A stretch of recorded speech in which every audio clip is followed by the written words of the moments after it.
Hello, I am the Ronan Ball, and welcome to a twitch.tv/Ronan Ball livestream on twitch.tv/Ronan Ball.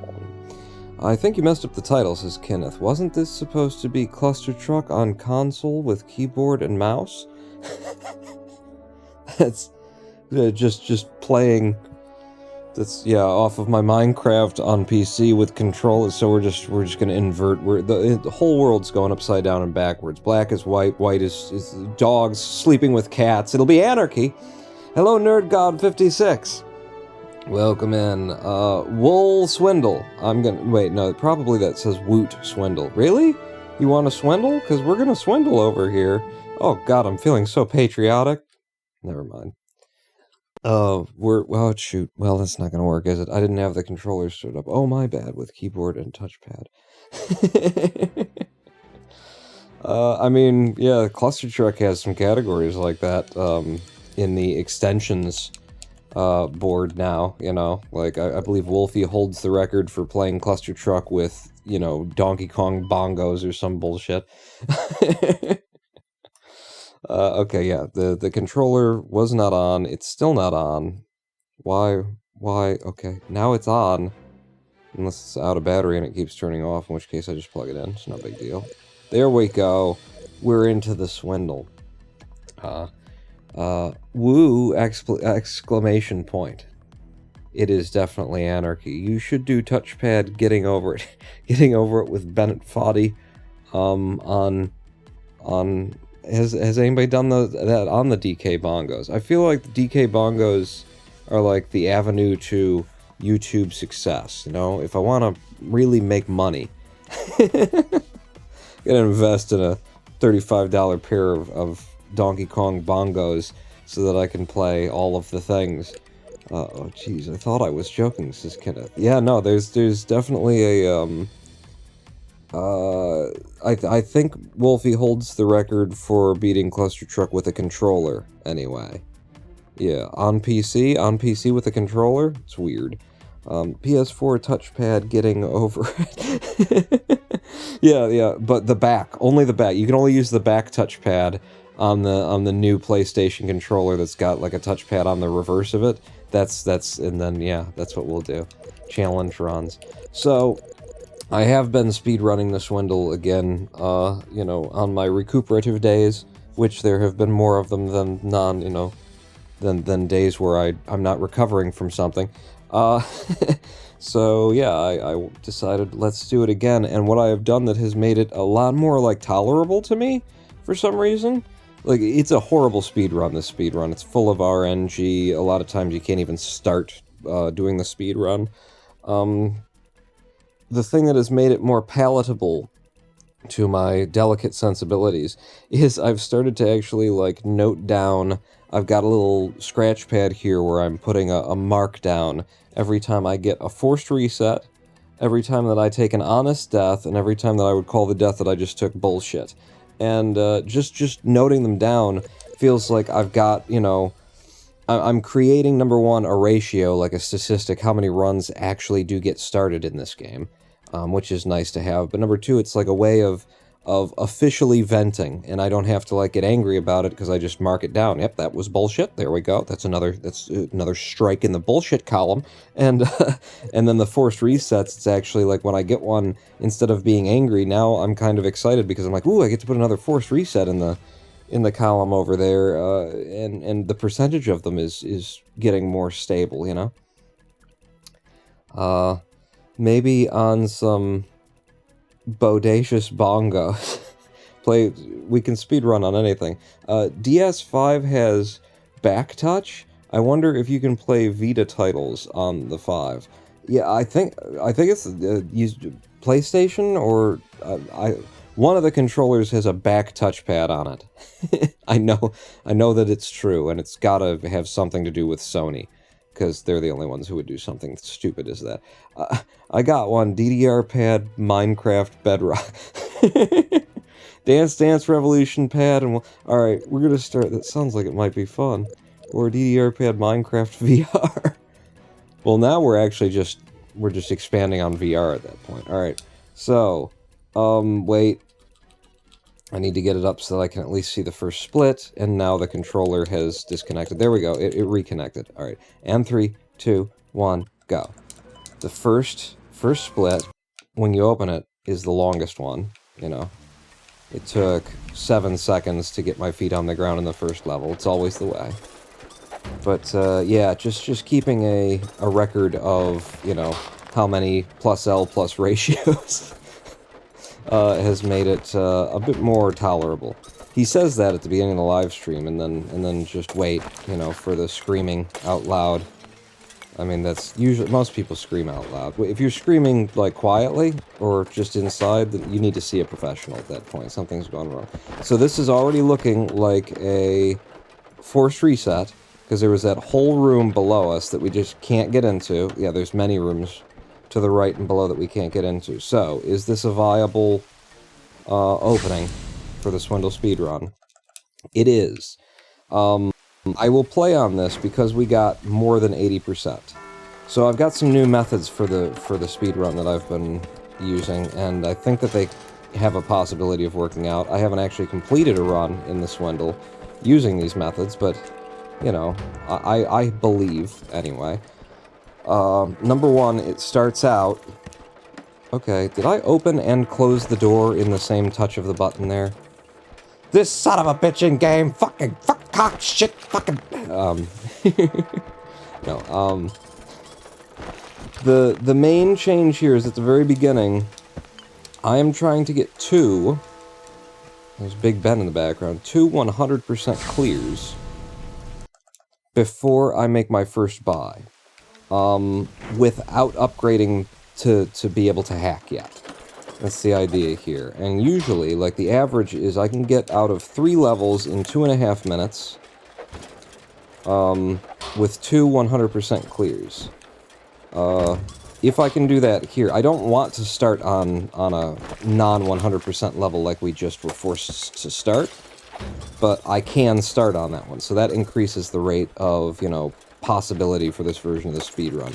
But the idea here is if I get 2 100% before I take the time to go in and make my buy, where I unlock the hack skill, then I can have 3 upgrades instead of 2, and the third upgrade that I get is the ability to run. That's a forced reset then. We didn't get... Out of the first 3 levels, they double forced resetted me. You know, there was money hiding underground in places that I physically couldn't get to on that level and on the first level. So that is a forced reset. I note it down. In my log right now, I have logged 22 forced resets, 25 honest deaths, and 9 bullshit. So you can figure out the ratios from that. Nintendo Power Glove. Hello, One Mock. We can, yeah, we'll on a DDR pad, and using the glove in order to bang on the DK bongos. Hang on, I'm gonna pull chat up on my phone so that it's easier for me to see, like, the back record when I don't look at chat for a couple of minutes there. Ashens is... hey, Ashens was live 1 day ago. I don't know if you guys knew that. Here on Twitch. Brutal Moose was live 4 hours ago. Oh my god, Ronan Pawn is live right now. Alright, pull up chat, there we go. Now it'll record chat for me. That actually might be good for VR, DDR pad movement. Don't forget to annotate controller, wait. Controller disconnects. Yeah, when the controller just shuts down. Well, that would be bullshit. That's... The 3 columns cover all situations. A forced reset, honest death, and bullshit. That would definitely be good for cardio, needing to run in place on the direction arrow that you want to travel. I mean, that might be the next thing. I got into playing Minecraft with the controller on PC in part because it's more difficult and it adds an extra layer of challenge, right? It's a little bit more fun. So maybe the next thing will be that I have to run in place. All we have to do is, you know, get one of my doctors to figure out a solution for whatever the hell is wrong with me, and then we can do that. Up there? So yeah, first first, or opening levels here, I just want 100% of the money that's on the floor. And I want that twice, in a row, preferably. The first 2 levels, 100% of the cash that I can possibly have in my pockets. Damn it. And then we will make the buy. We used to make the buy earlier. We used to just do 1 level and make the buy, but now I stay in. And I've cleared out my best ever time on the first split since I've changed it to this, so we do have reasonably accurate record of how fast, how quickly, how best I've ever done this. And of course, there is no such thing as fall damage if you spam the jump button as you're falling. We remember that, right? But see? So I'm out of the first 2 levels in a minute and a half. Going to make my first buy. And when I make this buy, I picked up run in there as well, which means all of my movement is going to be faster for the beginning of this. Look at this. This is how fast I'm moving in the first area for this first leg of the speed run. So I'm imagining that that works out in my favor. I just need the computers. Both computers are up there. Fastest way to get up there is right here. Just don't get seen. Okay, I got stuck in the floor, thank God, because I would have gotten seen. Okay, I got seen anyway. It doesn't really matter. We're not going for 100% out of here, I guess. And why are you stopping to grab that money? I don't know. To shore up what we didn't get by getting seen, I guess. But yeah, well, I want to be like leaving this level right now, because 2.5 minutes, first 3 levels, that's what we want to see. So we got 87% of the money out of there. As long as it's more than 80%, we're making it a successful heist. And because it's a successful heist, it's giving us an experience point, and every experience point equates to, I think it, in percentages, it would be, we take 20% more out of every level that we play.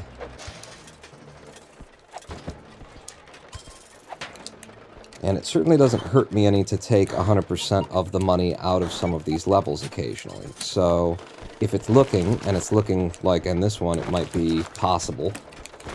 Oh! There's another computer up here anyway. I would have had to come up here, or else we would have screwed up this speed, this run, and we'd have to just reset. But so I think I got 100% of the cash out of this place. I'm not perfectly certain. Yep, 100%. And that's 4 levels cleared in 3 minutes and 35 seconds or so.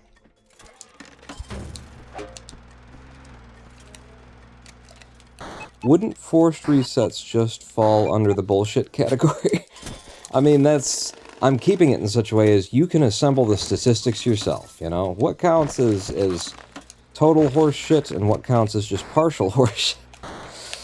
In fact, I think the more, you know, the more useful statistic, or the more useful way of calculating this would be to put bullshit together with the honest deaths, and then you can see, you should be able to see what percentage of runs were even possible using this methodology anyway. And right now, it's looking like about 3/5 of runs are possible when starting the way that I'm trying to start now.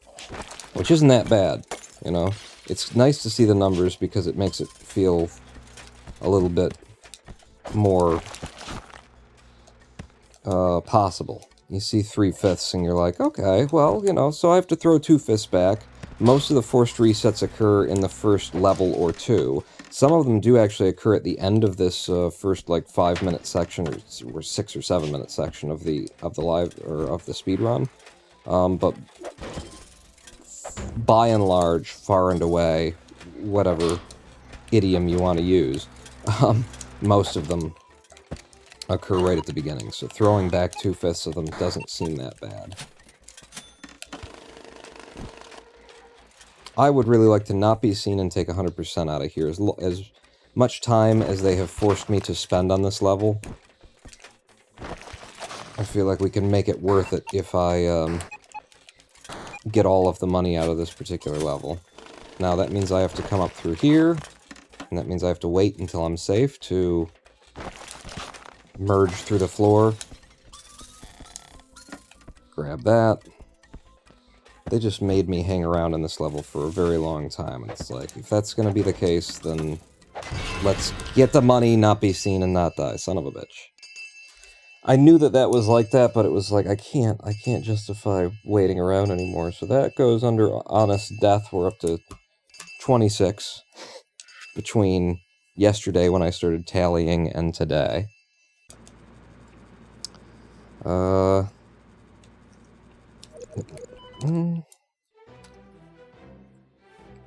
remember something like the run buff in Bioshock Infinite speedruns. Apparently there is a special item that has a chance to spawn in the first loot drop you get, and it's worth spending up to 15 minutes retrying the first chest to get the speed buff. That's kind of what I'm hoping for here, you know, by doing it this way. And it seems like the numbers, at least the time, seems to, you know, figure.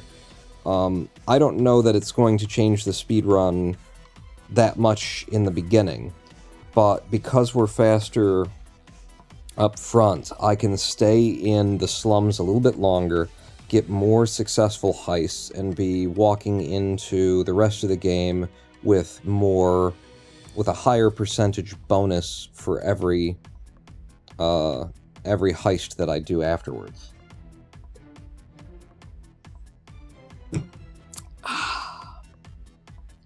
Three-fifths sounds like a horrible compromise. I mean, 2/5 throwback on an RNG heavy speedrun. I don't mind that. That's I'm happy that it's less than half. I miss Bioshock. They should do another thing. Okay, back to it. Go.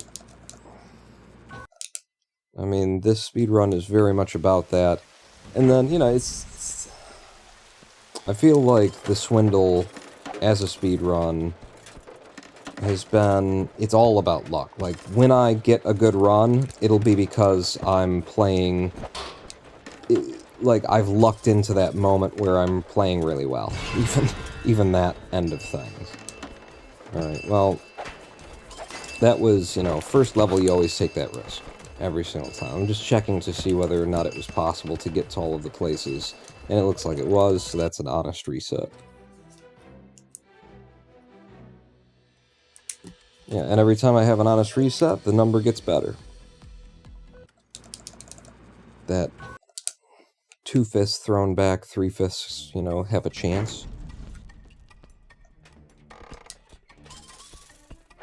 But it still absolutely comes in waves, the forced resets. I still have a suspicion that the RNG for this game is seeded by the time,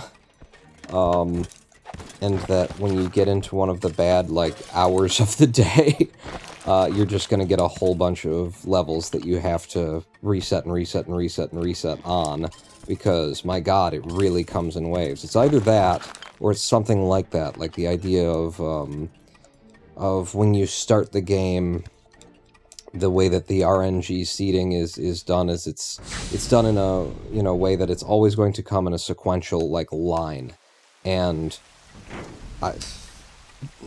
you can get into a strip of RNG seeds that are all going to have the same, like, pattern of putting the money underground in places that you can't reach. But over and over and over again. It just happens like that so often in the Swindle. When I first started writing these numbers down, I was, like, in one of those patterns, and so it immediately looked like, oh my god, half the time you can't run the Swindle.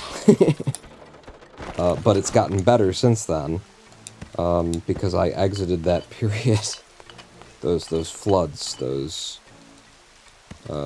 droughts. And they can be either, depending on how you want to look at it, huh? Nope. So that was 87. That was not 100% of the cash. I don't know where they were hiding it. Maybe underground. Where we couldn't get it. Maybe I just didn't investigate that level thoroughly enough.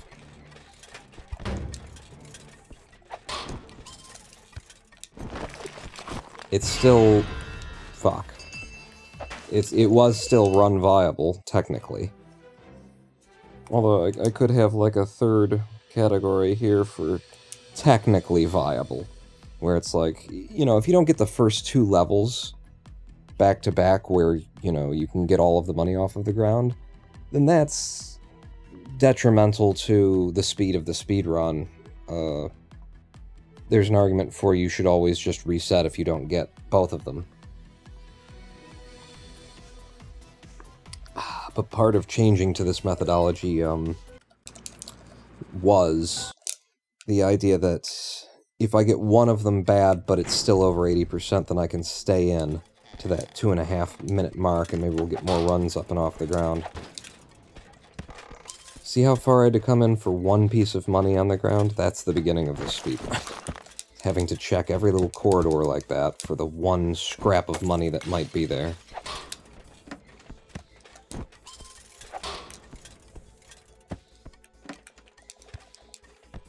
Okay, that's a forced reset. That is an underground area that there's no way that I'm getting to.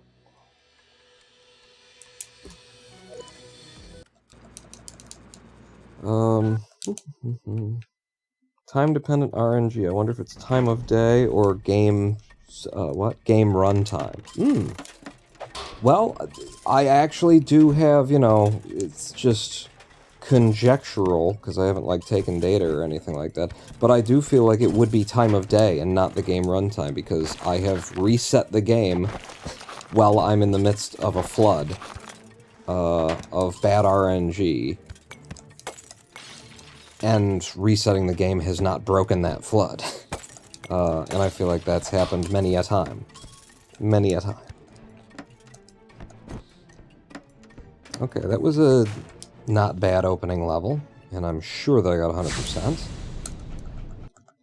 So that one works. If we can get the second one, then we get up and off the ground.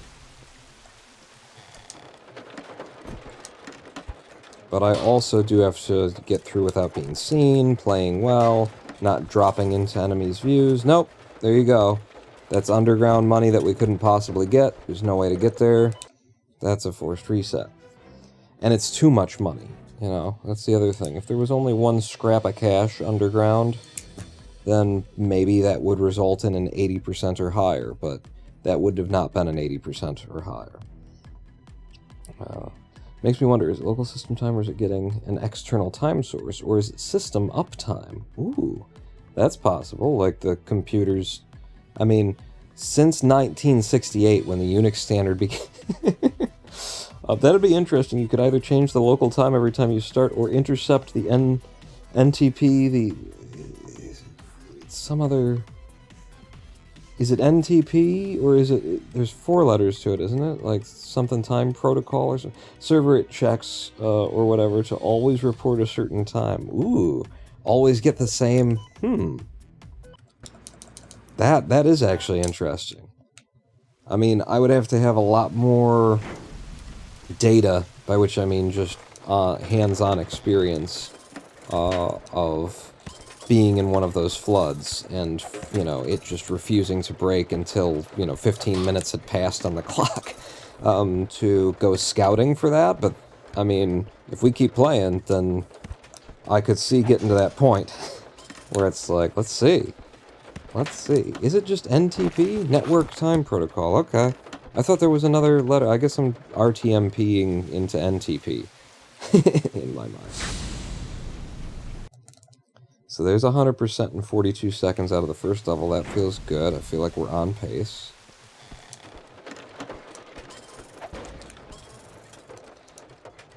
Nothing down here. There is an underground area there, but I think we can get to it.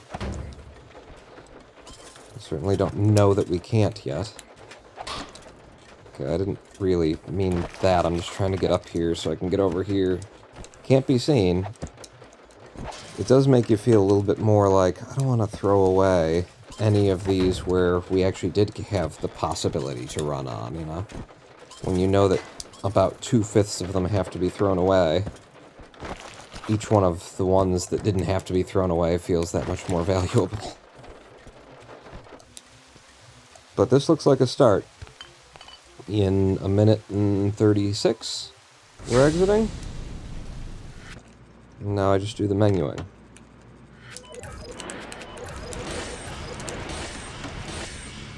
Feeling very good about my menuing lately. Maybe you only get good RNG for the first 5 minutes. Hang on. I'm trying to, you know, pick my points where I can actually look over to chat and read. Okay, if you made me come all the way in here for a dead end, then now I'm thinking about maybe trying to get 100% out of here. It's looking like 100%, because I've checked everything to the right. I know where all of the money is and isn't, as long as I don't get seen.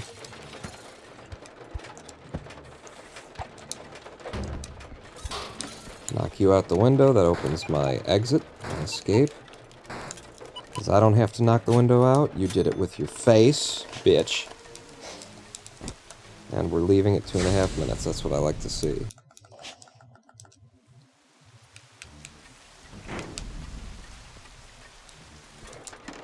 So I've done 3 levels in 2.5 minutes. That's the kind of, like, pace-keeping, that's how my mind is turning on it. And those are the numbers that I want to see.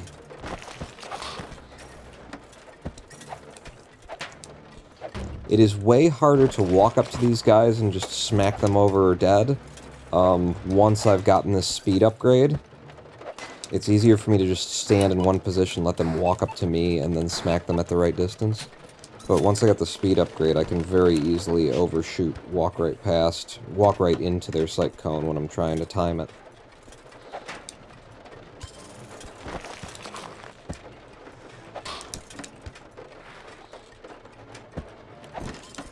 Okay, I think that's 100%.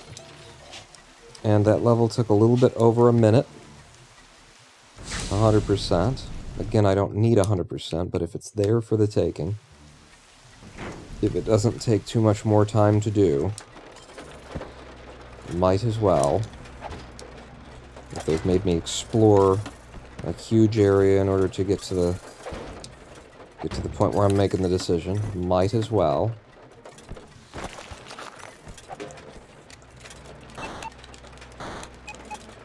I think I might go out the window on the right here and go over the top. Okay, there's money there. Just to get a, you know, is there another computer? No, but this looks like it might be all of the money.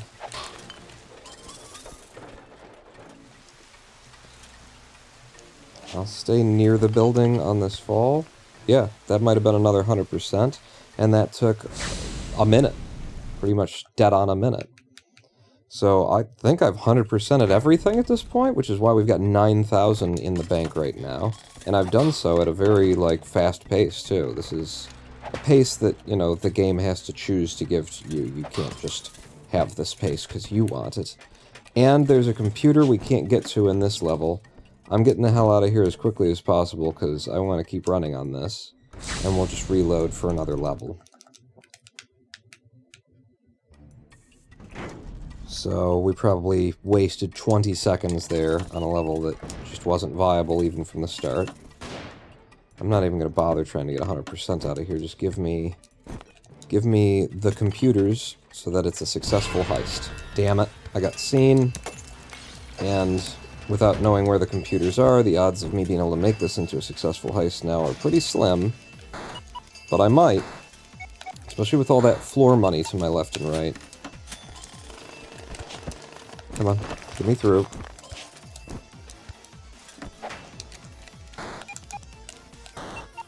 Yeah, I doubt it. I doubt this is a successful heist, and if it's not, then this is a reset. On, you know, after we've already put the first 5 minutes into the game. Which really sucks. There's nothing in there for me. And the cops are here. Close the door. Alright, I'll just leave and see what we've got. Yeah, that's 69%. That's a reset is what it should be. But maybe we play it like a no-reset run for a minute more, because we've got the money that we need. I got almost every ability that I wanted, except for one. we're definitely on our heels here with this start, if I accept it. But I figure I'll run it out, I'll see if it, like, pulls itself back in the first couple of levels of the warehouse district, and if it doesn't, then it is a reset. Okay, that was a lot of hits.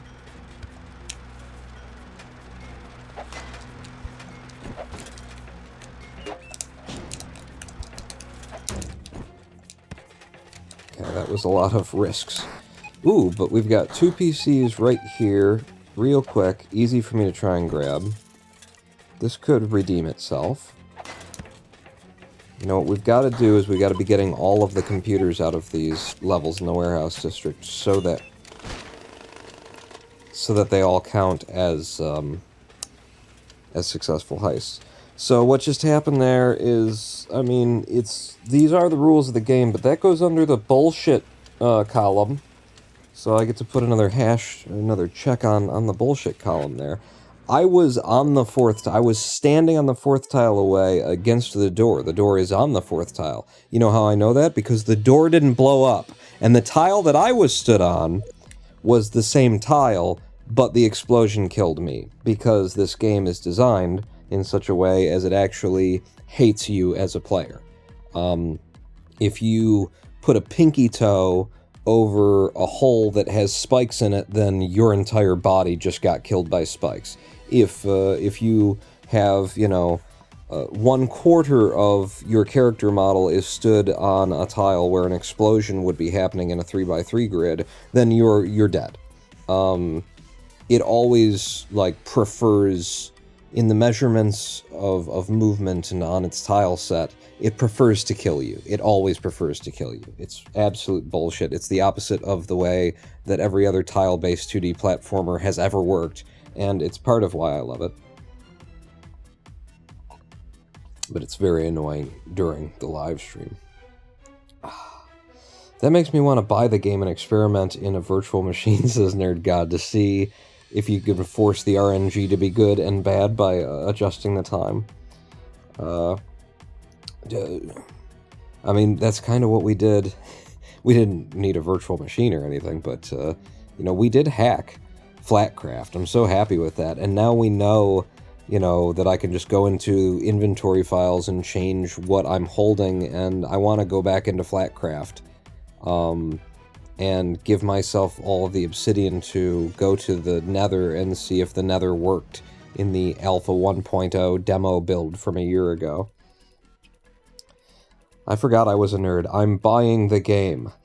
With quotes around it. You're swindling the swindle.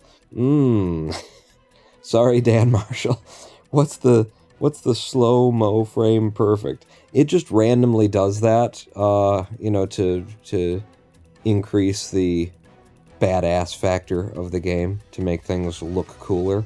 So, and we've looked in the options. Kenneth, like, suggested it first thing when I started speedrunning, that is there an option to turn off the slow-mo thing, and there isn't. I thought it was like a crit hit. No, it's just random. I don't think that it changes. I've never noticed it doing more damage to an enemy that takes more than one hit. I think it waits until, it only fires when you're killing something, and then it's like 1 out of 20 times it'll do it. Explosions almost always trigger it. There's a lot of RNG in here, though. Like, some explosions don't trigger it, but most of the time it does. I'm pretty sure the sight cones of some enemies have RNG to them, in terms of not just that they're a little bit longer or a little bit shorter from robot to robot, but I think the sight cones actually change in length as they walk. I'm not sure of that, but that's what it looks like to me. Damned annoying for a speedrun is what it is indeed. Stupid slow-mo kill cams have killed me too many times in Fallout and Skyrim. Get the old arrow in the ankle in slow-mo. You get a critical hit on a kill while you're in a crowd of enemies. Let me disable your controls for 15 seconds so that their buddies can get in a few hits. Virtual machine just makes it easy to freeze system time.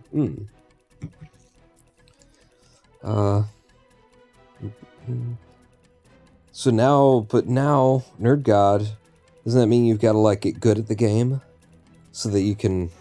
Well, all you got to do is be able to explore the first 2 levels, right? First, or even just the first level. But the RNG that screws me up is, you know, it spans across the first 2 levels. So if you can explore them and find out whether or not there's a closed room with cash in it.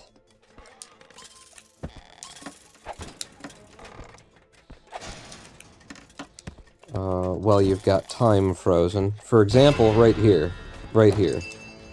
So, that whole underground area, boom. I mean, yep, there's 1 bit of cash in there. I'm marking this down as a forced reset, but I might have been able to make it viable. It depends. You know, there's 1 piece of cash down there, so now it depends on whether or not there was enough cash everywhere else in the level to make that 1 bit be less than 1/5 of all of the cash there. Because we need it to be 80% or more for it to at least be a successful level. Or a successful heist when we leave.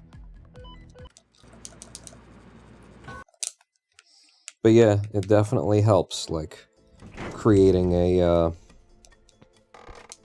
spreadsheet of the odds of the RNG of this game has made me... Okay, so boom, right there's another reset. We might be coming onto a flood right now. What time is it? It's 11:30 p.m. where I am right now. 11:30 p.m. Eastern Time Zone. Note this down, Nerd God, for your experimentation. I can get into this room. I can't get out. There's no way out.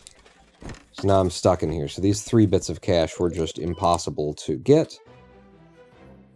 And that's 2 in a row. Let me note that down. That's, you know, another strike on the forced resets. We could be coming onto a flood. Who knows? And then you got to decide what you consider to be a flood. Is it like just the first levels, or does it include the second level as well? Second level of the game. Hit! Uh-oh. Okay. Because the second level, you know, literally doubles the probability, doubles the possibility of it generating incorrectly. This was a beautiful first level. They're repaying me for those 2 that wouldn't even start by getting me out of this one in 35 seconds with 100% of the cash. Love that. A nice, small area where I could get everything out in a hurry.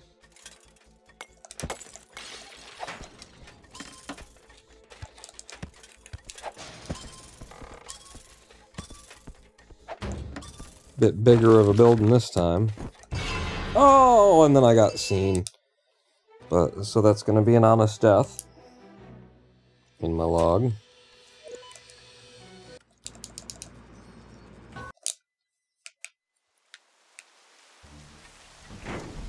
Yeah, the terrain of the level, let's say the grid-based tile, the movement set, everything about this game prefers to kill you. The place where it gives a little bit back is that their sight cones are a little bit smaller than they're actually drawn. On the vertical, at least.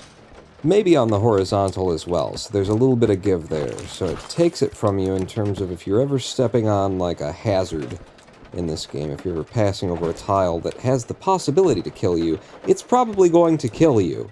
If you've got, you know, the tiniest fraction of your character model over the top of it, you're dead. But it gives it back where the enemy's sight cones are a little bit smaller than they appear. I mean, if I wanted to be kind to the game, I'd say that. And it's not that I want to be kind to the game, but that I want to be kind to myself, and I don't need to, like, upset my stomach being angry at the game, so... Okay, this was a bad way to route this level. I took a risk, it didn't work out, which means now I have to go back in. I went entirely around the level, and now I have to go in there, cheese my way in, walk right into his sight cone like an idiot. That was my fault. I don't know why. I thought that there would be more of a hesitation when I popped through. And so I held left right into his face, didn't I?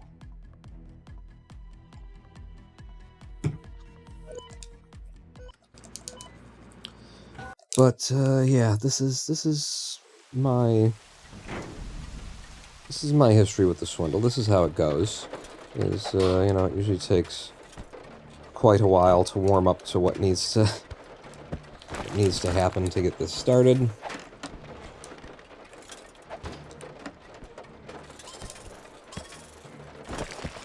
Actually, now I wish I would have kept my numbers. I'm writing them all down in the same place right here, but I wish I would have kept them, you know, separate on the day to see how many attempts, you know, that I threw away by getting killed versus how many I didn't even have a chance because of either bullshit or forced resets.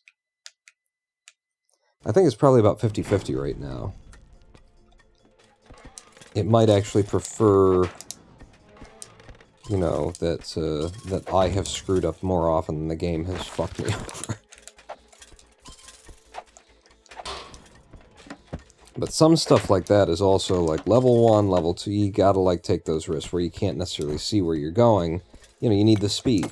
You need the speed, and it's the first few levels, and, you know, it's like, this is, if you're gonna reset, this is where you're gonna reset, so take the risk. And if you have to reset, then reset. That's a good opening pair of levels there. Gets me out of here in a minute and a half. If I can do some good menuing, we'll have a good time. Menuing slowed down a little bit at the end, but I'm not displeased with that. 17.2 seconds ahead of our first split. It's not bad. Yeah, 2 for 1. I'm always looking for those deals, you know, I'm a bargain shopper. I'm a coupon cutter. These are all lies. Number 1, Lady Pawn does the grocery shopping. Number 2, when I did do my grocery shopping, I didn't coupon cut. I shopped at the places that are cheap. I used to, in fact, when I did do the grocery shopping, I used to go to 3 different locations. Fuck! I was going to have an easy 100% out of here that was going to give us a bonus. But I used to go to 3 different grocery stores. One of which being, like, Dollar General and or Family Dollar. And I'd get the staples, the cheap, you know, dollar cans of this and that from there, and the cereals. Fuck! I walked right into that! I gotta get to the computers fast then, and I don't know where they are. I think this already took too long to get to this computer, and there was just a boatload of money on the ground that I saw. Yeah, I have no hope for this being a successful heist.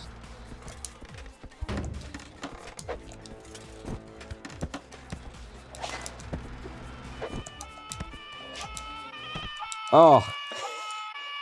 There wasn't a second one when I took that jump. Then when I was committed, the game, you know, teleported one into existence. Thank you very much.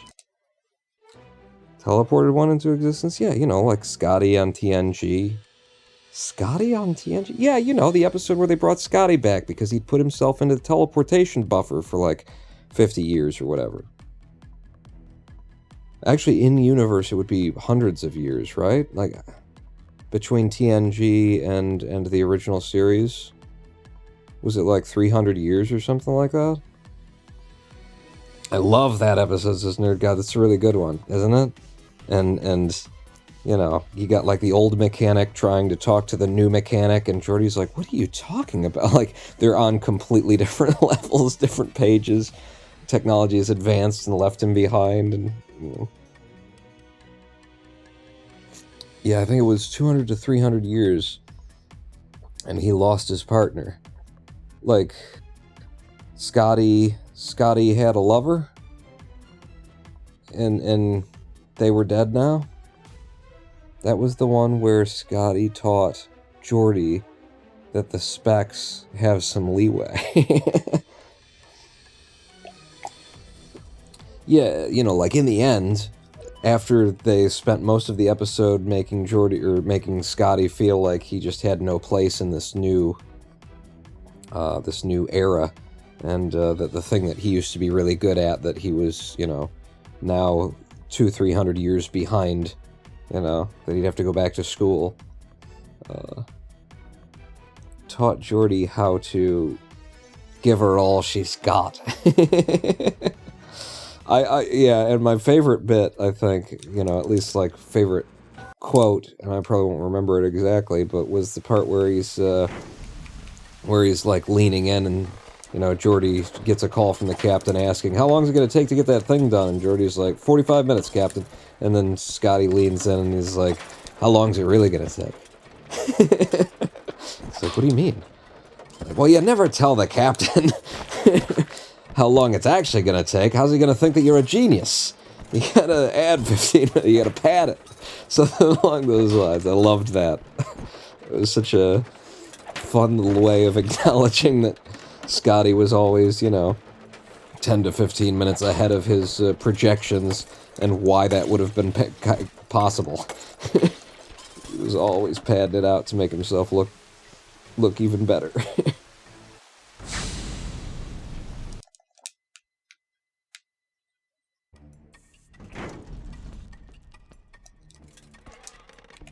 Alright, that was a bit of a long opening level, but not bad, not run killer bad.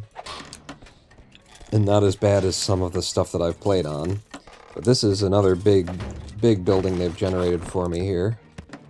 At least it looks like pretty straightforward in terms of getting to all the places that I need, and that center room doesn't have any money in it, thank God. So I don't have to go back in and come back out. And again, we're averaging a nice minute and a half out of the first 2 levels. It's a good method, you know, when it works.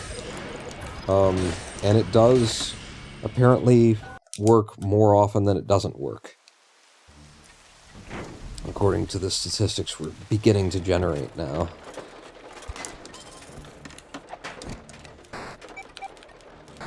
Okay, nice early computer. I gotta just run around the rest of this level and see if there's another computer somewhere hiding in here. And there is. There's a second one. We found it quick, which means we can just take these 2 computers, and leave. We don't need all the money. We don't need 100% in my version of this speedrun.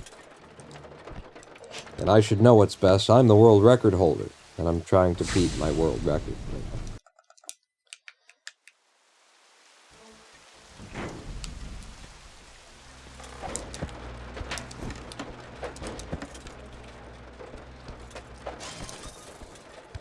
And then after Scotty, like, you know, talks to Geordi, or, you know, brings that up to Geordi, like, how long is it really going to take? I believe, wasn't Geordi, like, kind of, oh my god, how can you do that? You're endangering the safety of the entire crew by lying to your captain and not giving him a reasonable expectation of how long it's going to take in order for you to da-da-da-da-da. And it was just, like, even more of them, like, lumping the man out of time onto the shoulders of Scotty in that episode.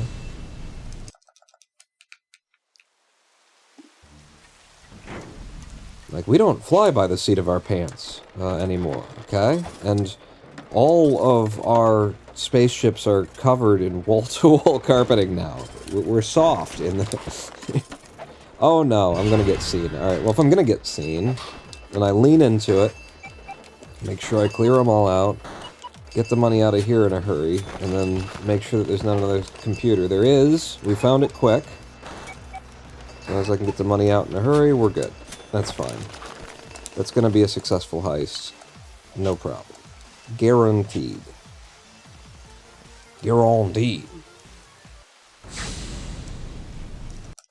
83%.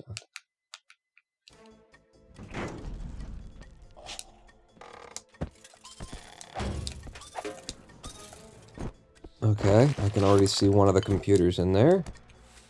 That guy's gonna turn around in a second, and he's long-eyed, and this is my... Yeah, this is looking like probably my only entrance, so I gotta wait. And I can come in, and knock somebody over. I'll wait for you as well, just to be safe. Slide down. Both computers right here. Beautiful, beautiful.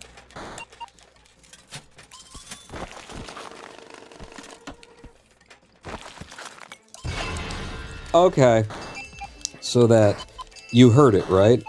You heard how my swing, that should have killed both of them before they could see me, got absorbed by the glass. You heard the tink. So the glass that was behind me while I was swinging to the left is what I hit. Fucking game, man. Doesn't matter, doesn't hurt us, didn't slow us down even.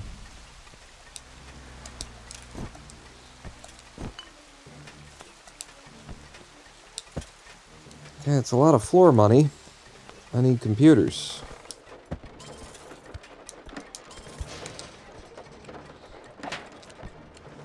There's one computer.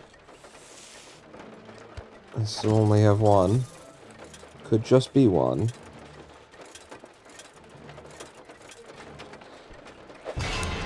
Ah, damn it. Trying to get tricky about it, Pawn, huh? I mean, they left me there to sit and think about it and, you know, make all the plans that I wanted, so that's really the main problem. There is a whole room below us. I don't know if you noticed. An entire room below us.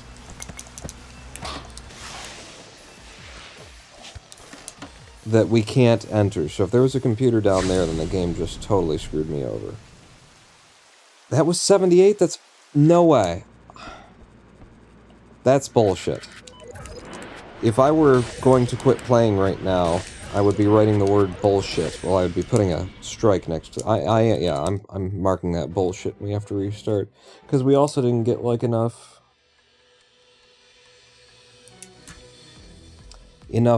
money out of there to be able to buy, like, the basics for the next area. I could have ran without them, but that's just not the plan. That was bullshit. How did I not get 80% of the money out of that level when there was only one computer and they only managed to suck, like, I think it was 6 or 8 pounds out of that computer before I hacked it. That is bullshit. They must have just had so much floor money around that place that it fucked the percentage over. That's very, very low probability there. Nerdgod said, I remember Jordy eventually accepting it because of the engineers putting some leeway in the specs of the ship's parts. It went both ways. I could be wrong, though. I'm on DS9 right now. Oh, you're re-watching this stuff? Cool. Yeah, Deep Space Nine was... I don't know if I could go back and watch Deep Space Nine. It was such an experience that... it's so political, it's so spiritual, you know, it's got all of these aspects to it that are so amazing the first time you see it. But I feel like, looking back, if I were to watch it again, I feel like I would see a lot of it as silly. You know, that I would see through some of the initial, you know, the way that it hits you initially. Which is spectacular, and I would worry, you know, it's like I don't want to watch Deep Space Nine again because, or start watching it again because I might think less of it on the second viewing. You know, and it's been 20 years or whatever. Wasn't the spec that he told Jordy to exceed one that Scotty wrote? Yeah. The ship was always over-engineered. So that's why they could just disable the safeties on the Defiance core. They did do that a lot in DS9, didn't they? I don't know. I don't remember, actually. In TOS, the scene where they only had X amount of minutes to get someone out of control because they were all drunk, he gave the captain less time probably to be safe, you know. Oh, yeah. Hey.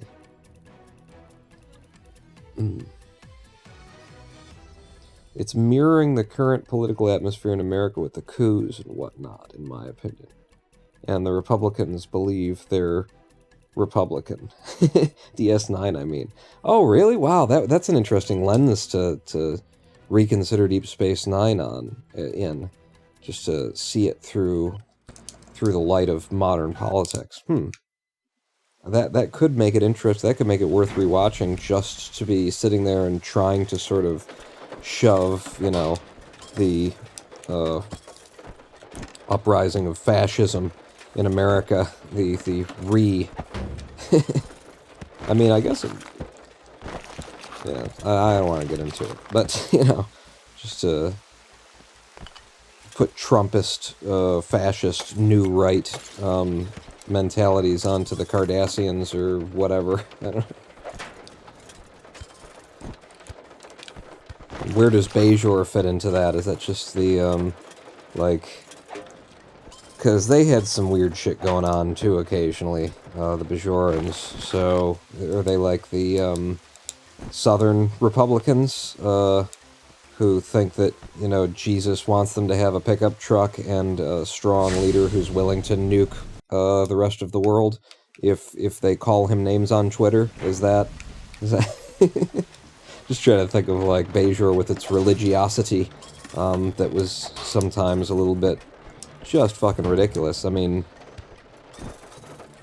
wasn't, I mean, that's a big part of the later seasons, is the idea that, that the actual religious leaders of Bajor, one in particular, are hoaxes, that they're legitimately on the wrong side of their own spirituality. They're basically servants of Satan, or they become that over time, and that shoot, what's his name? The captain of Deep Space Nine. It's been so long that he's become the envoy or whatever, you know, for the wormhole aliens.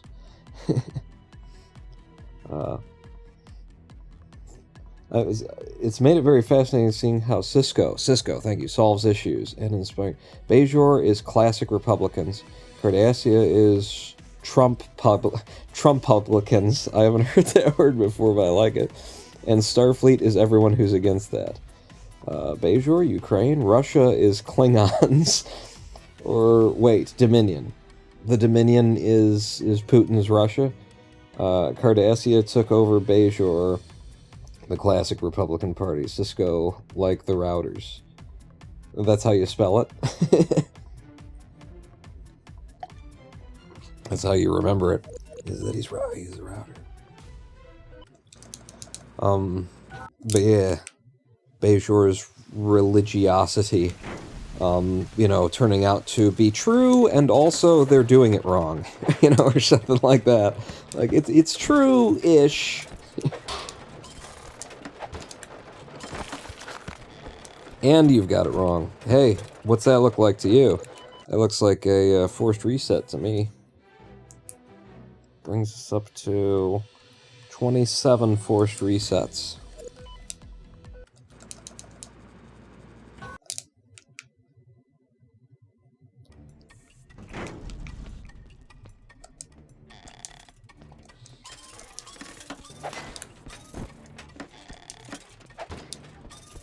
Man, and Cisco, the guy who played Cisco, he was such a stage actor, and it just worked so well for that character, you know? He was always so much larger than life in everything that he said and did. And it just fucking worked, though, you know? There's definitely some moments where it's like, okay, we can pull that back, this is TV. But most of the time it was just, like, it works. Keep doing you.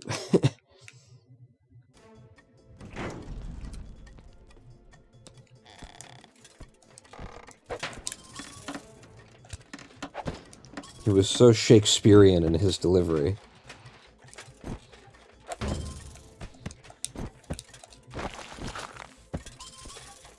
Hey, does that look like a forced reset to you?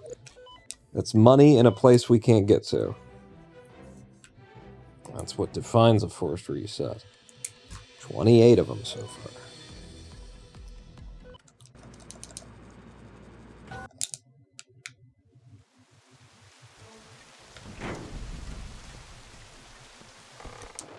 He even hit Q? Picard never hit him?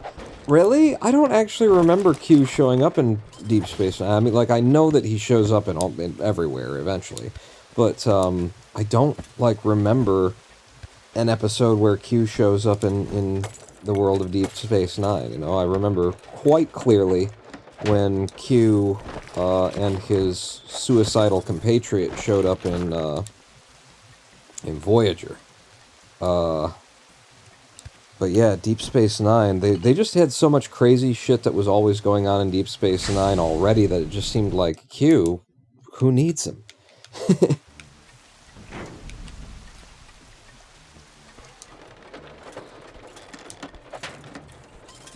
It's like, Deep Space Nine wasn't... Ooh, almost screwed that one up. Wasn't uptight at all in the first place.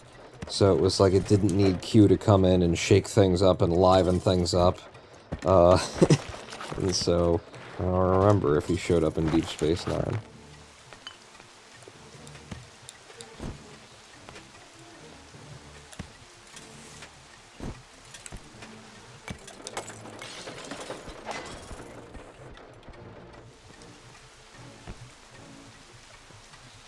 But everyone had such clenched butts on the other series, and I love the other series. I'm not criticizing them. I'm just saying, like, that was definitely what was going on there. Bringing Q in. Oh my god. Really? That is incredibly low percentage right there, and I'm calling it a forced reset as well.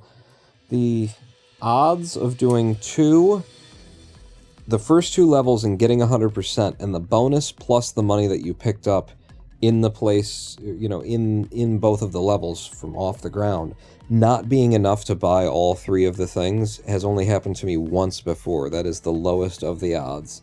It either goes under forced reset or bullshit. I'm putting it under forced reset.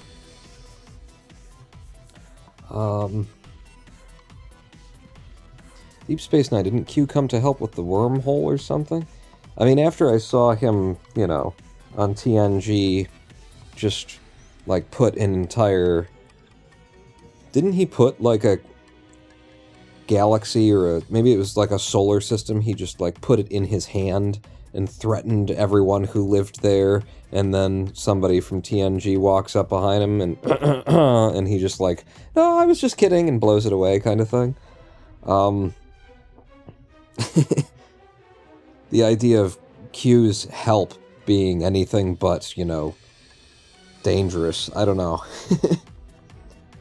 But let's see.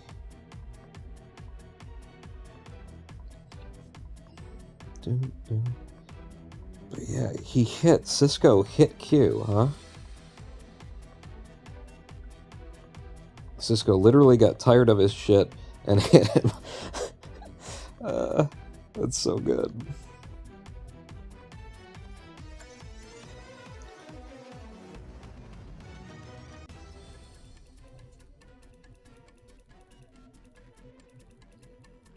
Just wait until Blank from Blank joins DS9. We're avoiding spoilers for Deep Space Nine. Well, I guess if Nerd God, are you just watching it now? Or, like, this isn't a rewatch? In 3, 2, 1, go.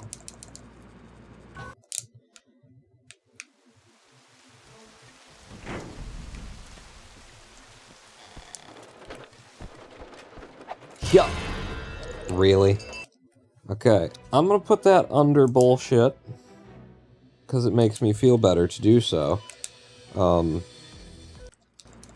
There's like a momentum to your attack in this game. And, you know, talk about the RNG, like, if you slow the game down, or just when the game slows itself down and forces you to watch it in slow motion, that's another reset, isn't it? Yeah, that's a forced reset. There's whole friggin' story, multiple levels down there we can't get to. But if you watch, like, your attack with that billy club will whip around in a number of different ways. It's a very live thing that seems like it's being tracked in terms of, like, you know, its hitbox and where it hits, and so you can't actually fully rely on being a certain number of pixels away from an enemy and swinging, and it will actually hit him. There's RNG to your attack, even. It's... ugh. Oh, shoot. Just a whole nother bit of bullshit.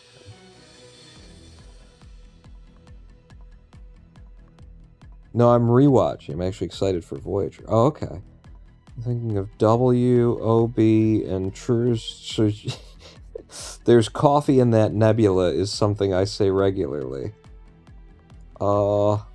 Is that from when he pulled the nebula into his hands and threatened it, or you know, or maybe he just was holding that nebula hostage for an episode and somebody spilled coffee or something. I don't... Coffee is from Voyager. Okay. Oh, I get it. There's coffee in that nebula, so it's not Q. It's, yeah, Janeway, I mean, everybody loves coffee, but Janeway was definitely coffee. And so she was like, we're going to go into that nebula because there's coffee in that nebula. Real coffee, not replicator coffee. Would that have been, like, really early? Did they not have replicators online at some point? Because I remember from Voyager her saying, good coffee should always be served a little bit hotter than you're able to drink it. Something like that. Something along those lines, and I really liked that. You know, it's just one of those little human things that the writers of Star Trek, you know, used to put in it before J.J. Abrams turned it all into a lens flare. The entire galaxy is at threat in every fucking episode. Klingon war, and Klingons don't look like Klingons, and genetic fucking... And let's watch, you know, people speak a language that doesn't exist, for 5 minutes straight with, the ugliest looking subtitle font I've ever fucking seen. I might be talking about Discovery. I may or may not be. Damn it, I went to another level. You know what? We're still on good pace. I'm not supposed to go to another level there. I'm supposed to go make the buy. And that's not the buy. I'm thinking about Star Trek. But no, I haven't followed any of the... That was the last thing that I had to do with any Star Trek. Was I saw, you know, what is CBS's 20 minutes of an hour-long episode of this new series Discovery, pay us, you know, $6 a month to watch the rest of it on our new fucking streaming platform or whatever, and that was the end of me and modern Star Trek right there. I haven't actually seen any of the new movies either, because I thought that the premise, the idea of doing what they said that they were doing, was so stupid. Why would I even give them an opportunity to prove me wrong? Like, I don't need that. Fuck me! Damn it. I didn't even do the computer. This is just, I don't know, bad gameplay at this point.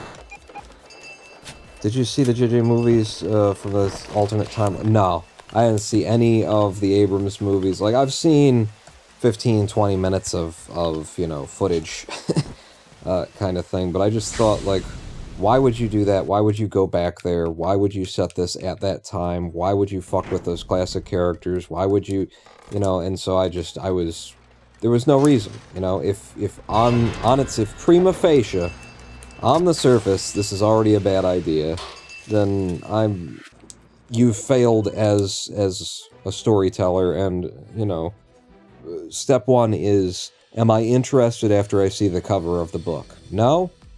You know, after I read the title, after I see the first page, after I watch your trailer of your movie, after I hear what it's about, after I hear what you're doing, after I see that you're replacing classic characters, iconic images, and voices with new fucking, you know, 20-something smooth-skinned teen fucking yuppie, you know, Princeton fucking people. No.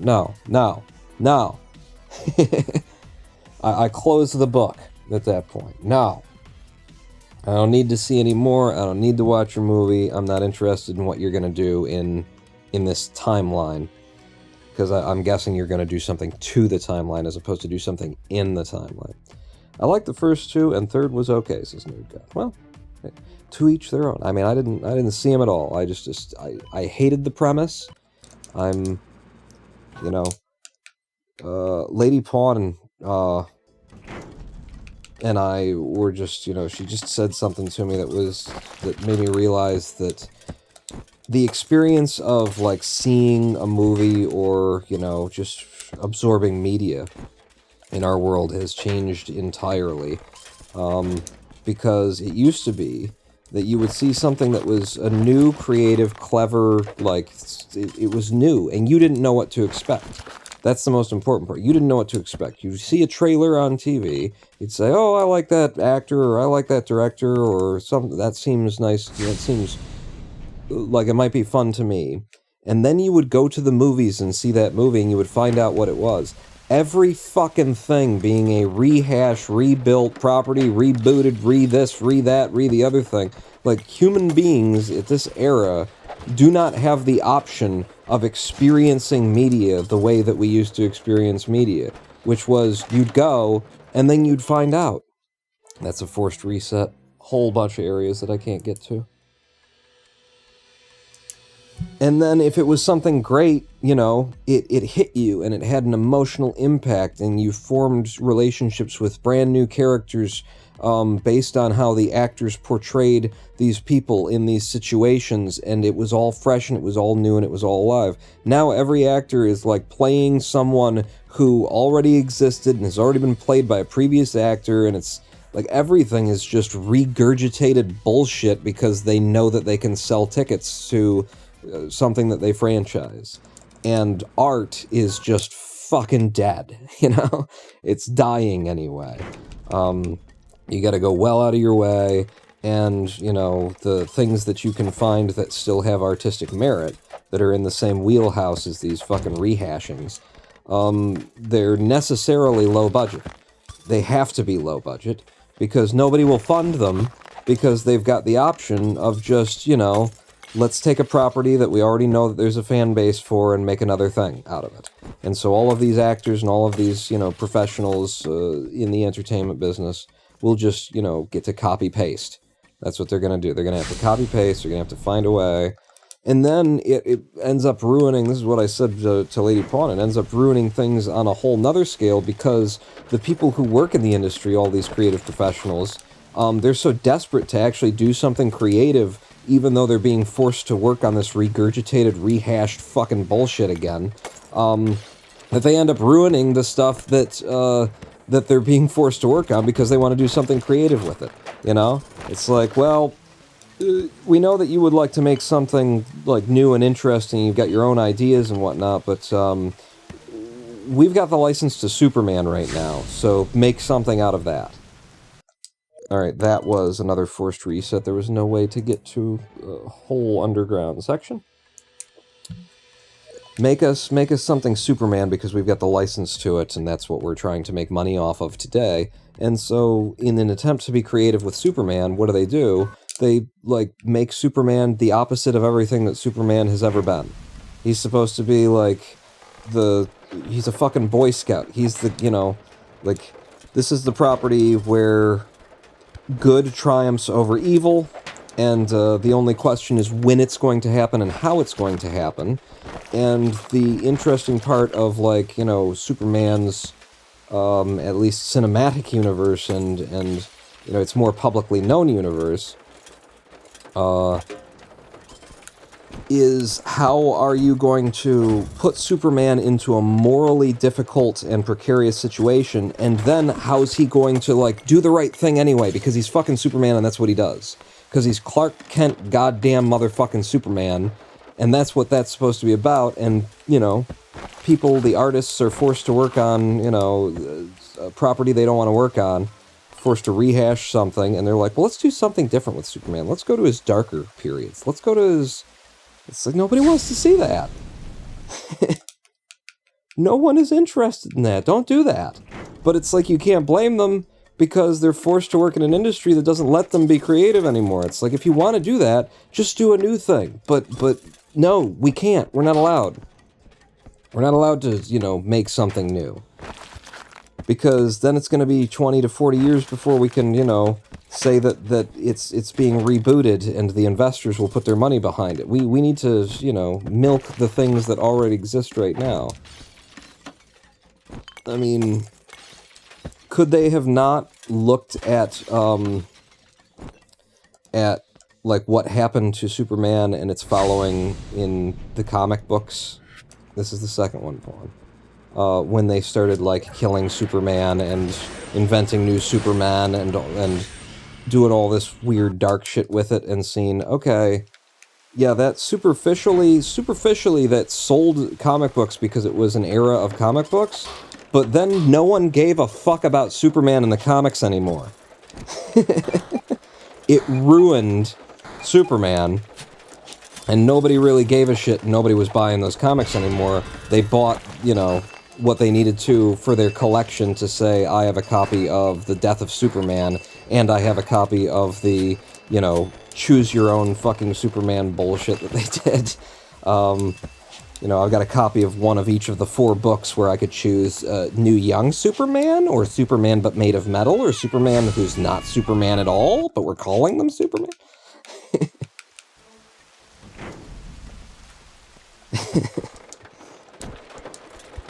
But yeah, I know that it's something that people have been talking about, you know, for a long time now because it's been going on, but it only just occurred to me when I put it in the context, or it only, like, hit me really hard when I put it in the context of being a professional in Hollywood, who's just come into their own and is just able to, like, get work on big projects now, and finding out that, yeah, you don't get to do anything creative, really. You have to take something that someone already did and find a way to bring it back. I'm gonna say it's an honest death because I'm probably just not playing well and didn't see that there was a second computer there, and I triggered the alarm, so I won't call that bullshit, but... worst part is the lens flare, in my opinion. Plots was about Kirk becoming captain of the Enterprise without his dad's influence in Starfleet because he died. I didn't expect to slot into the classic timeline. I blame First Contact for making time travel okay in the movies. How would Sarah Silverman have gotten a Star Trek part? What? How did we get there? And wait, when did Mephistopheles get in here? So is this game just Eat the Rich Simulator 20 whatever year it came out?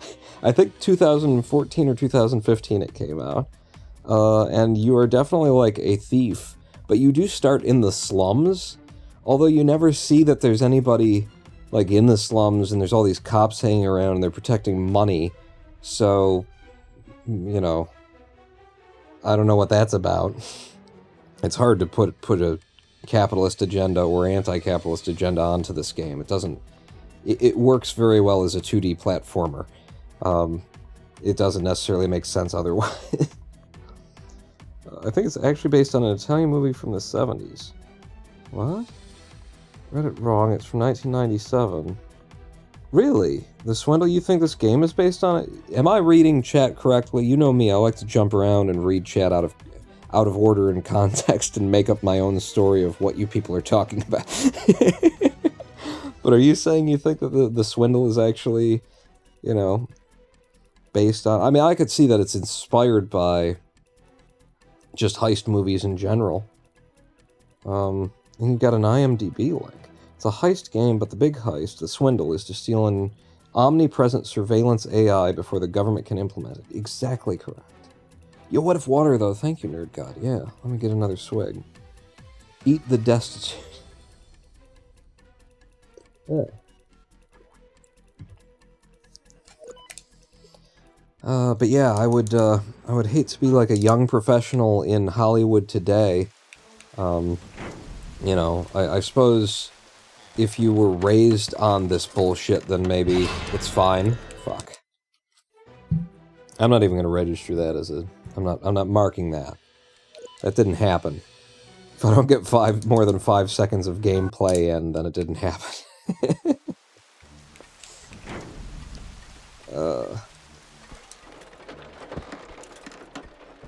But yeah, if you were raised on this bullshit where everything is a rehash, recycled, you know, then maybe it's what you expect, and so you get into the business thinking, yeah, I can't wait to have fun, you know, destroying beloved properties with stuff that doesn't really fit on them, because they're forcing me to, you know, to put it in a universe that it doesn't belong in, because that will, you know, investors will get behind that.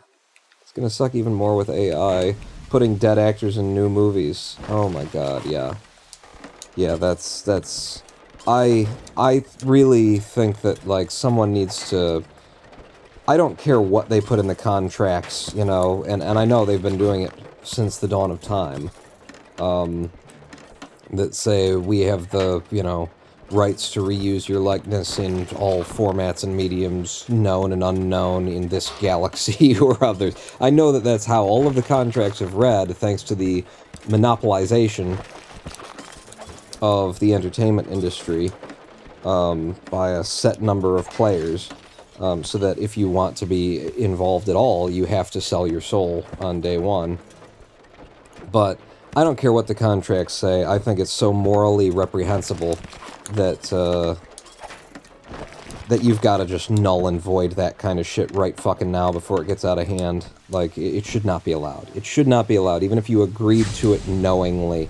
Like, because no one agrees to it knowingly. God damn it, I did it again. I'm talking and not paying attention to the game. Fuck it, I'll play the third level without the hacking ability as well.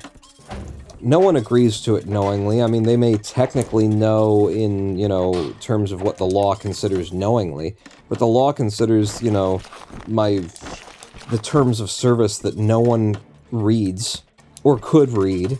You would need a fucking, you know, $50,000 a year education to be able to read it, and no one can possibly... The law cannot expect people to be lawyers before they sign contracts, and that's the state that we exist in right now. That's where the law stands, is there is an expectation upon you to have, you know, gotten a law degree. Fuck me.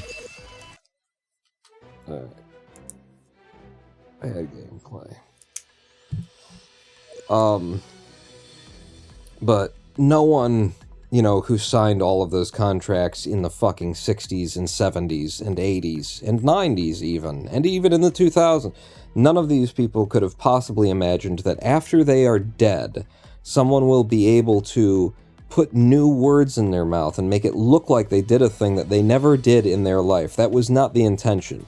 The intention when they signed that, their understanding was, sure, you guys can continue printing, you know, you can print it on laser disc when that's invented, and then you can print it on DVDs when that's invented, and you can print it on Bluetooth, you know, or Blu-rays, that the medium would change, but it would be their performance.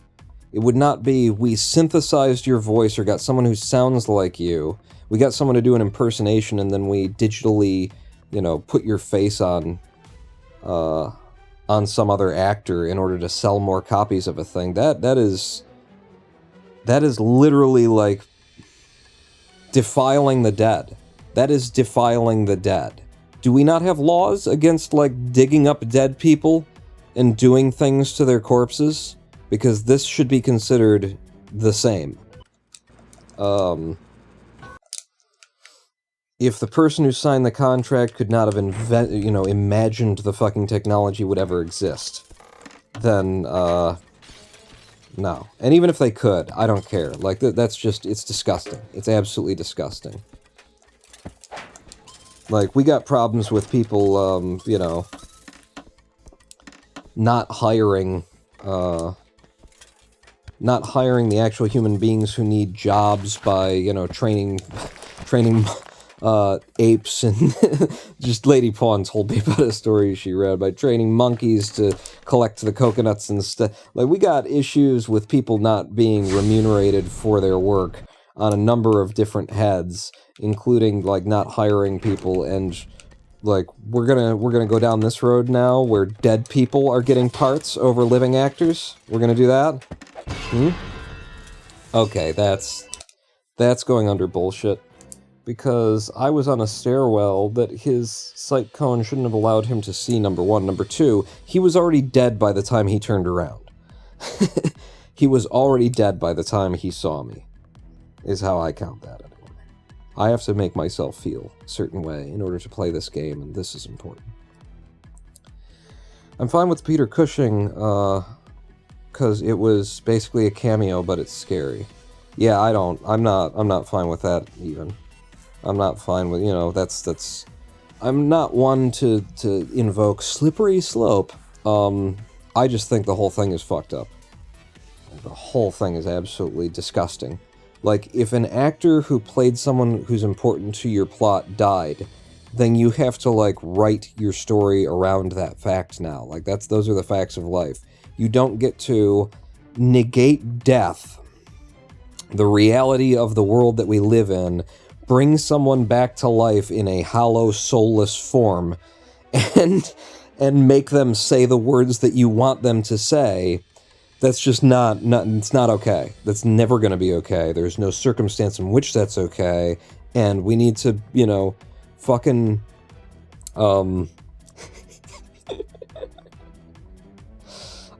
we cannot have any rap artists who were murdered in the 90s on tour in 2022 anymore. This is fucked up. This is very fucked up. This is super, super fucked up. Like, how far is humanity going to go to deny its own mortality? You know? I'm gonna go see Michael Jackson next year. He's got a new show out. Are you fucking kidding me? He's dead. You're gonna die. You are going to die and cease to exist. I don't know if you've recognized that or not, but, you know, get fucking with it. Get with the program. Because the way that the world acts, like, so many of the things that we look at and say, that's disgusting, that's horrible, oh my god, how evil of them, you can look at it and realize that there is an aspect of the denial of mortality under it. Under its skin, the most horrible things that human beings do to themselves and to other people are basically denying that death is real. And, yeah, no digging up the dead and, you know, positioning their bodies the way that you want in order to complete your magnum opus. Sorry. I'm not okay with it. I'm not seeing any fucking film that somebody does that in.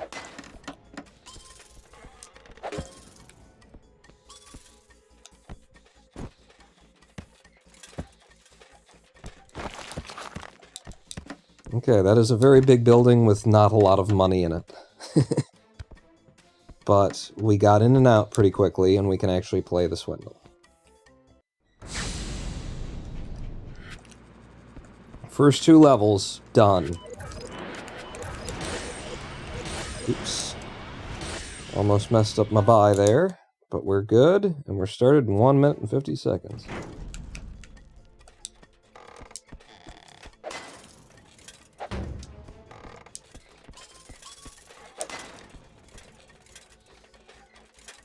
This is sad, because this is like a game that I don't think that I can... Like, I actually have to pay attention to this game to be able to play it. And I hate that, you know. When I was doing Cluster Truck Speedrun, you know, you just get good enough and then you don't have to really... You could be watching it out of the corner of your eye while you're doing some of the levels. And reading chat. But this one, it's very hard for me to, like, see, and I'm very curious to see what Kenneth just said. I saw, you know, the first few words of it, and I'm like, yeah, what's the rest of that? And the Swindle's like, I need your attention over here. God damn it, Swindle. Okay, I'm gonna try right now. You mean like how copyright shouldn't last longer than the natural life of the authors? Yeah, and I don't think copyright should last the full life of the authors. I think copyright should be done in 35 years. That's what I think would be a good idea. 35 years and out. Okay, that is your, like, professional... It's the life of the author is too goddamn much. It's just too goddamn much, okay?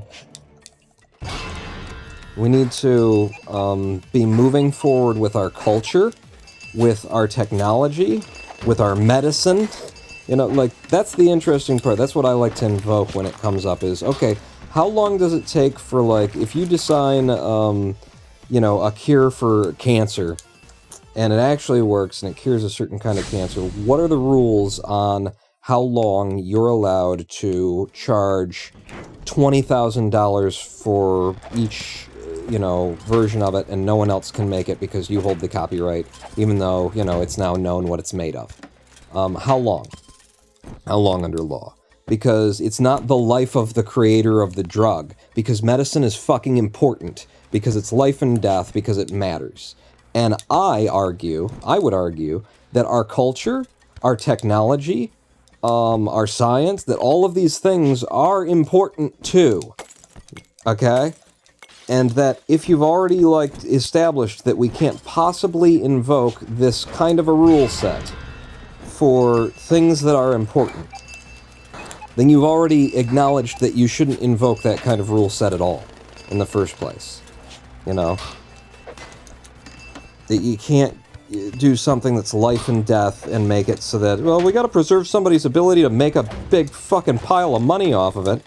You can't just, like, save people's lives. If you're willing to acknowledge that to some extent, then I don't think you can argue that it's okay to hold back culture and technology for over 100 years because some asshole gets to, monetize it more for longer or whatever. So that one person can get really rich, or what it really means in our world isn't that one person can be remunerated for their brilliant idea that changed the world. Which, by the way, most ideas aren't brilliant ideas that change the world, they're just fucking ideas. And if we could, play with them and tinker with them, the next idea on it might change the world, or probably more likely, like, the 12th iteration of it might be a brilliant idea that changes the world. But in our, current copyright system, it will take 1,200 years, over 1,200 years, to get to the point where you get to the 12th iteration of something.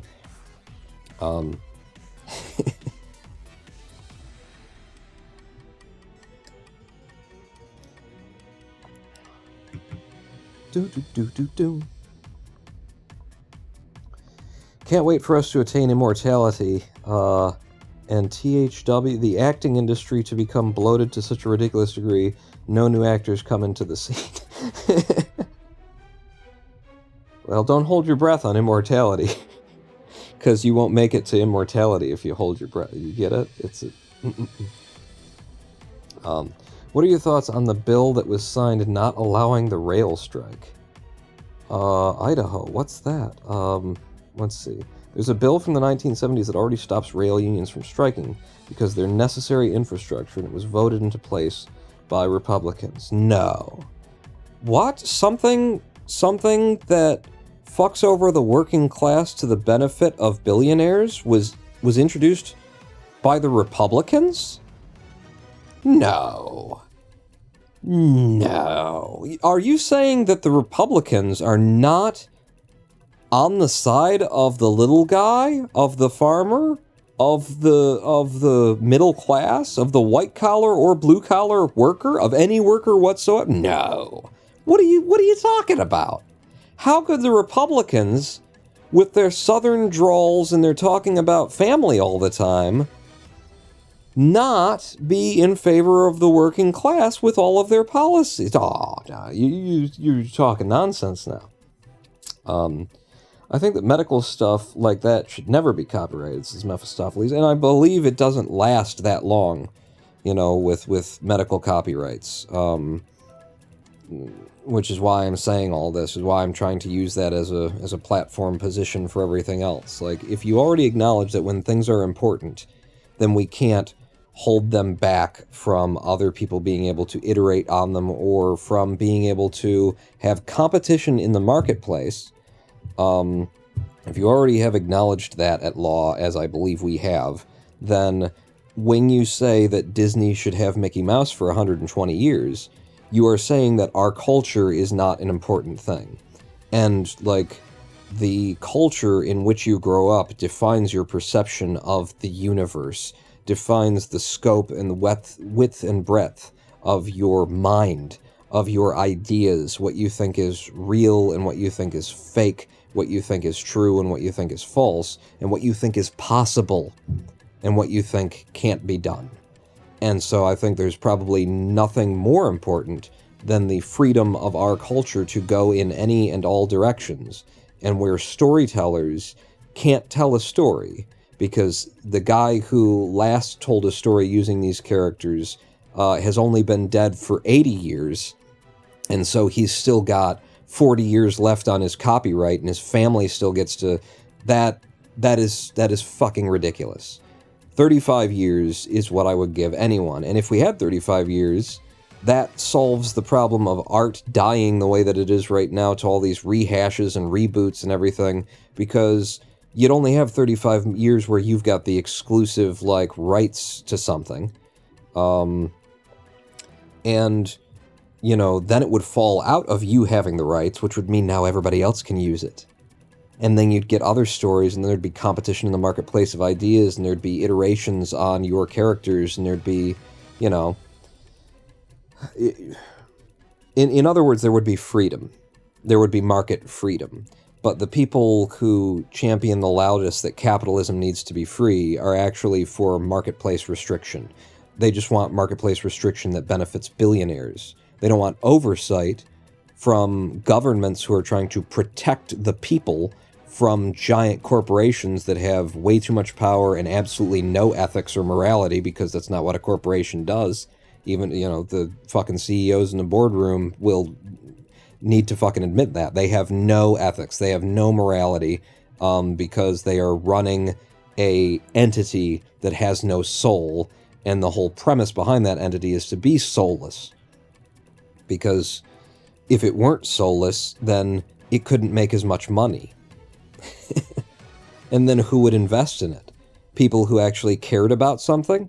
People who thought you had a good idea? People who thought that maybe like what you were doing was making the world a better place? We don't want that. We want assholes who have billions of dollars because they lucked into it, because they were in the right place at the right time, because of fortune and chance, who have convinced themselves that they're actually geniuses, that no one else could have done what they did by, you know, by like Elon Musk, what he did. I mean, this genius, what he did was he said, what if banks, but online?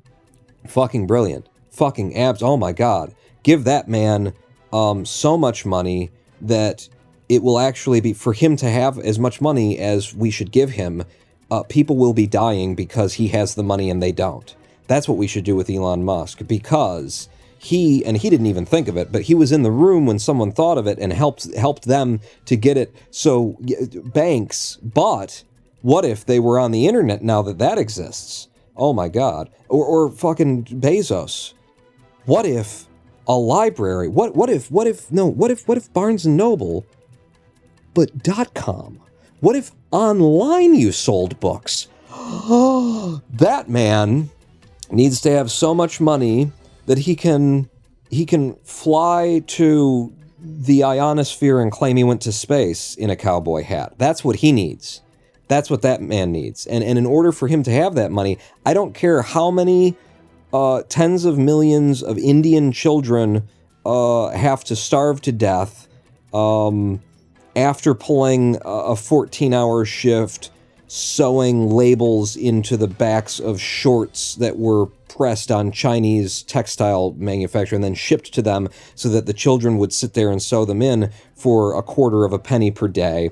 I don't care how many slave labor deaths have to occur, so long as Bezos gets his money for having had that idea of what if we sold books, but on the internet. These men are true geniuses, captains of industry, and they have earned every dollar that they have. Make no mistake, everyone. And they absolutely should not be dragged into the street, murdered, and have all of their assets taken and distributed to the poor. That should never happen. What should happen is they should get free trips to space, so that they can come back and tell us that we're going to start working up there soon. That they're going to put the disenfranchised class of human beings who will have to buy their air from them, who will have no choice but to live and work and die exactly the way that they choose for them to live and work and die in orbital bases. We'll just move the pollution to outer space. It's brilliant. These people, they're 300 IQ, every one of them. What if people, but in space? Yeah, what if pollution, but in space?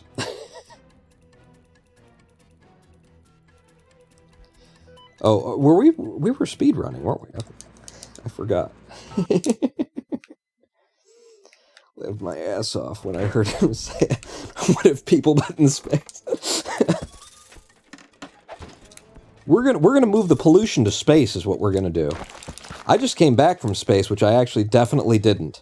I didn't even go high enough that you could really observe the curvature of the Earth. But I just came back from space because I have enough money to put on a show as though I went to space.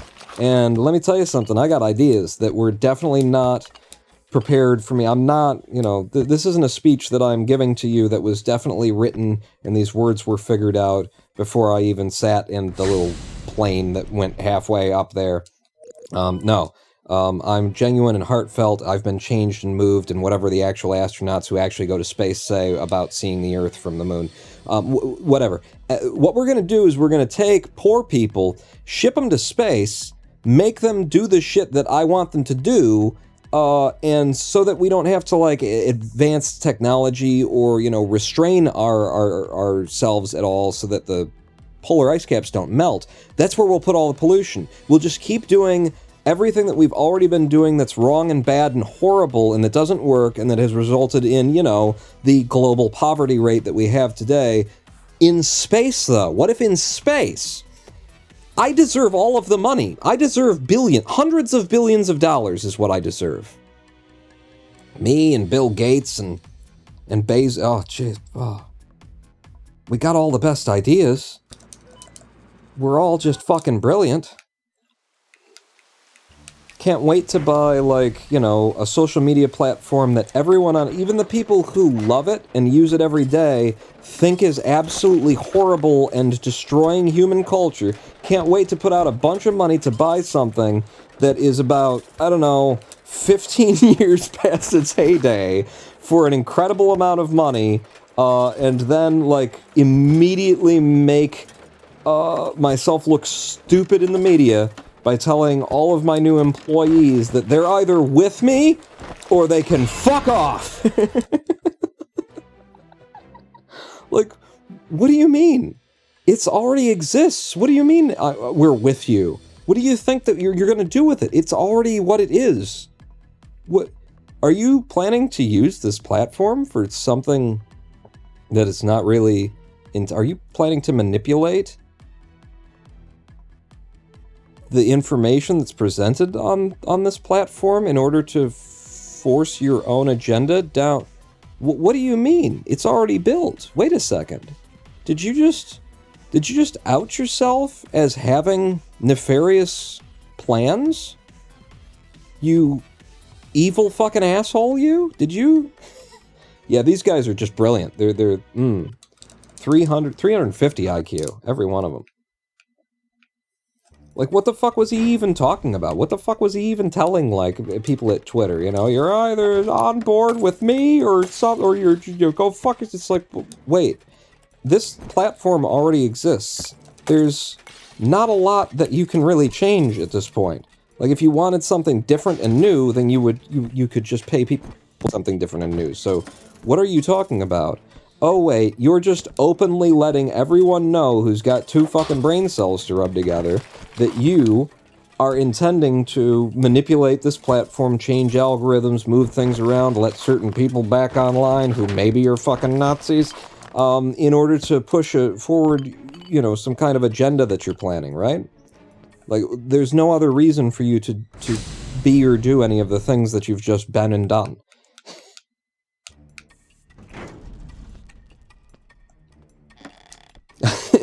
And then, hello, Cute Shark.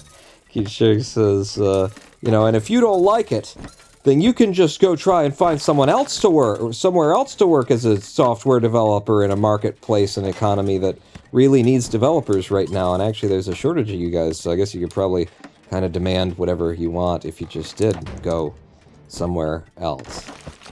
Assholes, you're either with me, or you can just go probably make more money somewhere else that will be better. Those are your two options. 375 IQ now.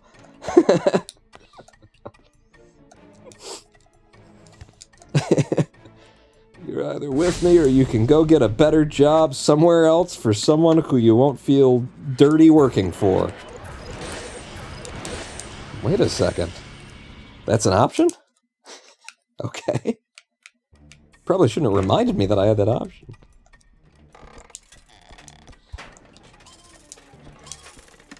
No, but pawn, it's all 5D chess. Oh, I see. I see. We just can't comprehend how smart it is to undermine your own interests while showing everybody your hand before you can play it. We don't get it, because we're just not on their level.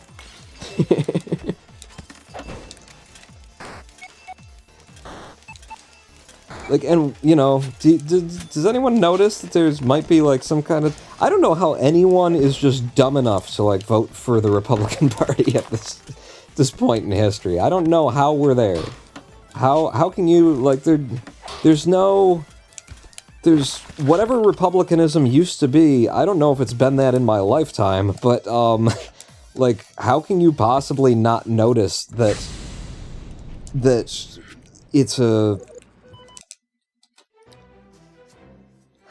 it's rich people invading your government, which exists primarily to defend you from rich people. Understand that. Like, first off, number one, the reason why you form a government instead of having, like, a kingdom or a dictator or a fiefdom, the reason why there's a government of the people is because the people get together and say, we don't want rich people to control our lives anymore. And none of us are rich. But if we all get together and we say we're going to imbue a certain number of us with our power, then they will have enough power to defend us against the buying power of these rich, horrible, deceitful, evil, cocksucking, dick-smoking motherfuckers. That's the whole premise of a government. How do you not, like, see that the Republicans are the rich people using your government of the people to represent the rich people exclusively? How do you not see that in the Republicans? Like, you can argue, well, the Democrats are just as bad, and you'd be wrong that they're just as bad, but you could legitimately argue that they are also bad, not as bad, but they are also bad, but that doesn't matter. Like, take the Democrats off of the table, out of your mind, put them somewhere else, look your Republicans in the face, and ask, is this a rich man, and are his policies benefiting rich men exclusively? That's all you have to do.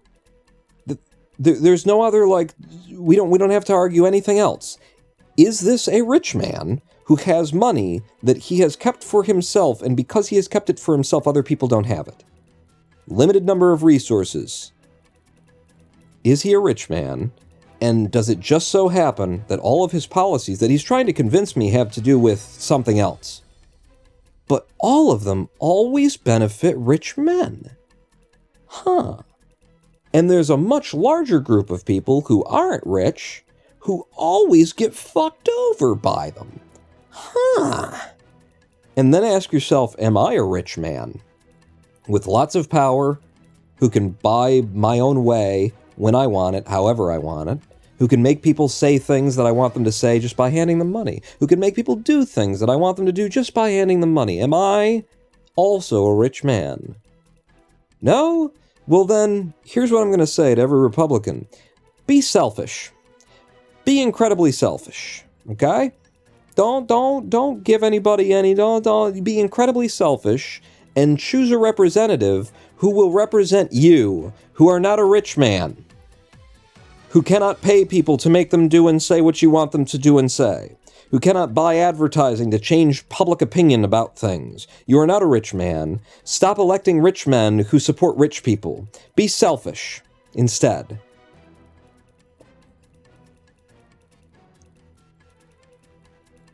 I don't understand how the Republican Party still fucking exists. I do not. Like, did they just prey on idiots? Is that the thing? Like, we've had 120 years of consistent lead poisoning in America, that only, like, abatement began in 1970s. It has not concluded. It's not done. I don't think it's really even happening. You know, it began in the 1970s, and it's still beginning. Is the lowered IQ of America why the Republican Party exists? That's a question that I have to ask at this point in history. Is that the thing? That there was so much lead in the paint and the gas and the fumes in our air that it lowered IQ, which they knew that it would do. Gee, and they did it anyway. Oh, it's almost like the rich people saw the opportunity to make the public less aware, less intelligent, and therefore less able to notice how badly they're being fucked by the rich people. And they did that thing, well, making money on its face, but also making money on the back end, just because now everybody's that much stupider. We can sell them stupid shit that they don't need. We can sell them political parties that don't even represent them. Is that how the Republican Party exists? Is the Republican Party ostensibly a result of the lead poisoning of America? Because I don't get how you could possibly support what passes as American conservatism at this point, or conservatism, however, whether there's a syllable, extra syllable there or not. It's just like, it's prima facie, it's on the surface, it's on its face, you can just look at it and say, oh, that's evil. You can look at most Republicans, get out a bingo book of, like, you know, the two parties, and just look at a picture of a Republican. Look at an image of Leslie Graham and tell me that man's not evil. Just look at it. Just use your eyes. Look at his face. And tell me that you can't see the demons snickering underneath the husk of leather that's been pulled over his form and painted in order to resemble something that's human. Tell me that you do not look at Lindsey Graham and see the pedophile that he clearly is. I mean, just by his face. You look in his eyes and you go, oh, he's a pedophile. And it's boys in particular that he's about. Like, you can see that. It's Lindsey Graham. And then when he starts opening his mouth and saying things, it's even worse. It's so much more obvious. But just from a yearbook picture of Lindsey Graham, surely you can see he's evil. And you can do that with so many members of the Republican Party. Just look at them. Use your eyes, people. You don't have to listen to their policies or their ideas or their just look at them. It's like that fucking preacher. Who was that big preacher who was, you know, he was just a liar for 50 years and told you that there were things in the Bible that weren't there, and he was preaching Jewish texts and claiming that they were Christian texts. He was preaching the Abrahamic rights, you know, and ignoring that Jesus said the exact opposite and claiming to be Christian. And you could look at this man, he had the tiniest pupils that you've ever seen because his eyes were just daggers. He was just staring evil into your soul every time you looked at him, and somehow people tuned into the fucking 700 Club or whatever and wanted to look into those pupils and wanted to listen to this man talk for hours and hours. He was wearing 7 pounds of makeup when he left the house. It wasn't just on TV. I saw that man get caught in the street. You know, he's like walking from one place to another, walking from his private jet, one of 6 of them that he bought for himself because he's such a Christian pastor. He's walking from his private jet to his fucking Hummer that he's going to try, that someone else is going to drive him to wherever he's going, and he was wearing 6 pounds of makeup. He had to wear it to cover over the demon scales. And people looked at him, and they decided that that's a man to trust, and then they went out, those same people, and voted for the Republican Party. How is it that some people can see evil directly in front of them and think it good? You know, like, that's before they open their mouths. You could just look at them and see, oh my God, this person, woof. Like, you should already be on your guard when you see how they appear. And then when you start to hear their words, surely you can pick up that what they're saying is, I don't know, racist, misogynist, backwards 6 centuries old fucking, you know, that basically what they're pitching is, what if not democracy though? What if dictatorship? What if what if rich men, okay, and not because I'm rich and all my friends are rich and I've just been legislating for rich people, but what if like one really rich man just told you what your life was going to be? Huh? That sounds better, doesn't it? Doesn't that sound better? You wouldn't have to worry. You wouldn't have to think about it. No participate. You don't gotta. It's so complicated trying to figure things out. What if one of my friends or me really just told you what was going to happen and then that happened? And also, what if some of you just died? What if some of you just died? I mean, there's a lot of you out there who are just, you don't make any money for me. A lot of you don't make me money for you living. In fact, some of you cost me money to live. Like it's what if you just died? What if those people died and the ones that make me money got to keep living? What if we did that? What if that? And what if we had a whole political party dedicated to that called Republicans? Can you... but Paul, they're just saying what everyone is thinking. Oh, is that it? So, I mean, is it just that half of the people are evil? And then they see, oh, finally, there's someone for me saying the things that is that it? It's just half of the country is evil, horrible, selfish, short-sighted, just that they're all pedophile. Half of the country is pedophilic, fake Christian preachers wearing 7 pounds of makeup to look like they're human beings. That's half of the country, is that? Yes, mostly boomers, says a cute shark. I just don't believe it. I don't believe that many people can have been raised that poorly. Can either be that stupid or have never, like, thought about their own impact on the world and how their own choices affect, both themselves and other people. I have trouble believing that many people could just be that, sociopathic. I do. I have trouble believing it. Because, like, there's so many heads upon which if you have any emotional sensibility, then you can't possibly support this. If you have any intellect, then you can't possibly support this. Like, there's so many characteristics of a human being that if you have any one of them that's good, then you can't possibly support this. And yet, somehow half the people manage to go out and vote for rich people whose every policy supports rich people, who want to make sure, who would prefer it if 20% of America just died, if they were just killed, if they just ceased to be, if they were shipped somewhere else, or if they just were murdered. They would prefer it if 20% of really the planet, and probably more, really. I think I'm being generous to say 20%, but 20% of people were just dead. Because that's what their policies do. When you defund the systems that help people who need help, you kill people. You are killing people. You are killing people to not have a national social health care system. You are killing people every day.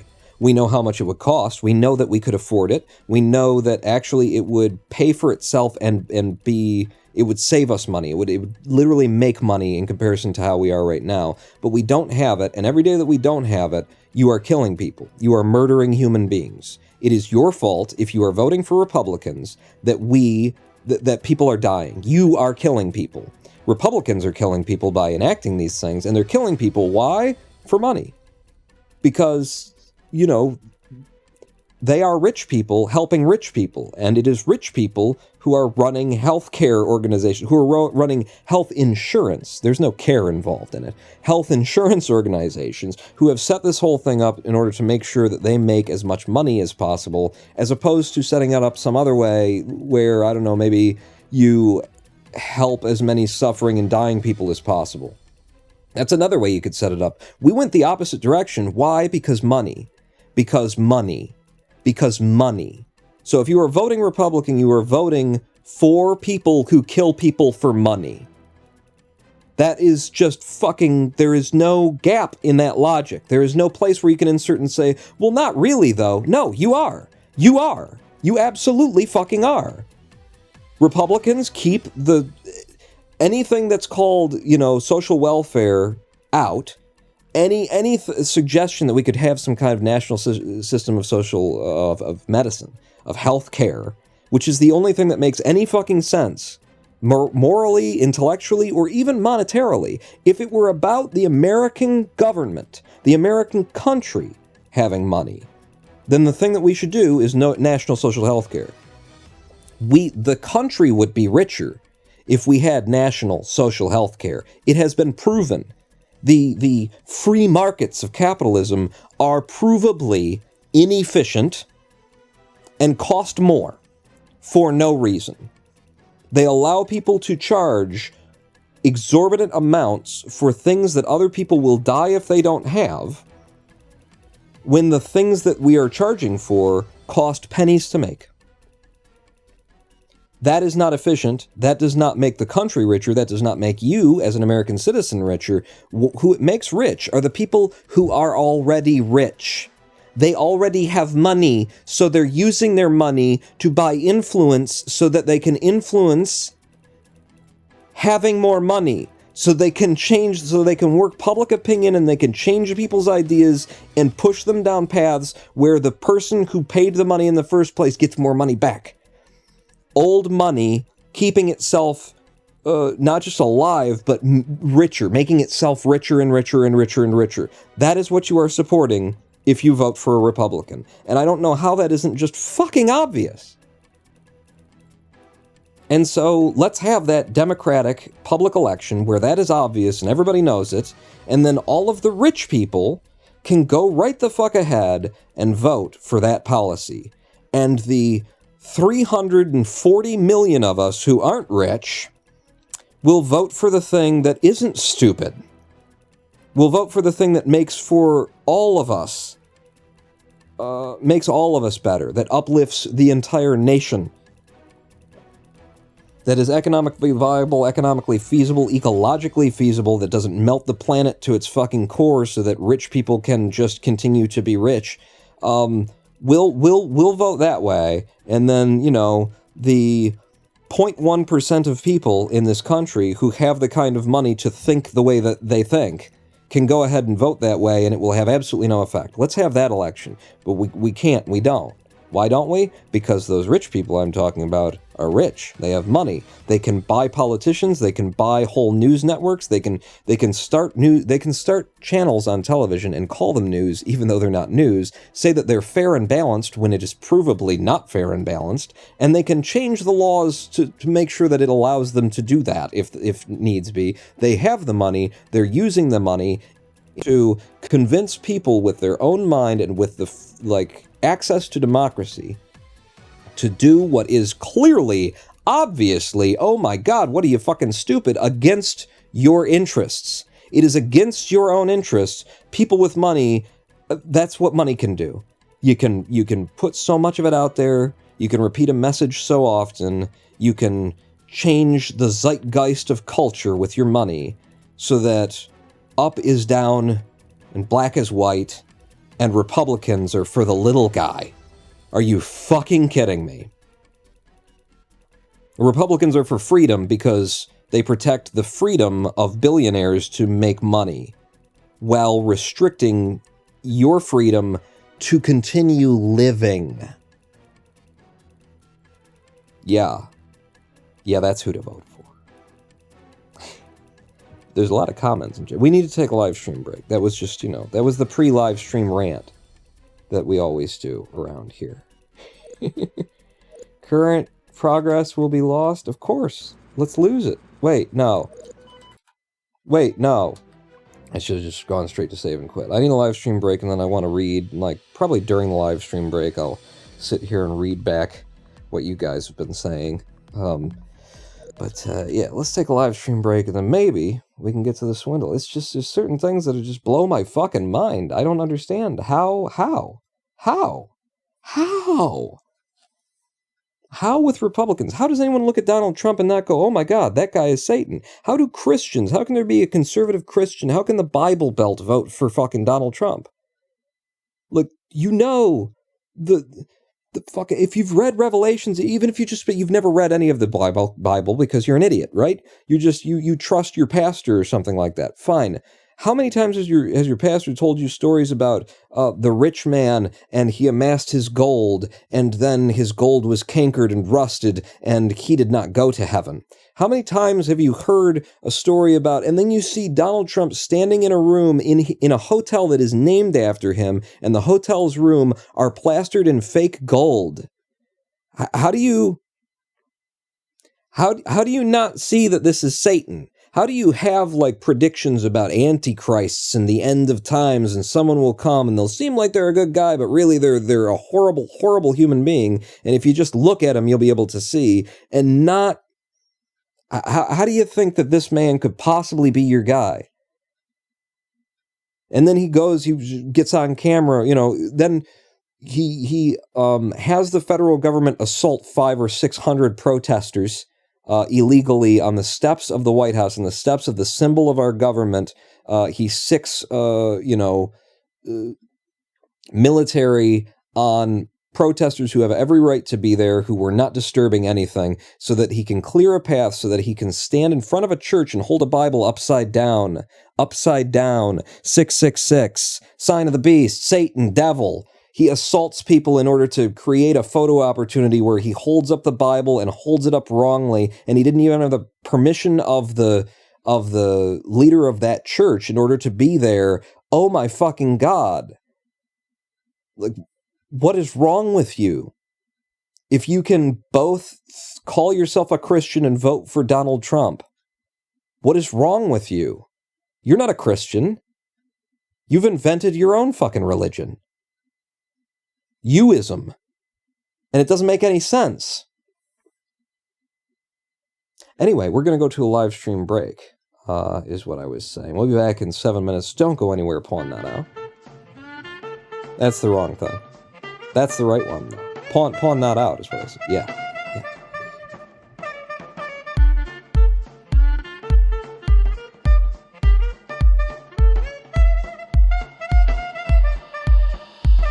We were born to bring it back, but it's more than basic. It's a portion of its rap, but the core is ancient. It's supported like a pack of some observations are important, like the fact that we're bored of fake shit. More creative, have the floor, so take it. Travel to the door is a normal placement. Tattoos on my arm and a form of faith. Yet I battle with the thought of my morals vacant. Turns out, don't confuse it with a turn up. Ain't a veggie I can see unless you count the burnt blunts. Burn up, I can do this Ric Flair stuff. You consider stir tough, I can never care enough.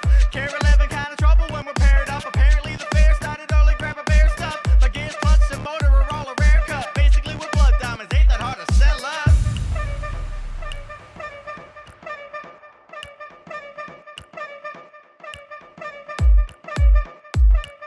My name ain't Mikey, but yeah, I rock. You know why? Cause I don't give a fuck. That's why it doesn't matter whether I'm cool or not. Just a taste of the word gives me the gut rock. It's not pop, so just stop like a blood clot.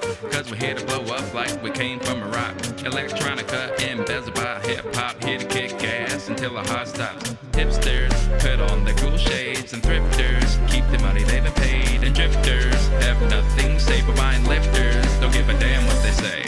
Wait, undeceivable, shit's unbelievable. You never ever guessed you'd hear this mix, it's inconceivable. Ouch, too hot, baby, back out of the kitchen. This is glitchy love at wonderful, so daddy put your bitch in. I'm a poisonous affliction with a fireball addiction. Man, it burns like hell and tastes like heaven. You say both, itching. Now I got you campus itching. This is music for your children. If you've never heard the cue before, you don't know what you're missing. Hey!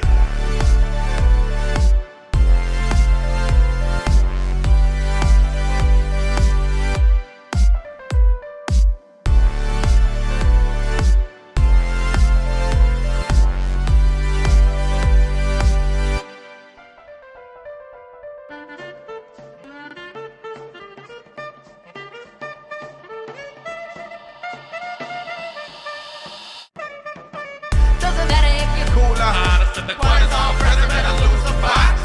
Doesn't matter if you're cooler, Hottest in the cortisol, president, or lose a box. Doesn't matter if you're cooler, Hottest in the cortisol, president, or lose a box. Doesn't matter if you're cooler, Hottest in the cortisol, president, or lose a box.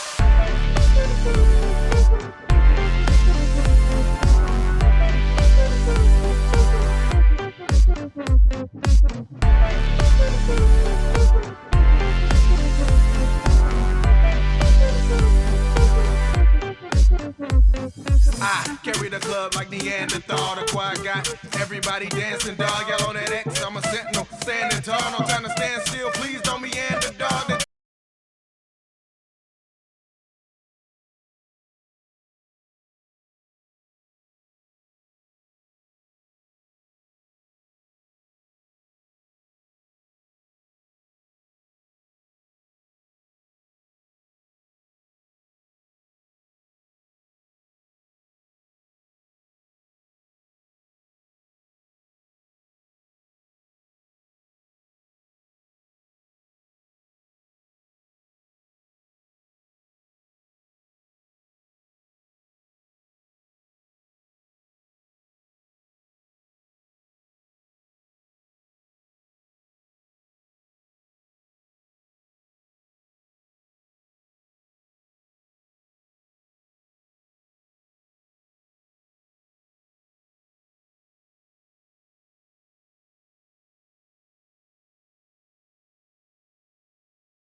Hello, I am the Ronin Pawn. Welcome back to twitch.tv/Ronin Pawn livestream on twitch.tv/Ronin Pawn. Sorry I was late. Pause, one of our cats, had a puke. Had a puke. Everybody's been puking lately.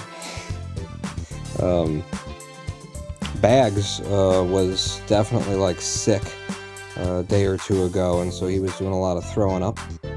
I don't think that's what, just happened with Paws. It's just, sometimes I gotta hawk up a hairball loogie kind of thing, so I had to clean up a bit of a, cute shark, had to clean up a bit of a fur ball, so that kept me from coming back, and chat has continued on. I want to be just rich enough that I don't have to work, but can still live comfortably for the next 80 years. Mephistopheles. That's a...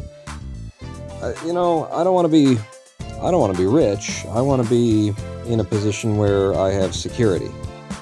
And since it seems like I've got a fair few of you here now, and you've probably been missing this unless you've watched on the VODs, I think I'll go ahead and play how every live stream for the past few of them has opened. And it opens like this. In fact, I'll even play the music in the background, which I have to start separately. So I turn my volume down a little bit. I'll start the intro here. There we go. And then we cut to here.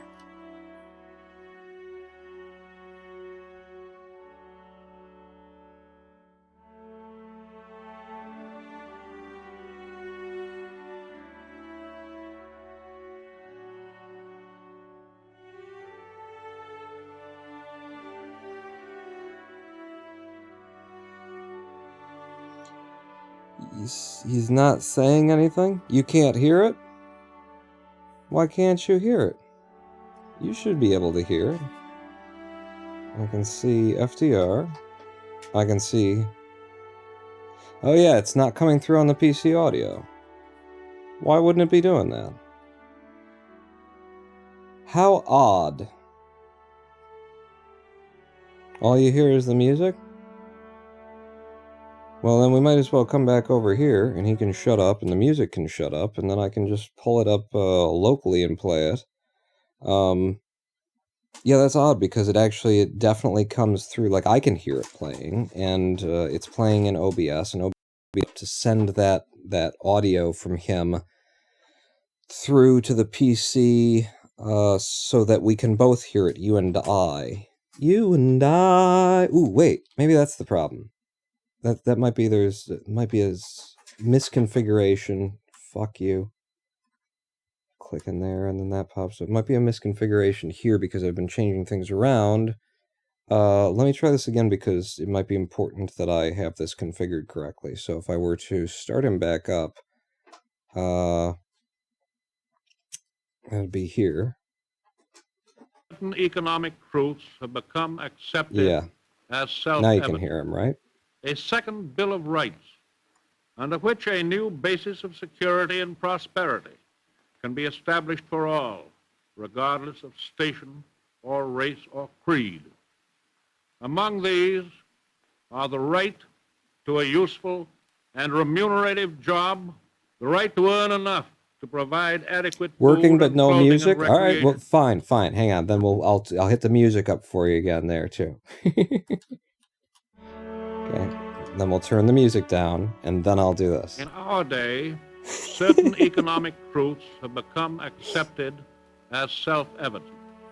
A second Bill of Rights, under which a new basis of security and prosperity can be established for all, regardless of station or race or creed.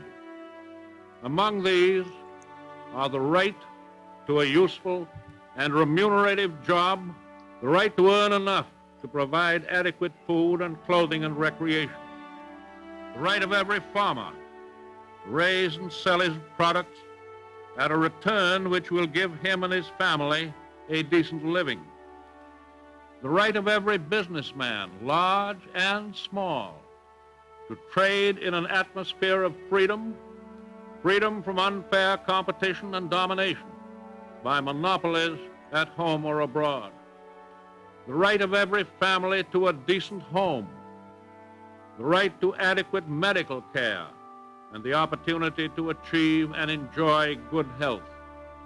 The right to adequate protection from the economic fears of old age, sickness, accident, and unemployment. The right to a good education. All of these rights spell security. And after this war is won, we must be prepared to move forward in the implementation of these rights to new goals of human happiness and well-being. For unless there is security here at home, there cannot be lasting peace in the world. Oh, and then I turn the volume down. Da da da da da da da. All right. I was supposed to close it down, but I did. Yeah, that's FDR, and it is the second Bill of Rights, which was part of his what is it? State of the Union address. The State of the Union address, in fact, that he was feeling too ill to give in person, or at least that's an excuse that he gave. He did not give it in person at Congress. That speech was given, via the radio, basically. But this part of the speech that he had written, he had people come in to the Oval Office and film him reading just this part of the speech, because he wanted Americans to see it, not just hear it. And he wanted it to be preserved outside of the State of the Union address. And it has been completely forgotten, apparently, because in it, he declares that we, are going to found a second Bill of Rights and say what our rights are as American citizens, and it includes a right to a home, a right to a job, a right to health care, a right to an education. And these are not, when you say you have the right to something from the governmental, we're not talking about it in a vague way. We're talking about, no, you have the right to a good education, to be paid fairly, to freedom from corporations monopolizing industries. These are all things that you have a right to as a citizen. You are guaranteed them. You are guaranteed a home. You are guaranteed a job. You are guaranteed health care. You are guaranteed all of these different things that he, enumerated in this speech. And we have none of them here almost 100 years after his speech. It's almost as though just time froze, or in fact started to go backwards. That we broke off into a worse version of the universe than men could conceive of quite clearly. Then. I mean, he started that speech by saying, there are certain things that are just plain fucking obvious to us all, right? That's how that speech basically starts out. There are certain things that in our day are, economic truths that in our day are obvious to take for that kind of a thing. That's how he starts the fucking speech. 100 years later, we can still have an argument over the things that we know.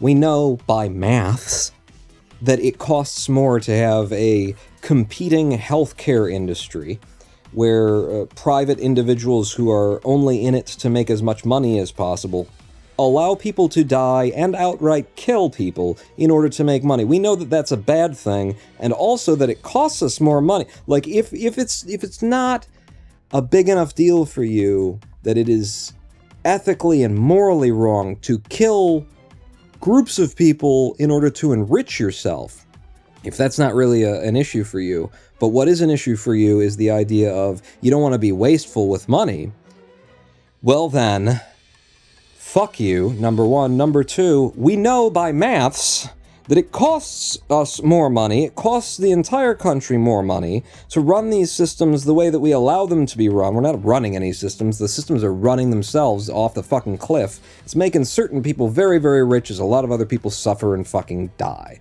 We know that it doesn't work. We know that it costs us more than every other solution that we could possibly use. And yet we're still doing it. Why is that? Maybe it's because the rich have an incredible amount of power granted them by certain people in government who are also rich people and who just sort of, with all of their policies, take care of other rich people and try and make sure that poor people can't vote or can't participate in the system. And we call those people Republicans. Stop voting for them, idiot.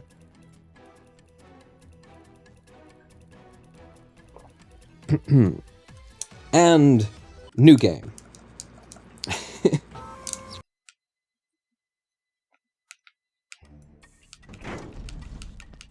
Sounds like everything would be so much better if we got this second Bill of Rights, doesn't it?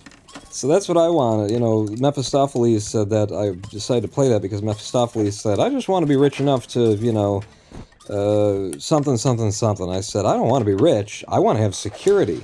I just want to know that, like, tomorrow is going to happen. I mean, well, you know, no man can know that kind of a thing, but I mean that the basics of my life will not be pulled out from underneath me because rich people like money so much. You know, that my economic solvency won't fall out from beneath me overnight, which is something that we all just got our fingers crossed, right? No matter how safe and secure you think you are, if you're not just fucking, if you don't own your own fucking hospital, Rich, look at that. That's a piece of money I can't get, which means this level sucks. I might be able to make this this viable nonetheless, so I will continue trying. But yeah, if you're not just really, really rich, then if you or someone who you actually give a shit about, in this world where apparently nobody gives a shit about anybody, because how else could you vote for Republicans if you actually gave a shit about anyone? You know, if you or anyone you care about gets sick, then that just might be the end of your economic solvency, right? You just, boom, you're bankrupt now. You know, you drew the wrong card out of the chance pile in Monopoly, because that's the world that we live in. So, like, I would just like to know that the house that I bought, you know, with my own goddamn money and took a pretty big fucking risk on a $2,501 home, you know, so the risk was, is this actually going to be something that I can turn back into a home because it was blighted on the streets of Detroit, you know, that I was doing selfishly for me so that I have a home and have something for myself that has value in this fucked up world. But also that I felt really good about the fact that I was buying in Detroit, and revitalizing and saving something this is a reset run. That was blighted, and I, by the strength of my own goddamn hands, made the electricity flow through this house again, and made the gas run through this house again, and made the water flow through this fucking house again by my own goddamn hands. Do the lights turn on? Does the toilet flush? Does the furnace kick out flames in winter? By my own goddamn hands have I salvaged this from the edge of blight that the city of Detroit ran it into. And I would like to know that I will still own it 6 months from now. That it will still be mine. And I don't. I don't. Like, right now, I have, you know, Lady Pawn and I are living on a fucking inheritance, because my grandmother died recently. Not too recently, but recently, this year. And, honestly, if she hadn't written into her will that her grandchildren were going to get a little something, I don't know where the fuck we would be right now. Because we were running out of what little money I had left in my savings account. I have a chronic illness that is getting degeneratively worse the older that I get. Doctors don't really know much about it. It took me 4 months to find a doctor who had ever fucking heard of my condition. All the other doctors wanted to say that you know, it was in my head because they didn't understand it. They'd never heard of these particular symptoms all side by side. You know, this is the world that I live in, and as we sit here right now, in order to, like, find that doctor, by the way, in order to find doctors that know anything about this, I was not able to participate in the, like, medical insurance industry, all that kind of stuff. Those doctors aren't good at their jobs and have never heard and don't know and don't want to have to deal with. They just want to, like, you know, tell the insurance company that they saw me for an hour and bill $250 or whatever. They're not actually interested in helping people. So the only way that I was able to get a doctor in this fucked up country, in this shithole country that we all live in, America, who was willing to listen and help and try to, you know, make my life better, was I had to pull the fucking money out of my own goddamn pocket and pay for their time. That's the only way that I could find a doctor. I've seen 4, 5, 6 different people who were all, you know, insurance-receiving doctors. They didn't have time for me. They didn't know. They weren't educated enough. I was handing them papers that had the name of the disease that I almost certainly had. I'm not a doctor, but I can fucking Google. And they didn't want to read it. They wanted to assume that I don't know what the fuck I'm pointing at or talking about. They weren't listening to my conditions. They hadn't heard of this disease before. And why would they have heard of it before? There's only like 2 million people in America who probably have it, and who are undiagnosed because doctors don't listen to people, and in America don't take the time to do their jobs. That's the situation that I'm in, and had it not been for like a small inheritance that came in, that Lady Pawn and I are now living on as the money drains out of the bank account because, you know, big shocker, I'm not making, you know, a whole bunch of money by putting out one YouTube video every 2 months and doing, you know, 6 to 8 live streams or something, whatever it is that I'm still able to do at this point in a month. Have I still not... Yeah, this is weird. I'm not actually following my routing in the... I've done a whole bunch... I've done 3 or 4 jobs now, heists, and I still haven't made my first buy. That's not the way this is supposed to go. But I've never done it before, so might as well try it out. So yeah, I don't, like, the money is flying out the door in order to pay for medicines and doctor's visits and everything else, and it's not coming back because I can't work for a fucking living at this point. I'm doing this live stream from in a bed. From in my bed. Because while I was feeling good temporarily, I, you know, set everything up so that I could transmit from in a bed. So, like, me and people who are like me in this same similar position, wouldn't it be nice if we had some amount of, I don't know, security, in that we will still be able to own the homes that we currently own, that our families and loved ones won't be put out onto the street, because for the lack of our incomes, you know? Doesn't that sound like maybe that's a thing? Okay, I've never done it this way before, so now I'm looking at, like, what else can I buy at this point? Wow. Alright, well, we're back in. That's very weird. Very weird. First split 4 minutes in. So yeah, wouldn't it be nice if we lived in a world where housing was guaranteed to every American citizen? Because why the fuck shouldn't it be? For as many people as have said, you know, this is the richest country of the world, this is the greatest nation in the blah, blah, blah, blah, blah. Really? Well, do all citizens who are born here, are they guaranteed to have a fucking roof over their head? No one has to sleep under a bridge, right? You couldn't possibly say it's the greatest nation in the world if your citizens still occasionally had to sleep under fucking bridges. Surely you couldn't.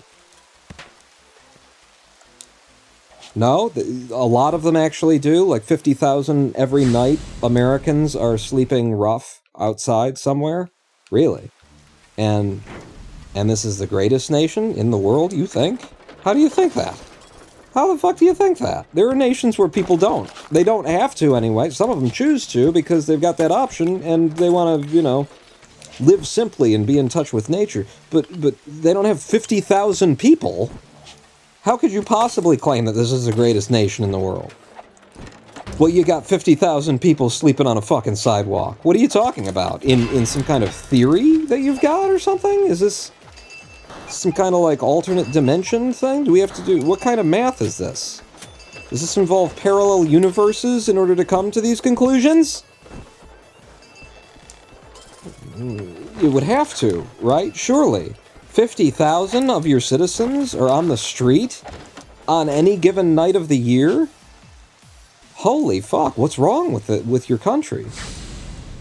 Are things like really bad? Is everybody really bad off in America right now? Is the whole economy collapsed? No. There's some people who are making an incredible amount of money, in fact, and they're not really doing anything for it? Really? Huh. This sounds, you know what? I've heard of countries like this. This sounds like what you've got set up is a system where the rich get richer by abusing everyone else.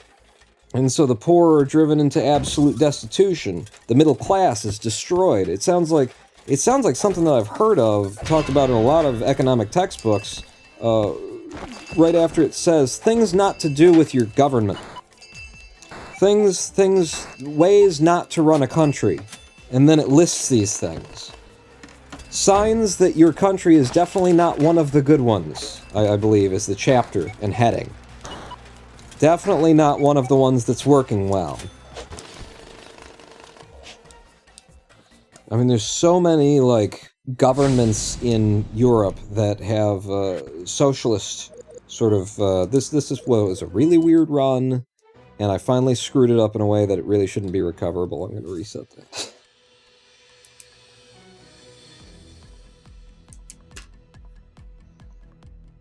But so many European nations that have socialist overtones to their government, or just have, like, regulations in place that keep corporations from completely fucking over their populaces, they're just so much better off.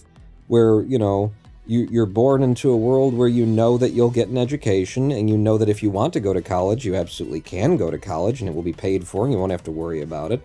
And if you get sick, then you'll just go to a doctor, and that doctor will treat you, and no money will exchange. There will be no goods. There will be no commerce involved in you getting unsick. So many nations that run off of these basic level, obvious, like, that's how you want to organize a nation of people, premises. And anyone could ever claim that America has anything going on? We accidentally, in the course of 20 years, we have accidentally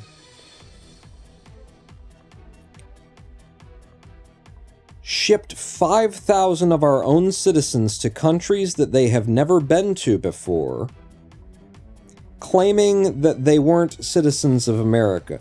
People who were born here, people who are citizens here, or people who were naturalized. We have shipped brown people in particular, mostly, on the southern border, who are citizens of the United States of America, who have never been citizens of any other country, because they were brown, and because racism is so rampant in America. In the course of 20 years, 5,000 American citizens have been deported to countries that they have never been to before. Somebody, some racist cuck on a fucking court in Texas decided that they look kind of Portuguese. Ship them there.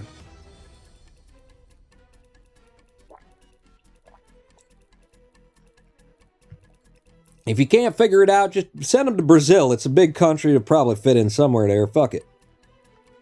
This is the greatest country in the world, huh? Really? Accidentally shipping 5,000 of its citizens based on the color of their their skin to countries they've never been to before. Oh yeah, you're nailing it, America.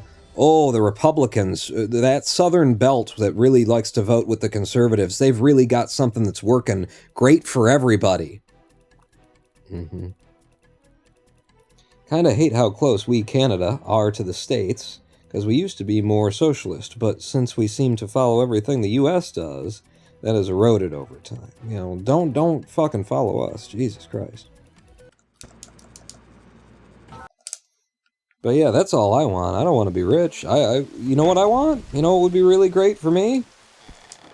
$18,000 a year guaranteed income. That'd be fucking great. That'd be, oh my god. You know what that would be? You know what $18,000 a year would be? It would be poverty level, the edge of poverty level to low income for a two-family household, which is what we are with me and Lady Pawn. So, in other words, the American government has recognized that in order for Lady Pawn and I to live, we really should have $18,000 a year.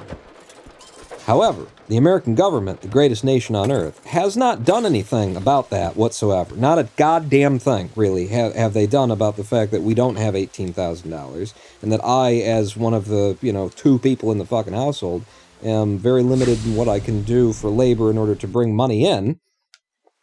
So there is an official on the books public recognition of you should have this much money to live on.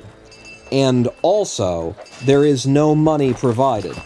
There is no solution provided. And also, it's just amazing the number of things in America that are exactly like that. You see that?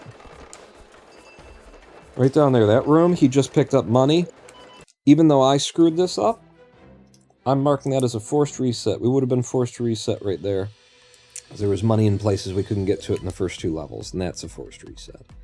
So many things in America where it's like, but how can you simultaneously acknowledge that there lies the problem? You've just drawn the line. You just drew the line. And you know what a lot of people would say? 2 people? 18,000? That's it? How would you survive on it? A lot of people would say that. I'm not one of those people. I have always lived very close to the line. I honestly don't know what I would do with, I would feel bad if I had too much money, to be quite honest with you. I think the most money I've ever made in a single year of my life was like $26,000. And, I'm incredibly smart. Before I was limited in, before this disease started to take things away from me, I was super, active, super strong. The things that I did for work, I kept them simple intentionally, but I've always had a whole bunch of potential that I just, it wasn't for me. I didn't want to turn it into grinding away at some stone just for fucking money. So, I did computer repair for a long time, and I didn't do shitty computer repair the way that people know it now.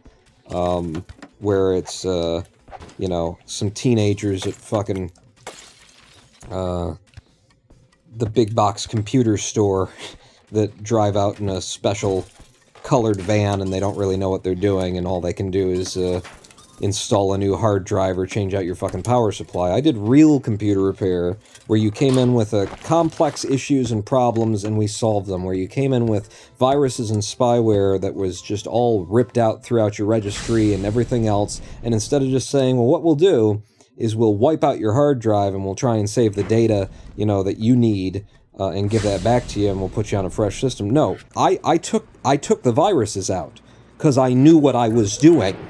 And when I was done, there were no viruses, and your computer ran the way that it did before. I did good computer repair. I've been interested, I've done a lot of programming, database development, stuff like that, just for fun, though. I didn't want it to be a fucking career. I got sick of, every family member asking me to do something with their computer, oh, I'm having trouble with the I don't want that. It's not what I wanted my life to be. So yeah, there was money to be made. I chose something else. And as an American in the greatest country in the world, surely I can choose my own goddamn life, and if it means leaving some money on the table so that I can live a life that's more fulfilling, so that I can pursue spiritual or, meaningful fucking things.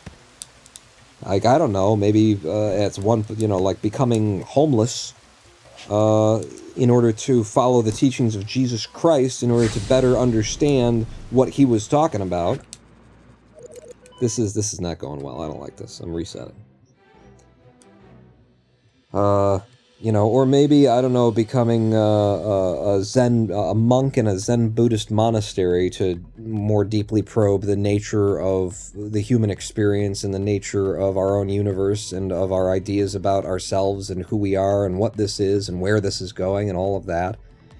Surely in the greatest country in the world, someone with the means to generate capital is allowed to choose not to, in order to pursue more meaning. No? No? Okay.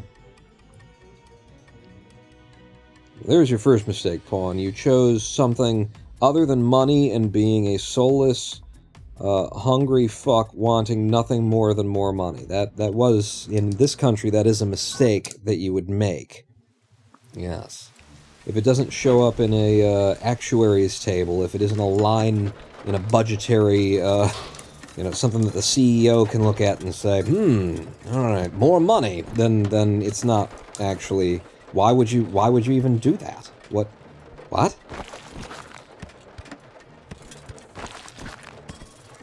It used to be, I mean, at least in theory, in all of these, like, American religions that it's seemed to me that at some point, people used to value the idea of,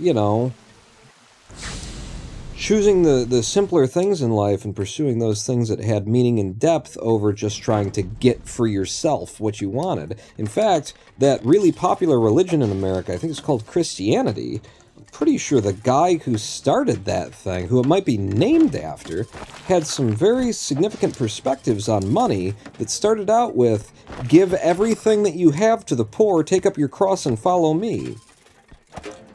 I believe that the leader of the most popular religion on the face of the earth, I think it still is, that his teaching was, get rid of all of your money. Your money will only pull you down. It will only distract you from what is important. You cannot serve two masters, and to chase after money is to serve mammon as well.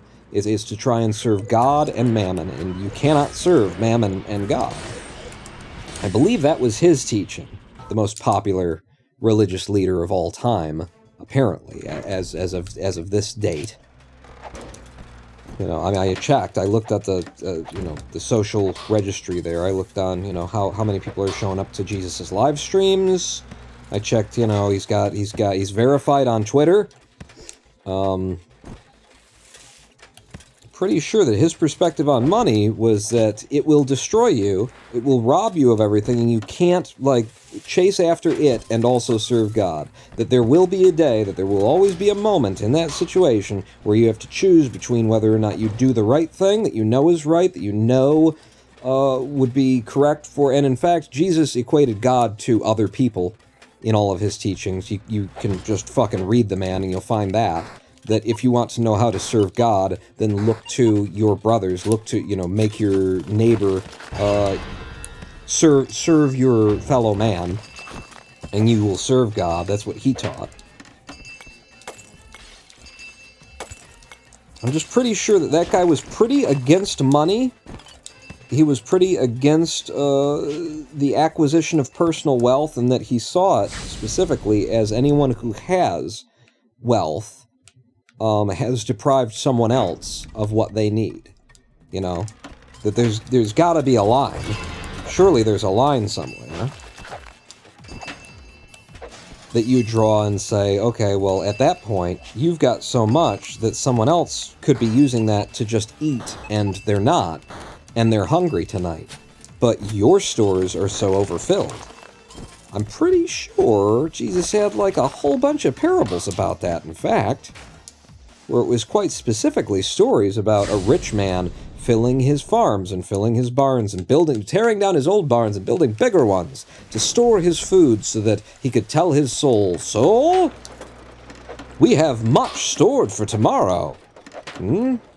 Eat, drink, and be merry, and be at ease, soul." And then God came to him, according to Jesus, and killed him. And standing before God said, "Where's your fucking storehouse now, motherfucker?" I believe that's I'm not even paraphrasing this. How Jesus told it. God said, "Okay, bitch.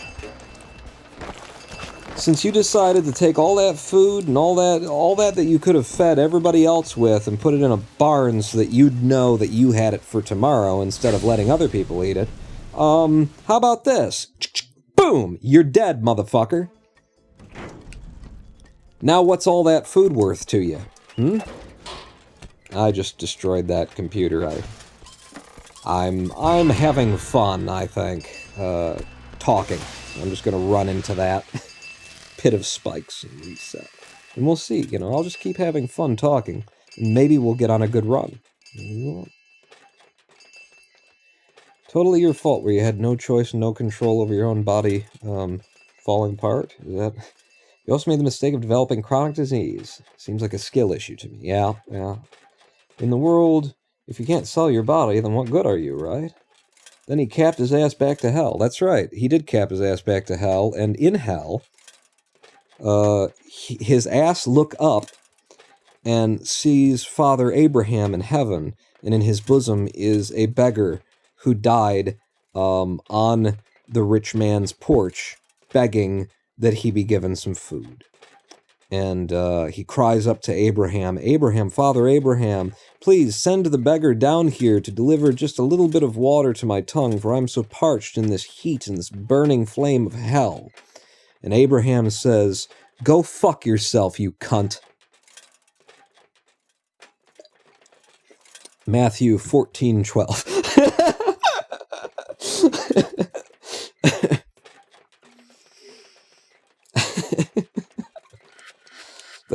I am loosely, in fact, I'm tightly paraphrasing. That is very close to the actual story. The rich man went to hell, and he was burning in the flames, and he looked up and saw Abraham. Stop right there. And he said, "Stop right there," is what he said.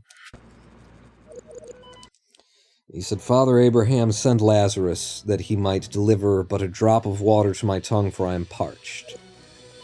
And Abraham says, "Son, you remember in your life that you had your good things. Lazarus received evil things. Now you are tormented, and he is comforted." That's closer to how that story ends, but it might as well have been Abraham saying, "Fuck off, cunt."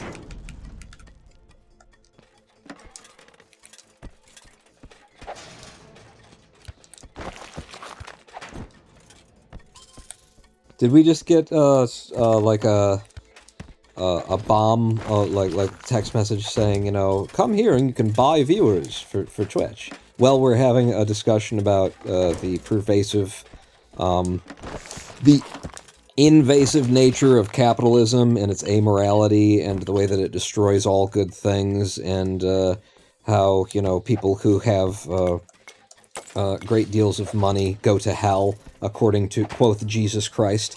And according to Jesus Christ, quote, God, that God will put him on his left-hand side and consider them goats, and that they will burn in the fires prepared for the devil and his angels. Did we just get... get like a, We can make it look like more people are here so that you can trick people into coming and enjoying your content so that you can make more money. Is that what just happened? Because I can't look away from the game too much, but I can get a smell, a sense, a vague idea of what you guys are saying in chat and go, Yes, I think that's exactly what just happened. Okay.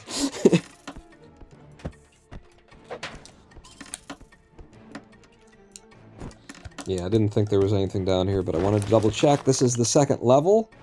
I've just cleared out 100% of the money, I think. Well, we're playing a game about, stealing money. But we're stealing money with a purpose. We're not just stealing money to have as much money as possible. We're trying to maintain the freedom of people who steal money to be able to steal money in the future. If we collect enough money, then we can break into the place where the Devil's Basilisk is being made, which is a device that will stop all thieves from ever being able to rob anyone again. And imagine a world without people taking each other's money. That's not a world I want to live in. So, we're robbing people. So, not so that we can get money, but so that we can get enough money to make it so that we'll always be able to rob other people for money. And that's the moral of the story, everyone. Merry Christmas. Alright, I see money in a hole that I can't possibly get to, which means we won't be able to get or be able to get 100% of the money out of here. But I did get as much as I could get, I think, including the stuff that was on the ground. What was the percentage? 98. If it would have been 99%, we would have got credit for it as though it was 100. I'm convinced that the future is just going to be Final Fantasy VII. Well, hang on, I have to actually look at the screen now. Damn it. With eco-terrorists attacking the rich. I mean, eco-terrorists might just be code for the poor. You know, for the people who aren't able to live in cloud cities, and that means that they actually can't breathe anymore because the rich people destroyed the planet. You know, they might be called eco-terrorists by the rich. Everybody else will just be like, you know, innocent people trying to take back their world. Not saying I will be one of those eco-terrorists, in case there are any FBI or CIA agents watching. And why wouldn't they be watching with everything that I've said? I've talked about the teachings of Jesus. I mean, honestly, that does make me a pretty dangerous character. I mean, I don't know if you know this or not, but they killed Jesus for talking about what Jesus was talking about. And you know who it was that killed Jesus? It was the rich people. Because he was fucking up their game. He was fucking up their game, man. He was teaching people that, you know, no one is worthy of me who does not forsake their mother and their sister and their father and their brother and their daughter and their son. No one is worthy of me who has value for any of these things, and no one is worthy of me lest he give away all of his possessions, take up his cross, and follow me and follow these teachings. He was teaching stuff like that, and people were listening, and people were believing, and people were starting to follow him, and that was going to fuck up their game. They were teaching a version of things where, you know, to be a slave for a while is a good deal. It works out pretty well for you in the end. You know, if you're rich, this is one of the teachings before Jesus and after Jesus, surprisingly as well. It tends to stay in style. If you're rich, amongst people who want to believe in a creationist deity, if you're rich, that's just the creationist deity way of rewarding you for being such a good whatever you are.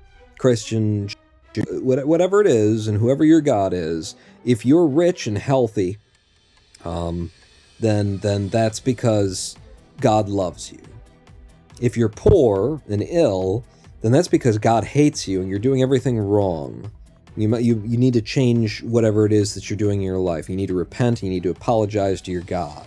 These are things that they teach. Do you see how maybe these teachings are kind of I don't know, they kind of help the rich people continue to affect dominion over everyone else, right? And they also protect the rich people, because if your religion is tied up in the idea that the richest of us must be the most loved by God, then you're never going to, I don't know, get together in a big group with some pitchforks and some flaming shit and go take everything that they have and distribute it amongst yourselves so that you can all enjoy just a small part of what this one person decided that only they should have. That only they were worthy of having all of this, of having such extreme comforts, of such delights, of being able to do anything that they wanted at any time. Only they were worthy of it, and the rest of you go fuck yourselves. Now, that's a pretty hard line to maintain when there's, you know, a large group of everyone else who you're telling to go fuck themselves. They're not worthy. It's pretty hard to do that without them deciding to kill you and take everything that you have so that they can have a little bit of it. One of the ways that you can do that is to convince them that they are more beloved by God than you are. That's one of the good ways that you can really fool people into not doing what makes the most sense, which is taking what you have decided is only good for you and distributing it amongst many people so that they can have just what they need. Of what you considered your comforts. Of what you considered, you know, the extra that you were entitled to. Okay, there's a big room down there in this seed that could have had money in it, but it didn't have any money in it, so we can still get 100% out of this level. If I can... There we go. Just merge through the ceiling a little bit.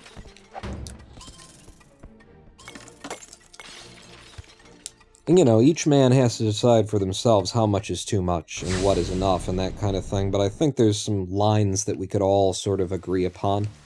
You know, there's some, maybe just a number of digits, you know? Like, hey, when you hit 7 of them, and that's like for you, and that's what you've got is 7 digits worth, it's just for you, now you're evil. I think we could probably agree to that, couldn't we? Even with inflation, I would think 7 digits worth of income. When the federal government, you know, says that what I need to live, if I were alone, is 13,000. That's 5 digits. 13,000 per year if I were living alone. The federal government says that's poverty. I don't live alone. I live with one other person, and that one other person is worth, I think, $4,000 or $5,000 or something like that. I believe the number is, for 2 people, about 18 grand. Yeah, about 18 grand. So I'm thinking, like, when you've got 7 digits and for yourself, and let's not even, like, I'm not even talking about, like, yearly income. My God, if it was yearly 7 digits you're bringing in? Yearly? No. I'm talking about in savings and wealth and in property owned, that kind of thing. Like, at 7 digits, you've got too much, I think. I'm pretty sure you've already managed to cross whatever the line is that we can't define into the place... Oh, wait. I can do computers now. Into the place where now, because you have what you have, other people suffer. And maybe die. Damn it. There was another computer in there. I think that other computer was in a place that we couldn't get to. Which means that's a forced reset, and that's what I'm marking it down as.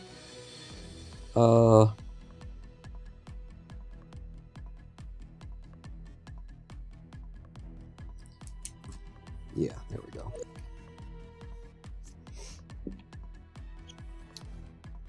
Why is chat not big on my phone right now?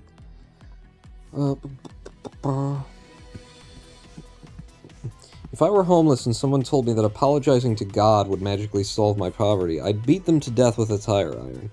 I mean, probably, one of the things that you might try, that some people have tried because many people have been told that, is you might try apologizing to God. And then nothing would happen because being homeless is not proof of an affront to God. Being sick is not proof of an affront to God. Not making $1 million a year is not proof of an affront to God. Making $1 million a year is kind of proof of an affront to God, because in making $1 million a year, in taking that much for yourself and not giving the bulk of it back, because you don't need that, you're just enjoying, you know, your excess. You're enjoying an excess while other people don't have enough. While other people are, you know, struggling and dying in the streets and shit like that. I mean, if we all had an excess, then there's no problem there. If everybody was taken care of, right? But that's not the case. So by keeping so much for yourself, you are objectively an amoral asshole, and it is an affront to God. But, you know, many people have been told, you're sick, you're poor, you're having a bad time. That's because you've harmed God. And one of the things that you might try is apologizing to God and trying to make yourself right with God. And the problem is, you weren't wrong with God in the first place, and so nothing will actually change for you. Your problem is with man. And at least part of your problem is that Jeff Bezos has as much money as he has, and so you can't have what you need. That's why you have to sleep in that alley tonight.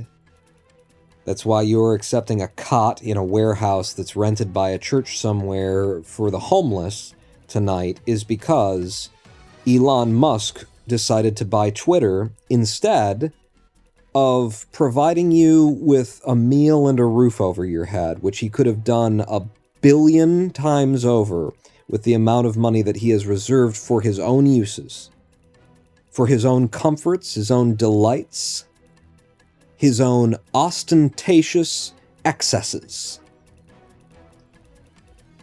Enjoy your cut. Elon bought a tunnel for himself. Go.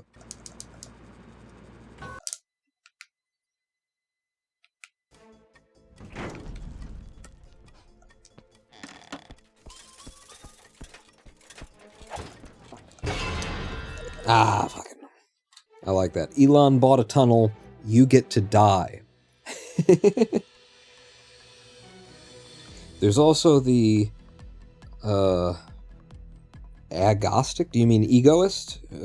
Like or agnostic or agostic view of money that it equates to your value in society. So they see themselves as valuable to most people because a few gave them money. Is that a real thing? Agoist or is that spelled right and everything? And I've just never seen it before.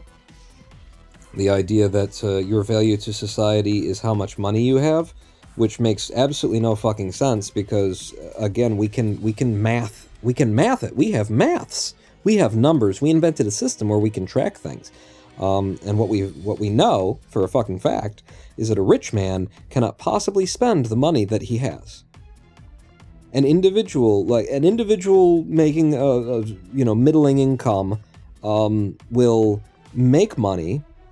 Okay, and then they will spend that money, and then because they made the money, it moves through the economy, and that spurs the economy, and that means that another person makes money, and another product gets made, and someone else can fund an idea that makes the world a better place, or come up with a new technology, and that kind of thing. It keeps moving and bouncing around. A rich person cannot possibly spend the amount of money that they have on themselves in any way that actually benefits the world. It does not re-enter into the economy in a meaningful way. The mass of the money that they have. That's why we call them rich. It's a word that distinguishes them from everyone else. If there were no rich, there would be no poor. You know? It's only when there is a difference. And the difference is that they have so much money, that like they try and justify the idea of, I'm going to spend, $20 million on a yacht.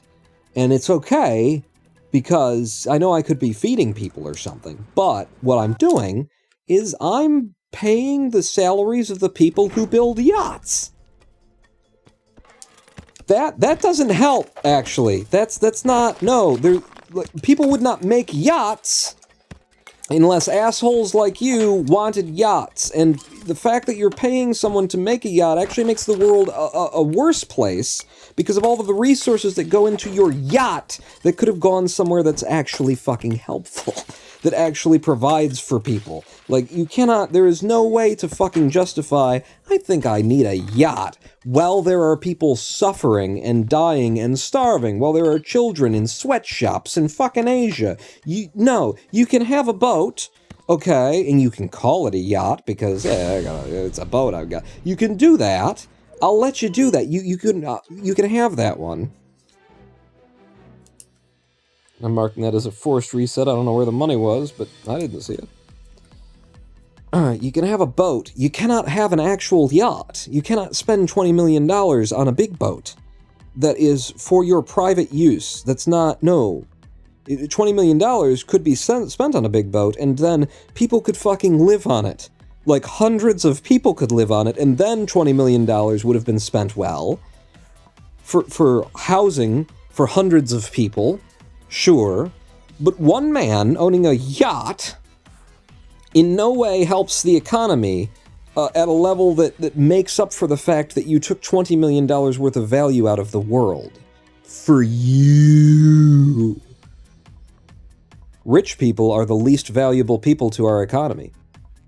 And they think that they're the opposite. They think that they're the leaders of industry and blah, blah, blah, blah, blah. They are not the leaders of industry. They do not create demand in the marketplace.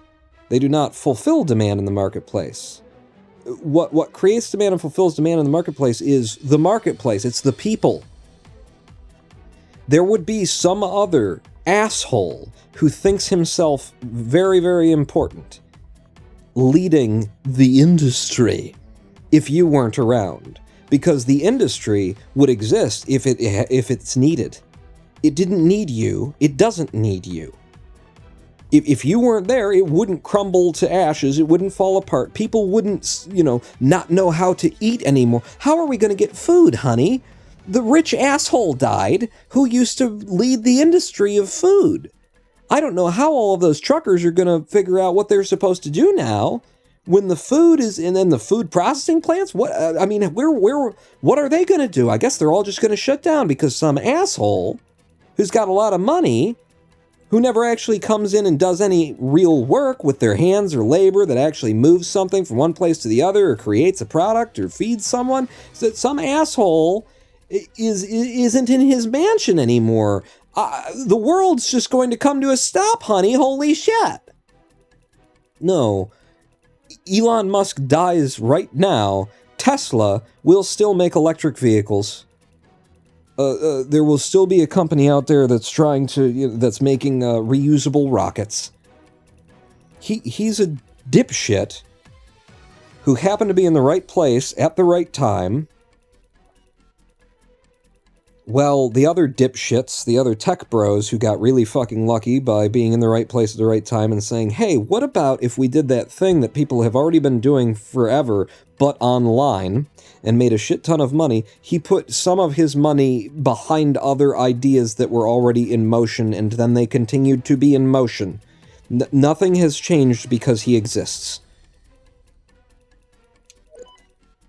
Except that we're all worse off. Because he's decided that the best thing he could do with billions and billions and billions and billions of dollars is dig himself a tunnel, buy a social media company so that he could get Donald Trump back, so that we can all hear what he has to say again. And because, what the best thing you could do with billions and billions and billions of dollars isn't feed people, help people, try and just change the world fundamentally. With that kind of power, you could change the world fundamentally, undermine economies in such a way that, people would actually be helped instead of be fucked by, what he's done is with those billions of dollars, instead of feeding, hundreds of millions of people, like he could do, is he's kept it for himself. He's got a really nice closet full of a lot of suits. He's got some planes, some cars, probably classic cars. He likes those. Could have fed and housed and clothed like a lot of people who are struggling and desperate right now. But he's got really like $1,000 suits, just one suit worth 5 digits. That's what he decided was worth doing. He's evil, is the thing. They're all evil. And that they exist makes the world a worse place. That's the truth of the matter. That's the measurable truth of the matter. You consider all of the things that could be being done by these people, that they are alive, that they exist, has made the world worse off than before they existed. I believe that's just provable, right? We can get stand-up maths in here, and he can come up with an algorithm that just proves it. The world is objectively a worse place because Elon Musk is in it. I mean, because of the choices that Elon Musk makes, and has made, and continues to make. But, ultimately, it does come down to, it's a worse world because Elon Musk, because Jeff Bezos, because Bill Gates, right? They have so much of what is ours. They have so much of what is everyone's, of the value that we have all generated, that our forefathers have generated, that our forefathers have, worked for, and in their minds, in the back of their minds, the idea was, I will work hard, and I will build something, and my children will come after me, And they will work hard, and they will make it better, and eventually, our children's children will not have to work so hard. Because we will have built something. And the world will be a better place, and it will be easier to survive. That's a forced reset. There was money in places we couldn't get to. You know? Like, how hard it was to go out and hunt for food and bring it home and you know, carry the water from the river, and maybe it wasn't clean because there was a dead animal upstream, and maybe everybody got sick, and, you know, and all of those things, and we've built all of these systems in order to make things better, and then we evolved our technology, and we started out with, like, you know, the candle became the light bulb, and then the light bulb became the LED light bulb, and the weird thing that you gotta notice is, you know, in my lifetime, we went from every light bulb in someone's house was an incandescent, it was a light bulb that just heated a wire, and like 90% of its energy was lost to heat. But we got the 10% of light out of it. And so it cost a lot of watts. It was 60-watt light bulbs. That's what they cost. It was a lot of electricity, and obviously you ran more than one light bulb in every house, like same number of light bulbs in your average house, right? Right? So the cost of an LED light bulb to run it is now like 3 to 5 watts. Let's pretend it's 6 watts. Let's just say an average LED is now 6 watts. That is 10% of the electricity that it used to take. We've saved 90% of electricity on lighting, and lighting is part of the, like, main cost of electricity for any house. Something that's running every single day, at some point in the day, and usually overnight, all night long. Multiple lights around on the outside of your house, and maybe some on the inside of your house, are on. We have reduced the cost of that for every single person on the planet by 90%. Has your electric bill gone down?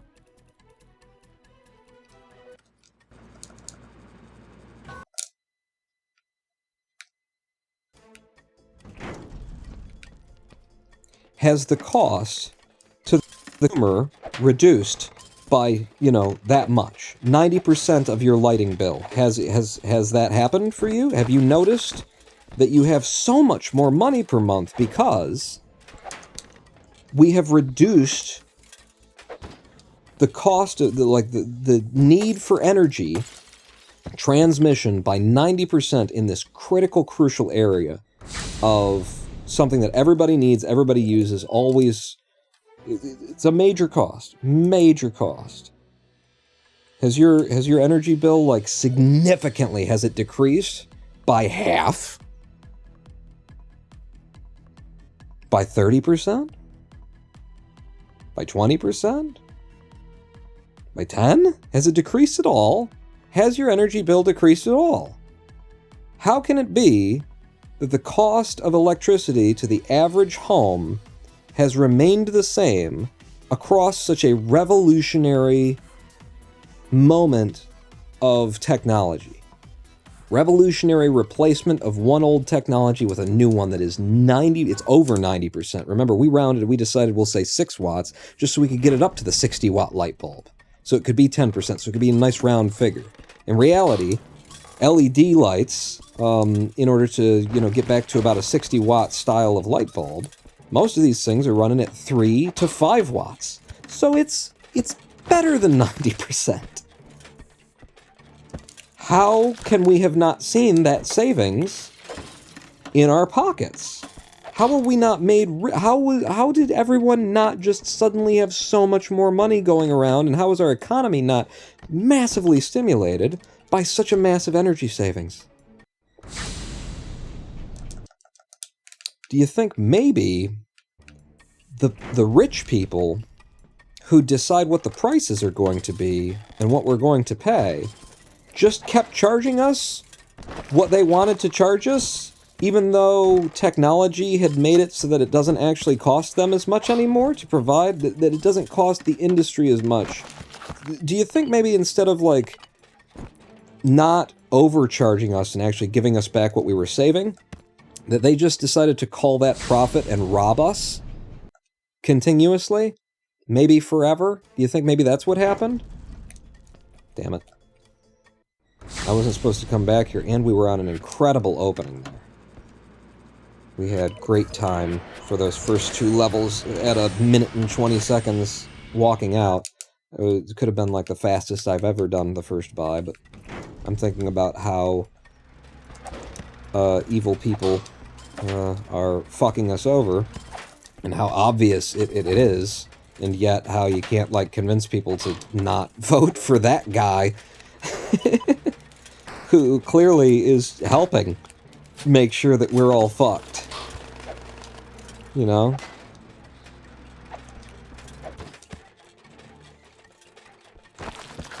Like, does that not interest other people? Like, sure, like, why have I not seen that talked about? Is there a documentary somewhere? Is there something?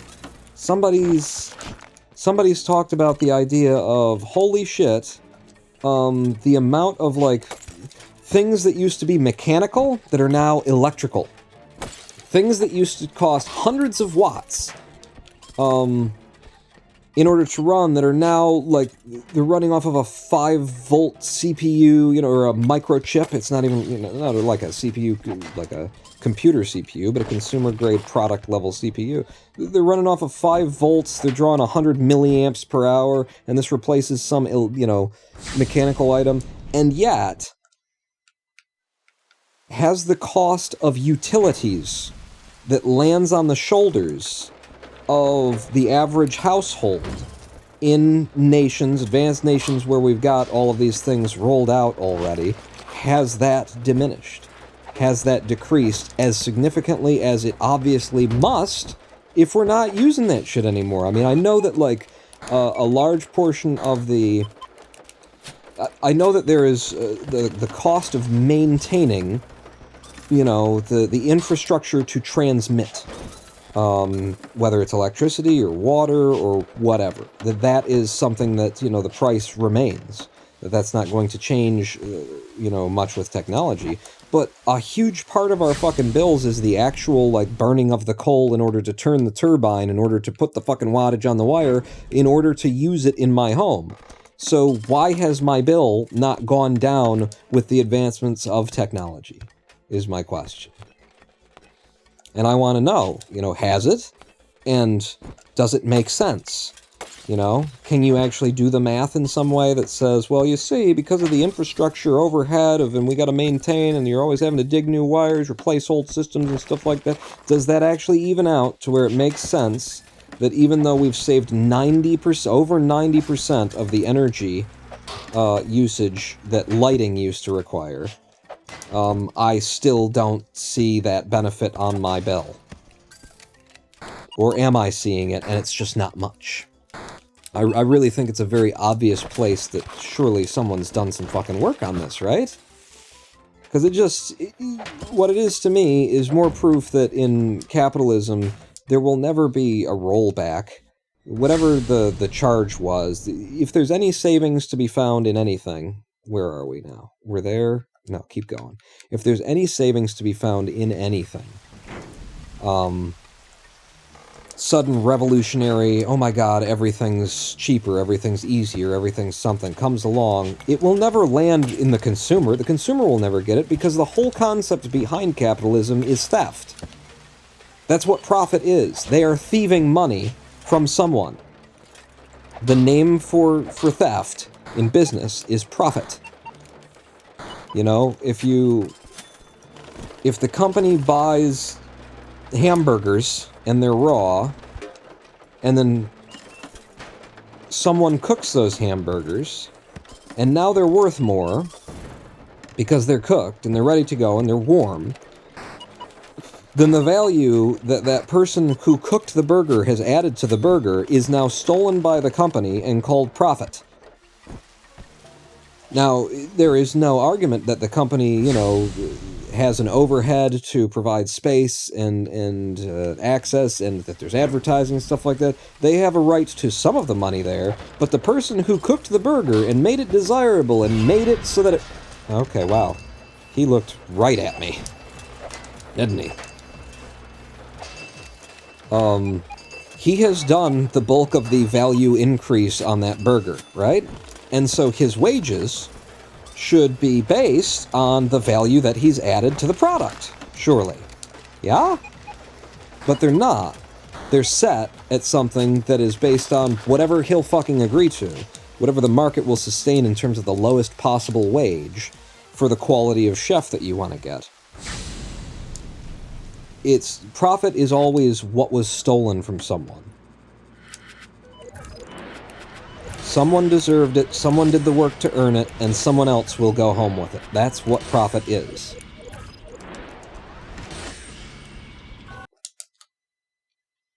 And the person who goes home with it, necessarily, if they're calling it profit, they got it because someone else did the work. That's the whole premise. It's theft. It is just theft. Someone else did the work. If they had to do the work, then it wouldn't be called profit. It would just be called, you know, work. You worked. You went to work, you earned some money, and now you're going home. That's what we all call it. People who call it profit, what they mean is somebody else did some work, and I made some money that I didn't have this morning. Now I have it. And I didn't actually do anything for it. Someone else did it. And now I've got the money.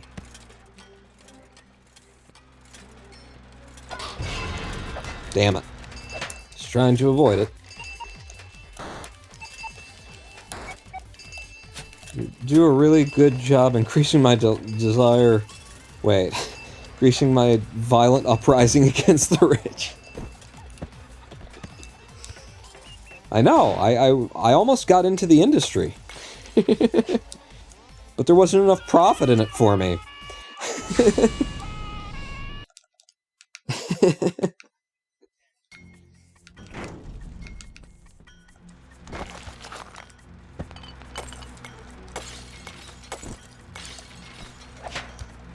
Like, I mean, in the best case scenario that I can imagine where you're calling something profit and you didn't, like, completely rip it, like, I start to think of, okay, somebody made this product, right? But I'm like a reseller, and I'm going to bring it to a marketplace, and I'm going to present it to people, and then people are going to buy it here, and then, you know, I'll buy it off the guy who made it for this much money, but then I'll sell it for this much money plus that amount of percent, and that'll be my profit off of bringing it to this market. But that's still, somebody else did the work to make the product, and then, like, how much profit, how much money can you reasonably make for, like, there is a reasonable number for that, you know?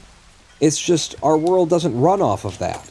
You know, there is a concept that couldn't be called capitalism, because capitalism is just something else entirely, but there is a concept where this world could, like, function fairly and appropriately, where the guy who made the product got remunerated reasonably, but, you know, then the product does have to be shipped after it's there. So then the person who moves the product... Fuck, I could not get the fucking game to let me walk off the edge of that thing correctly. You saw me try over and over again, and the game was like, no, we're going to keep taking your double jump away from you at exactly the moment you need it.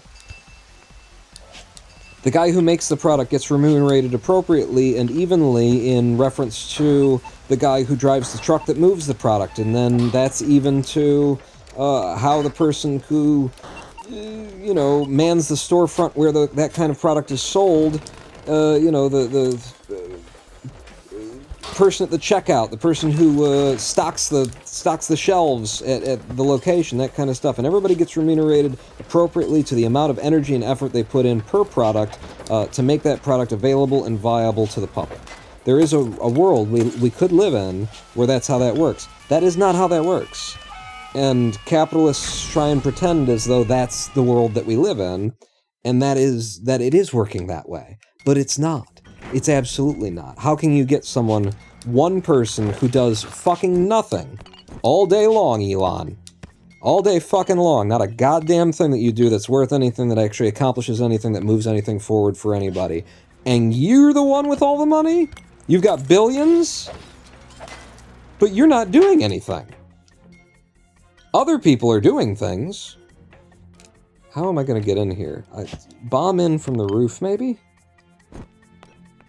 I mean, yeah, I would be surprised if I ran past it and didn't see that opportunity while I was doing it. Okay, if I have to bomb, then I'll bomb here. If this isn't gonna be enough, I'm gonna have to bomb again, son of a bitch.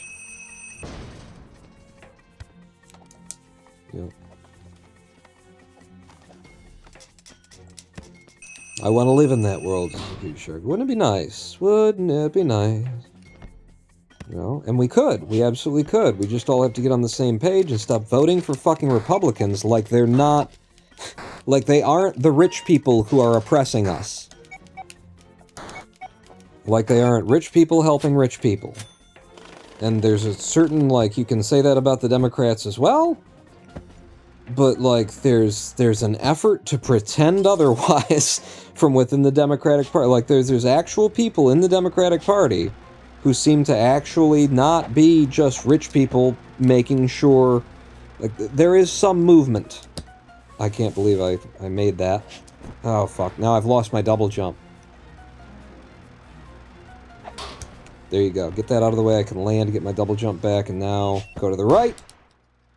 Damn it. That was just a horrible fucking building. Like, all of the things that I had to do to get the first computer, and then the second computer has, like, a series of traps that there's no way to move past without setting them off, and I moved past, you know, 75% of the ones that you couldn't possibly move past.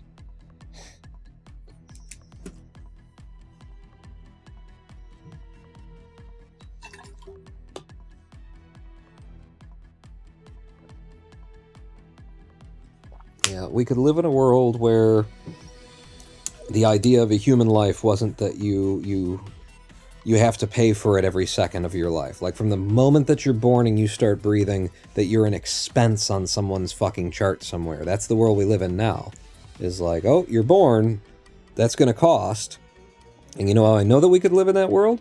Because we have chunks of this world that are already, like, that have transcended.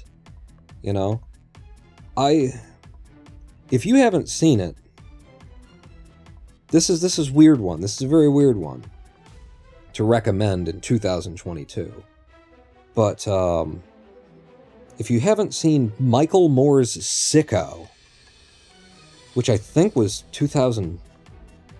Let's find out. I got a phone in my hand right now, don't I?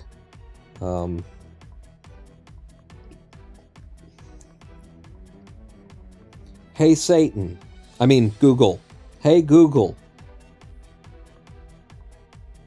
When was Michael Moore's Sicko released? 2007. 2007. Oh my fucking god. And that's the reason why I would recommend, if you haven't seen Sicko, even if you have, and it's been a while, go, like, watch it again.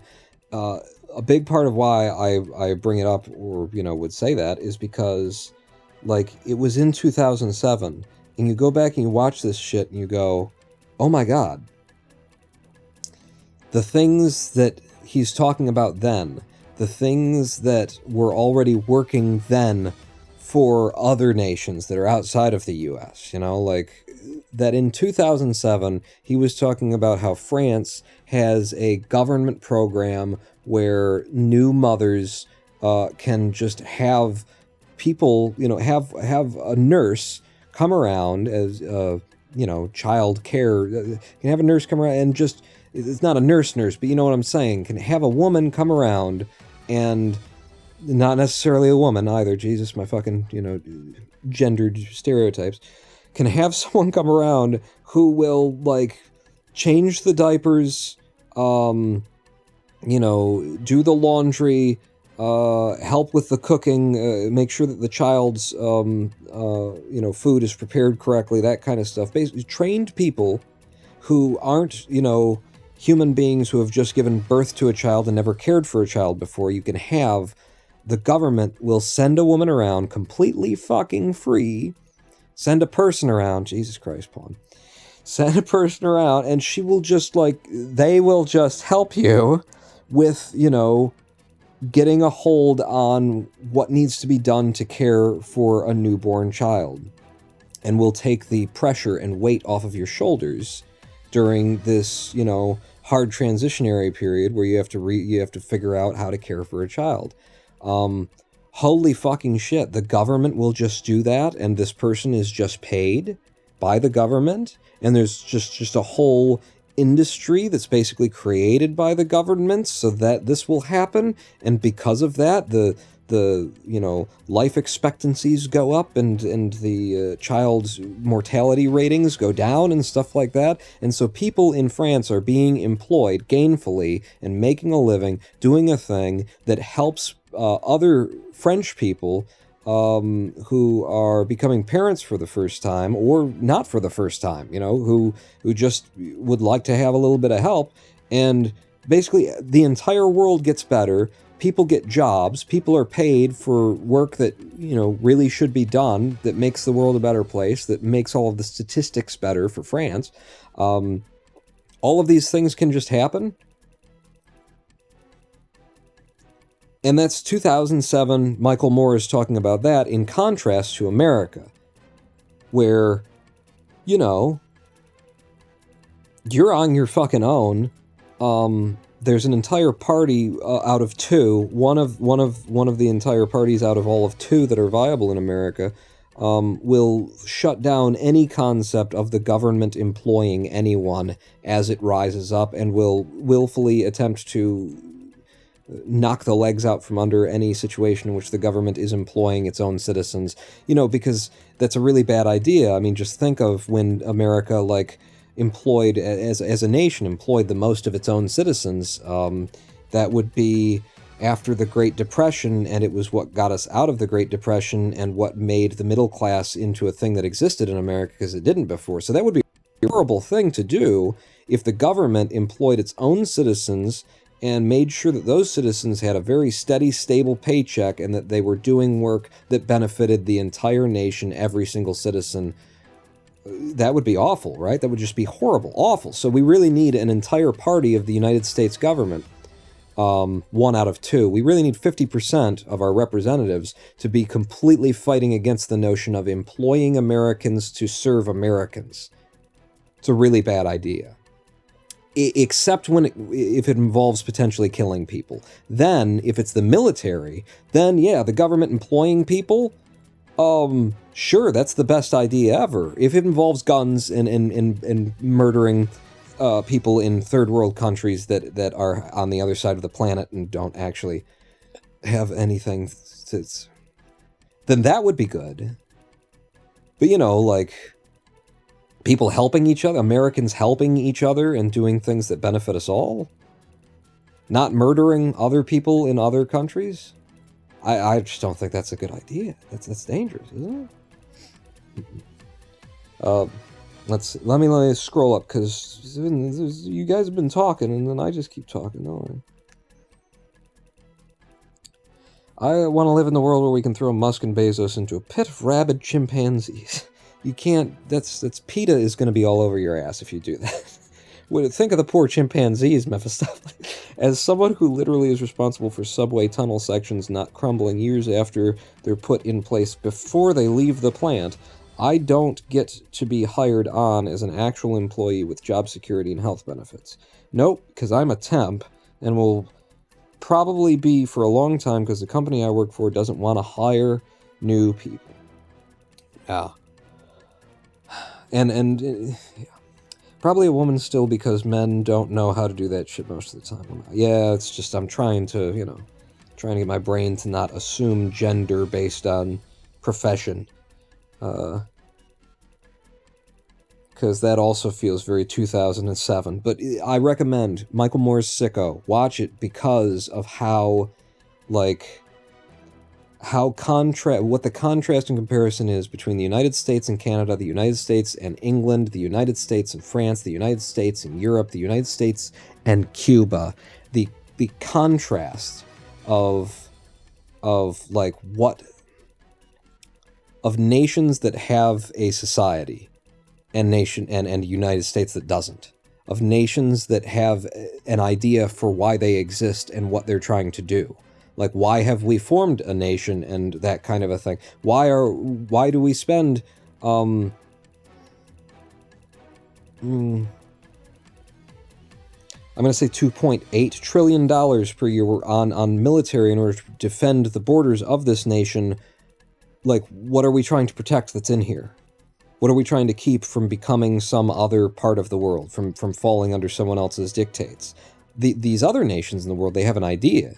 They're trying to create something. They're trying to build a society. They're trying to build a culture. They're trying to build a nation of people where life is better than it was for, you know, their parents.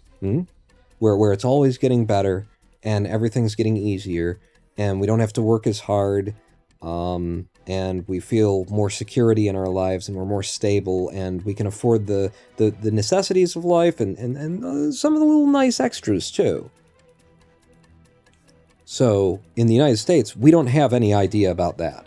We have an idea about protecting this country from being taken by anyone else, and then inside of it, it can just be on fire, apparently. As long as the rich get richer, everything can just be smoking, smoldering hellhole. And in fact, the rich in America might just live in another country. But they're technically, they are Americans. They were born here, but they need to get the fuck out of here, right? You know, this place is kind of on fire and sucks, and you might get shot in a parking lot, just stray bullets from you know, the racists are at large again. They want Trump elected. So, you know, they'll live somewhere else most of the year, and then they'll come around here when it's time to, like, avoid taxes, you know, when it's time to figure out how they're going to not pay into the program again. Mephistopheles said, but you forget, Pawn, that would raise taxes or something. It would raise taxes to... I mean, yes. Number one, I support raising taxes, but number two, there are so many things that we actually could do that would not only pay for themselves, but make the country money.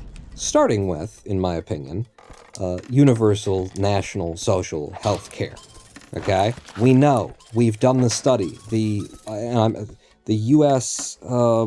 Congressional Budget Office, the USCBO, the United States Congressional Budget Office, has already put out the fucking study that I myself have gone out of my way to circulate and talk about many a time, proving that under, like, I can't remember how many are in the report, but it's like 6 or 7 different potential setups, potentially different ways that we could roll out universal national social health care in the United States of America. All of them make everything better and save money. All of them. Every single one of them. If we took the stupidest one, where it's like U.S. private health, or U.S. healthcare is something that you can, you know, opt into, but you can still buy the private insurance, or it's like something where you pay for, but you don't. If we took the stupidest one, that is the most expensive and the most redundant and leaves a whole bunch of private insurers out there that are just wasting money, because obviously they're taking the money that you pay for insurance and calling it profit and then stealing it, right? That's the whole point of having an insurance company in America, is you take some of the money that was supposed to be put aside for when someone gets sick or injured, and then you steal it by calling it profit and walking away. Even in the stupidest scenario that we could set up, it would still turn out to save more money than it costs. So many things in America that we have been told are like, oh, you'd have to raise taxes. How are you going to pay for it? Where are you going to get the money? Da, da, da. And they yell at each other on Fox fucking News to pretend like there's any argument. We've already done the math. We already know. Yes, there's an initial upfront cost of, like, putting something into place, and then 5 years into the program, we have made all of it back and we start to make a profit. And then because the program exists and we never have to build it from scratch again, we continue to make that money. We continue to have that savings over what we were spending before infinitely. And because in this instance, we're talking about healthcare, the healthier that the society is, the healthier that the country is in general, the less the costs are, right? Because people are less often sick. So if people can just go to the doctor when they need to, and can just get the prescriptions that they need without having to worry, oh, well, that's going to cost, I got to pay that out of pocket? Oh, what's my 20% that I have to pay on that this month? If they can just get those things, then the cost in the long term of running the program always goes down until we hit some kind of plateau of threshold where the American lifespan and the American citizenry is as good as it's going to possibly get. doesn't that sound like a horrible, like, world to... Is that the end of the race? Oh, shit. We got to the point where we are now as healthy as a nation as we can possibly be because we all have access to doctors and we all have access to healthcare, and the doctors don't have to fight to get paid, and they don't spend half of their time, bickering with insurance, and they don't have to worry about, like, well, you should really have this medication, but your insurance isn't going to cover that, so I guess I'll give you this one, even though 40% of the time it causes this to happen, and then I'll have to treat you for that later. Like, when doctors can just be doctors, and people can get the care that they need, all costs reduce. In the system we have right now, it has been made so jump through one flaming hoop in order to get to the next 17 flaming hoops that there is no way to make it cost less. There's no way to make it cost... If we made it cost less, if there was some way to make our healthcare cost less in its current state with private insurers and everything, then how would they steal money and call it profit? It has to be that convoluted. It has to be that complex. Every step in the chain, every link in the chain is another place for a sociopathic piece of shit to reach their hand in and take money off of a pile that is meant for cancer patients and call it their salary for the year. They love links in the chain. They love hoops to jump through. It's another place where they can rob people who are dying and need help. And that's what they're all about. It gets them off.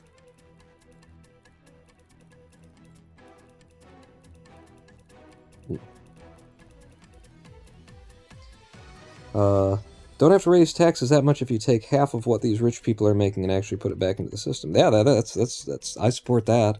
And not half. A lot more than half. Take it all. Fuck them.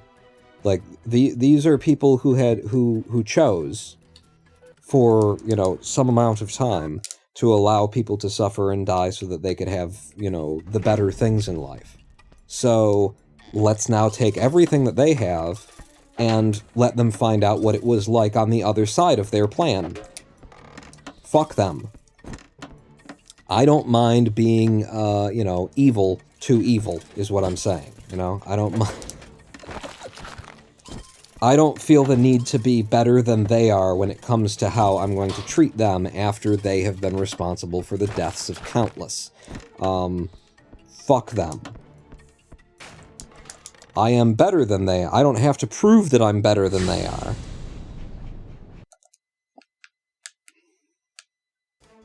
By treating them better than they treated any of us. No, fuck them. I will treat everyone but them better than they treated anyone. And that will prove it, okay? Fuck them.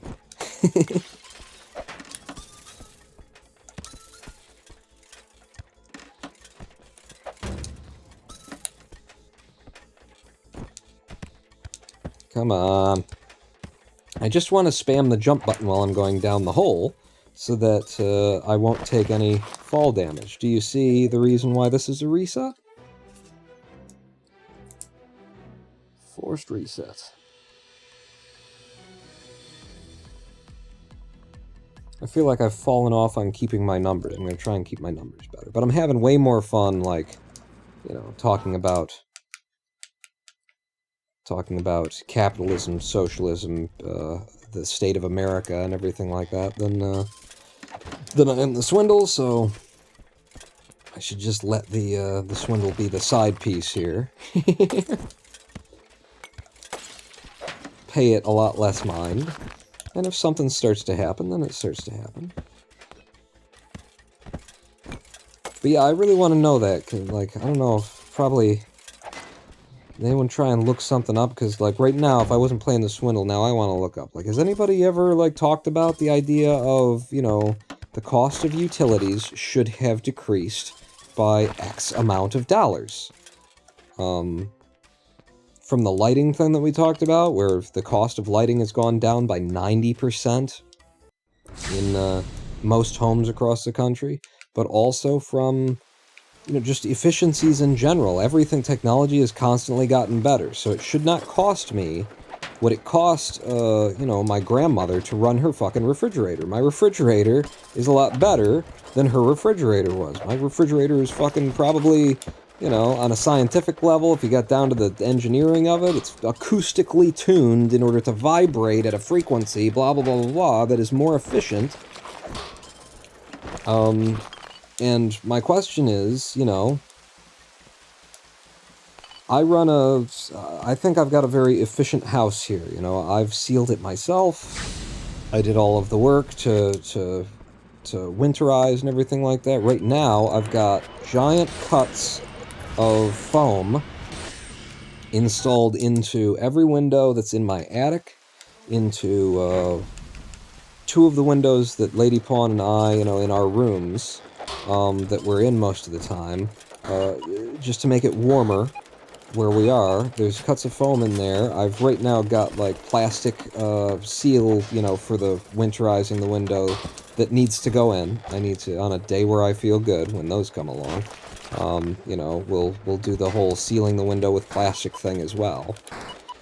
I have been through my basement when I first, like, bought the place, and, you know, across multiple winters, I've done this. Across 2 different winters I did this. The first 2 winters that I was here, I went through the whole basement, and I held my hand, my wrist and my arm up against the wall, and tried to feel for any place that, I might feel air moving,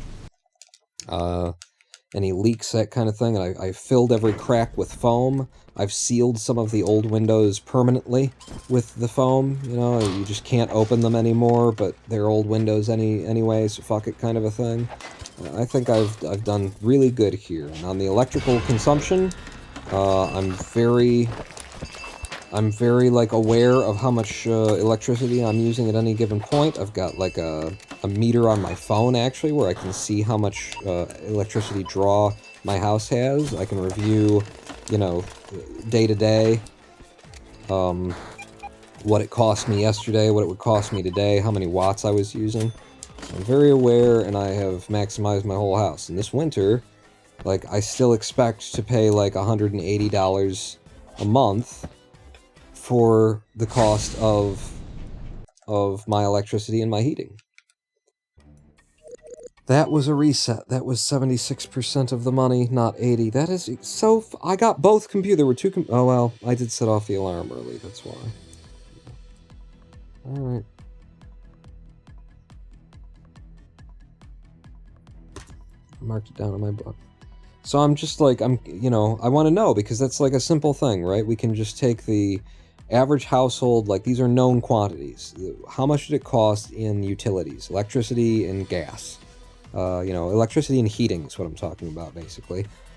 In the, you know, 40s, 50s, 60s, 70s, 80s, 90s, thousands, tens, and now the 20s. And then, like, you know, convert from, with inflation.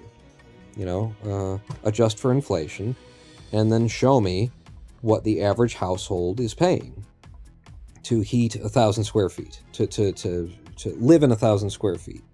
I think the average home size in America, the average living space in America, is about 1,000 square feet.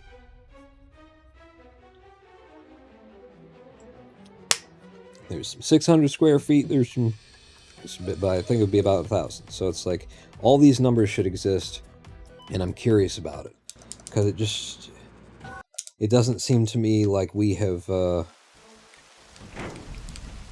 like, the savings of the continued advancement of technology, electronics, that basically human wisdom and knowledge that we have, you know, gained by hard scientific work, and very often against many forces that wanted to prevent it, against many forces that wanted to deny it, you know, that the benefits thereof have rarely, if ever, reached the actual consumer, the actual public. Fuck. I knew I couldn't stand there, technically. Oh, and this is the first level, so that's just a reset.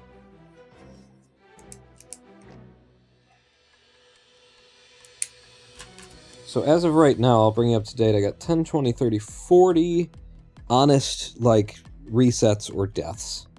I've got 13 deaths or resets that I've just called bullshit. So let's just add those together and say I've got 53 non-forced resets. And I've got 10, 20, 30, 39, almost 40 forced resets. So 53 to 39, is that what I said? Yeah, 53 to 39.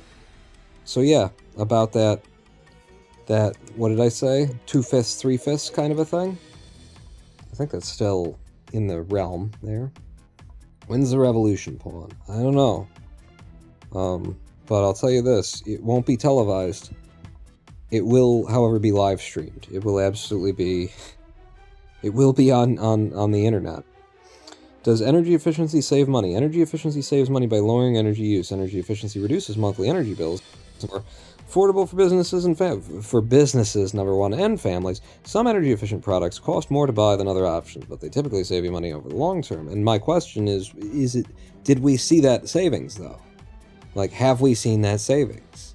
Can we look at the numbers and see, you know, in 2000, LED light bulbs weren't really a thing. If they were out there, they weren't widespread in the US. In 2020, LED light bulbs are a thing. They're widespread throughout the US. There should be a huge difference in the average cost that Americans pay to their utility company between 2000 and 2020. Across those 20 years, the rollout of LED happened. Revolutionary. Oh my God, all of the energy savings. Are we paying less? Are we really paying less? Are we paying meaningfully less? I think the upfront cost is what might lock people out of the high efficiency stuff. Like, my parents can't afford HE washers and dryers. But, like, that's why I'm interested mainly in the lighting thing. Because LEDs, you know, in 2000 or 2000 something, whenever LEDs started to be in Home Depots and stuff like that, yeah, one LED light bulb was like $9 or more. It's not like that anymore, even in the US, you know, like, it took the US a long time. I watch Big Clive, and I was watching Big Clive talk about the cost of LEDs, and what he was saying, I was like, are you kidding me? It's that cheap over there? And it makes perfect sense. Because, you know, Big Clive is on the Isle of Man. He's in the UK. And that's a country that, you know, wants good things to be good. Wants the country to be good. There are people there that actually give a fuck, right? So they would make sure that the rollout of LED it didn't cost so much as people didn't do it. In America, it's a land of profiteering thieves and rich cunts fucking us all over. And that's just how it's supposed to work. That's what it's meant to be that way.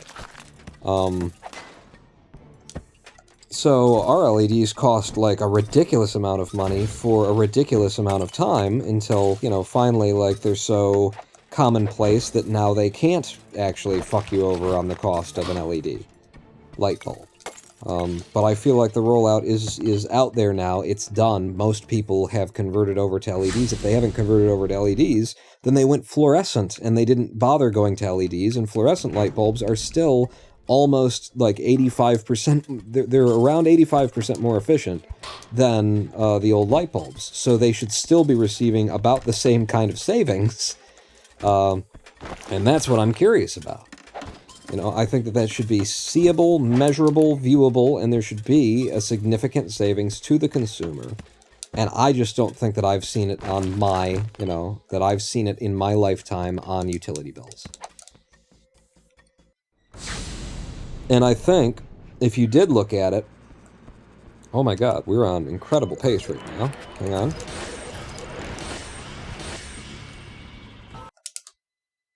That was almost gold. That was nearly gold right there. I think if you did, like, start looking into it, I think you would find what I suspect you'd find, which is that we have not, you know, gotten that money back. We haven't saved the money. The companies have saved the money, and they've stolen it and called it profit, because that's what rich people do. They steal money and they call it profit. And then when you talk to them about it, I think that they would say that it's the cost of maintaining infrastructure and that kind of a thing. And they would suddenly their you know, song would change in that it's not actually the burning of the fossil fuel or the consuming of the energy that actually costs us money. It's just the infrastructure, of which most of it is already there and has been there for years and years and years and years. All we have to do is send people out to maintain it occasionally, and that kind of a thing. I think then they'd try and claim that, because I'll tell you what, I know at least from my water bill, most of my water bill is the fact that my pipe connects to the public sewer. That's the bulk of my water bill right there. The fact that I have a piece of steel, a cylinder of steel that connects to the public sewer, I just immediately, I believe, cost me like $30-some a month. Just that I'm connected to my sewer. I am the public. I don't know if you know this or not, but I'm the public. You're the public too. So to connect my sewer to my sewer, ostensibly, is immediately cost me like $35. And then they charge me for water and the water that passed through my sewer, which is like 2 of whatever units they do per month, which costs like $6.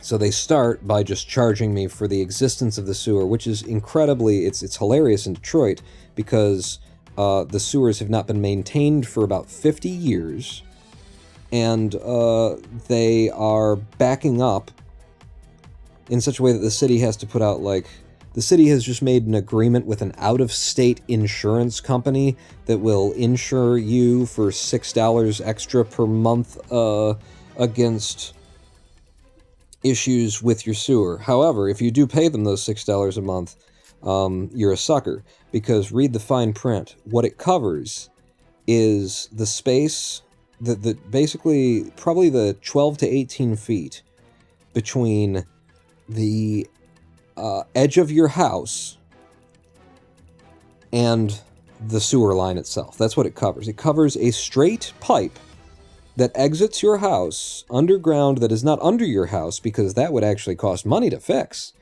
The one that you can just dig up dirt under your house and then, you know, fix that, that's the one that they'll cover for $6 a month. And also, if you read the Metro Times for Detroit, then you'll find out that they're not actually covering it. And then this out-of-state insurance company it only had one provider in the metro area for Detroit when it set this deal up with the city. And I've got my city, the city of Detroit, my city, it's on a map, is sending me a bill that also has in it an advertisement for a private insurance company. And I say to you right now, there is no way, there is no chance in hell that private out-of-state insurance company is not owned by the cousin of somebody on the fucking city council for Detroit. There is no way in hell that the city of Detroit is advertising an out-of-state insurer through the office of the Detroit Water and Supply Department, or whatever it's called, the DWSD, Detroit Water and Sewer. There's no way that they're advertising that, and someone on the city council isn't making a kickback through a cousin who actually owns the company that's in Ohio, and blah, blah, blah, blah, blah. They only had one fucking, company on staff who would fulfill the insurance claims in the city of Detroit. Why would the city of Detroit ever decide to make that deal, except that there are kickbacks involved? I guarantee you, 6 years from now, somebody will dig into it and find out. But that's how the world works, right? That's how capitalism keeps us all starving in the streets.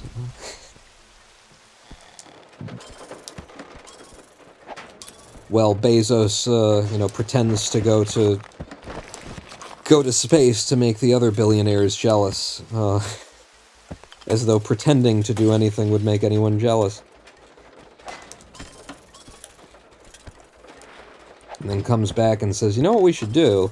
We should move our workers out to space. That's a good idea.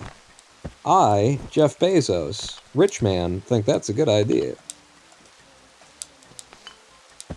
I just watched something on another billionaire who I'd never heard of on Some More News on YouTube. Look into it, you know, if you're interested. Some More News, another billionaire who apparently his political belief is that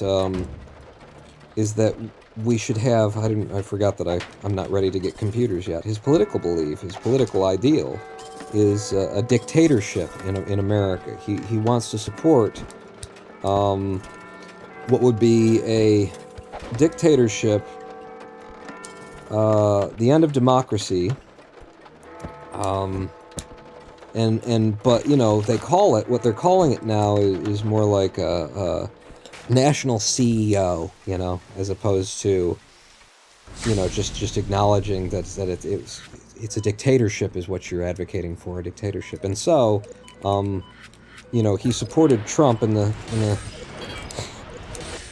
2016 election, but then Trump was just kind of a you know, kind of a wet fish for this guy. You know, he didn't really do the thing that he wanted. He wanted the dictatorship. He wanted the complete deregulation of everything. What he wants is what he would call capitalistic freedom. What it means in reality is no regulation, no oversight. Corporate entities can do whatever they want. People who are making money can make money however they want. Whoever they have to kill, whoever they have to, like, you know, poison by dumping toxins in a river, that's the world that this guy wants. He justifies it by claiming that it's like a libertarian perspective, that it's about freedom, personal freedom. Of course, personal freedom for him to make as much money as possible means that you and I will have to die. You and I will have to, you know, suffer the toxins and poisons that will be dumped, you know, over and above what companies already dump, even with the regulation that we've got right now. The defunded, you know, institutions of the government that are supposed to protect us, but that the Republicans have already, like, swept the feet out from underneath them. FDA with no standards whatsoever on, you know, like, what you can do to food, and still be able to label it in different ways in the grocery store and shit like that. Damn it. It's another fail. And it's just, it makes perfect sense. It makes perfect sense, you know, that these incredibly selfish people who are living in the most selfish way that they could possibly selfishly selfish themselves into a selfishness self, that they would come up with, like, some kind of political excuse for the idea of tearing down the societies and structures that people of goodwill have built for thousands of years against similar forces that have always existed amongst us, that their goal is just to rip those things down so that they, for their incredibly transitory, temporary, meaningless, pitiful little fucking lives, so that they, for their 70, 80 years on this planet, could have even more than they already have for themselves. The people who have the most, still not satisfied, still trying to control the world, to tear it asunder and tear it apart in a way so that they can have a little bit more, even if it means tearing down hundreds of years of history of a nation trying desperately to build itself into the image of something that it imagined at first and never really lived up to, which was, you know, a nation of equal, free peoples where all men are created equal in the eyes of God and are equal in the eyes of their government. Just fucking incredible how evil they are. How absolutely, like, and I say evil, and I really mean evil. That's why I say it. How, like, it's hard to believe. You want to inherently believe in the goodness of man, in the idea that people can do evil things, but no man is evil. No one is evil. They do a bad thing, they get overwhelmed by a certain thought or emotion in a moment, and then they do evil. But no person is evil. But when you look at what they're trying to do over a long term, what they're planning for and what they're pushing for, where they're putting billions of dollars behind political candidates in order to try and change the nature of government in a country, and then you see what they're going for, and what they're going for is, you know, basically just making themselves richer, and they don't care how many people who are in the middle class right now will have to become completely destitute. They don't care that there will have to be no middle class. They don't care how many people will be poisoned. They don't care that the polar ice caps that have already started, that we've already got huge sheets of ice falling off and raising the fucking ocean, that it's all going to get worse if they get their way. They don't care about any of that because they might be able to get a little bit more for themselves. And you realize, no, people can be evil, and these are they.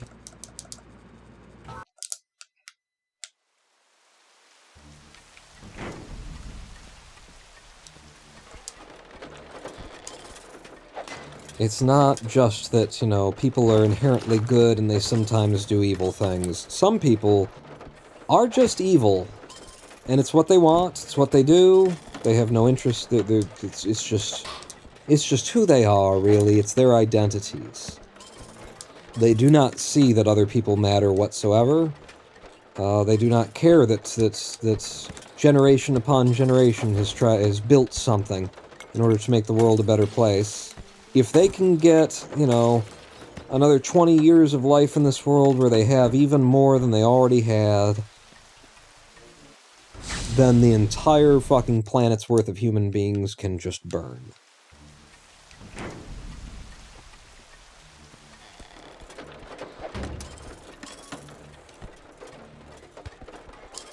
And they consider themselves, like, it's so horrible, it's so fucked up, because they are the most, like, ridiculous people on the planet,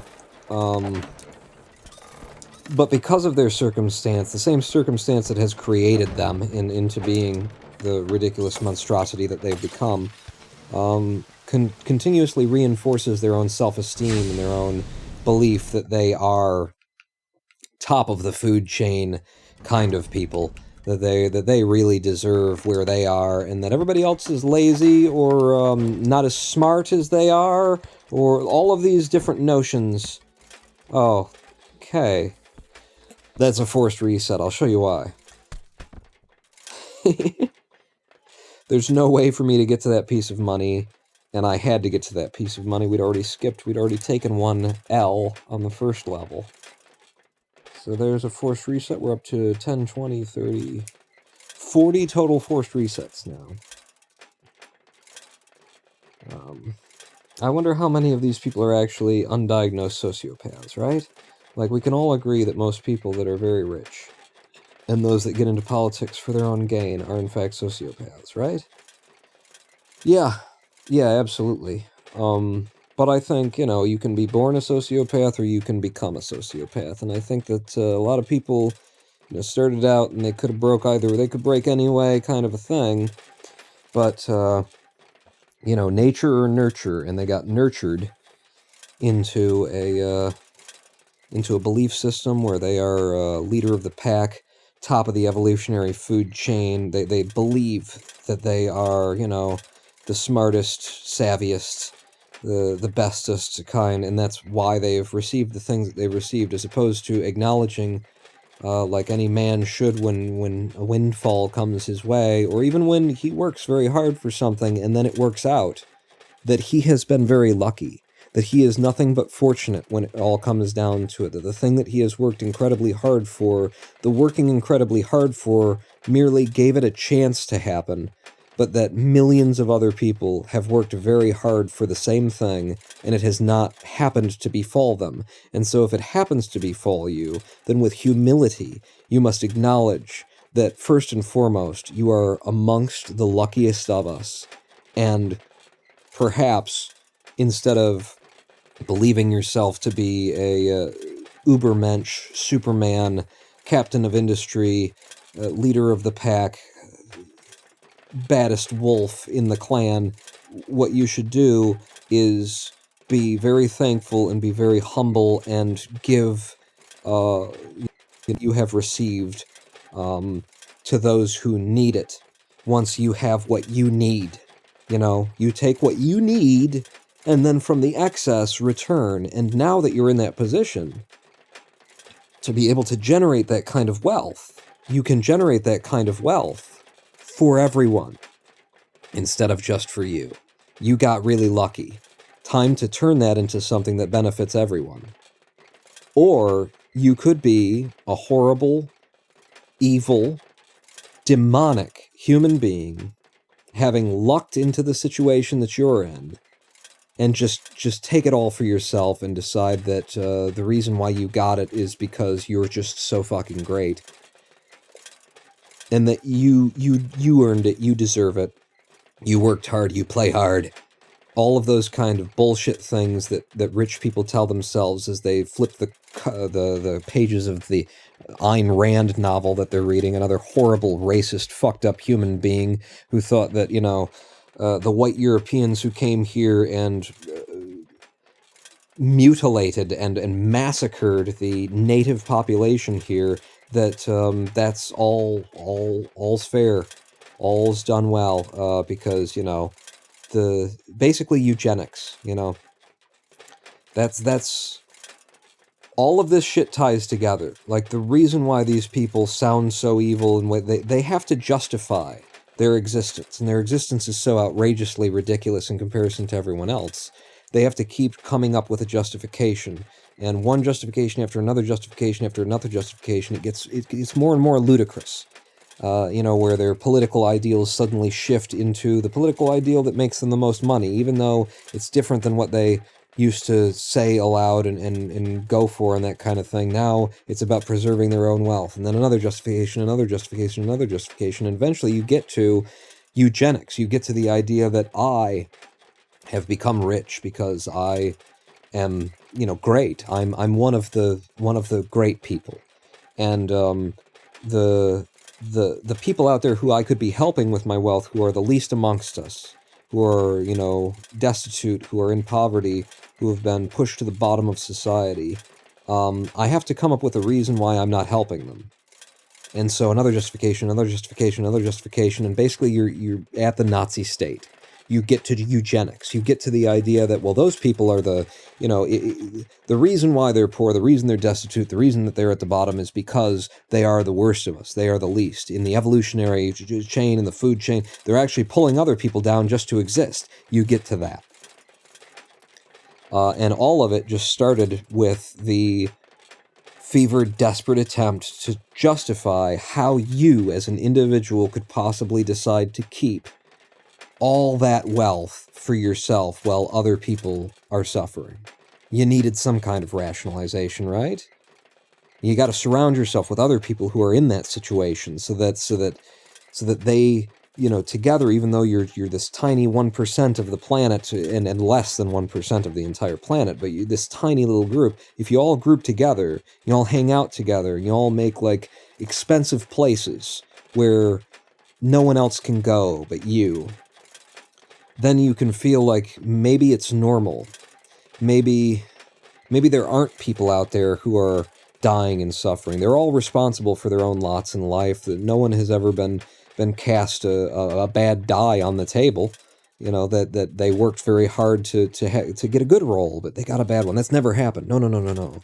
Everyone is responsible for their own misery or their own success. And like, you can just sit down and so easily visualize the cogs that turn in the heads of these people in order to get where they are and see them all linking together.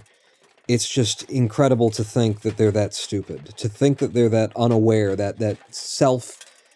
unaware of themselves as a beast who will have those kinds of rationalizations and justifications. Like, how could you possibly convince yourself of that? How much time and effort and labor do you have to put into, like, maintaining that idea that is opposed by every natural force in the universe?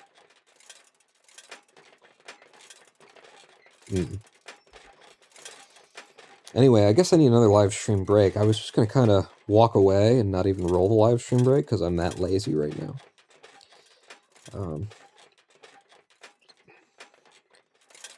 capitalistic freedom, aka a fucking hellhole. Yeah, that's another name for it. Let's see. Boy, howdy, I really hope the universe balances itself out at some point. Like, if there is an afterlife, that we, those that have nothing, can actually be fulfilled, and that we can point and laugh at those that took so much from us in this reality. I mean, that's a big basis of the popularity of Christianity. I mean, that is why Jesus, even in his day, before Christianity was, muddled and twisted and mutated into what people think it is now, why he was so popular amongst the people around him, because he was talking about, being truly here in this life, actually connected with your fellow man, and, and that in the afterlife, in heaven, that exactly what you just said is what would happen. That those who had taken everything for themselves and been greedy would be punished, and that those who had worked and labored in the fields, literally, the laborers of the fields, that's just a sing-song that you could hear Jesus saying on any given page of the Bible, the laborers of the fields, that they would receive, what they had earned, and that had been withheld from them. And that, just thinking about that makes me want to read James chapter 5 aloud. But I need to pee, which is what I'm going to do. And then, yeah, I'm not even going to do a live stream break. I'll tell you what I will do is I'll roll some ads, but I'm not going to like play music and stuff. We're just going to sit here and let this thing be quiet. And I'm going to roll some ads on Twitch, because you got to experiment, right? Every now and then you gotta experiment, and sometimes you experiment with just being fucking lazy. That's what I'm gonna do. Depending on how, the idea here is I keep changing how I live stream and how I make a YouTube video and how I do these things in order to be possible for a man with my physical conditions and my chronic fatigue syndrome and that kind of thing. So, if we gotta get down to this level of lazy, then boy howdy. I like that you said boy howdy. A cute shark. I'm gonna steal that from now on. But yeah, give me a couple of minutes to pee and do something, whatever else, and then I'll meet you back here, and we'll keep doing whatever it is that we're doing together, So, yeah. I'm not even gonna say 7 minutes. Oh, Jesus, I said it. Where the hell is the button that makes with the ads roll and stuff? If I tab through, then that thing is it here? And you've rolled over to the wrong tab, because Brave does that for some reason? Yes, it is. 3 minutes worth of ads, and then I'll be back. Listen to the grinding of these gears for a little while. Pawn not out.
Hello. Hello, I am the Ronan Paul, and welcome back to twitch.tv/Ronan Paul live stream on twitch.tv/Ronan Paul. I say welcome back like we did anything and left. I just walked away, didn't I? I peed. I had to pee. I peed. I also got water. A refill on my water. A cute shark. Are you the only one left here with me after all of our crazy socialist ranting? Let's see, who else is in chat? I know you're here looking, or maybe you've fallen asleep. It's 3:20 EST here, so that could be the case. Yeah, it's also 3:20 EST here. 3:22 even by now. If it wasn't for the fact that I wake up at noon, then I'd probably be asleep right now as well. Noon? Oh, I wish I woke up at 7 p.m. today, I believe. That's how off my sleep schedule is. Got at least 3 more hours to my bedtime. Yeah, man, trying to get that sleep schedule back around is just impossible. It's never been this hard before. I used to, have the energy, the strength to, like, hold myself awake for a little while and then keep it, like, move it back around kind of thing. I don't have that anymore now. It's like when I'm tired and I sleep. Yeah. You know what else? Shoot. Should I do that now? I need a second round of, like, my medicines and stuff like that. 7 o'clock, and then... Is that when I woke up today? Yeah, it was 7 p.m. 8, 9, 10, 11, 12, 1, 2, 3. We're 8 hours later now. Yeah, I think I need to take all of my medicines. Son of a bitch. Oh, that's right, the controller stops working. I could have done that when I left, instead of coming back and then being like, hey, now we'll do it, and then we don't actually do the thing. Save and quit. Speaking about meds, I probably should take mine. Well, maybe we'll take them together then, because... Yeah. And then the water that I got will be actually a second go of ribose. That's a good idea. Alright. I just came back. I'm going away again. Just to fetch this stuff, and then I'll take them live. You'll hear me take them, but give me a second for now, as I fetch the rest.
Okay, I'm coming back. Just getting settled back in here. So, we're going to do the medicine breakdown. I'm holding something to my lips while I sound weird. Headphones back on. Okay. Let's take some medicines together. And supplements and things, because that's what I'm on right now. I need to close that down again anyway, because the remote needs to come back on. So, step 1, I'm going to take a multivitamin that my doctor recommended specifically as a B complex that does not have yeast in it because of Candida albicans that I need to...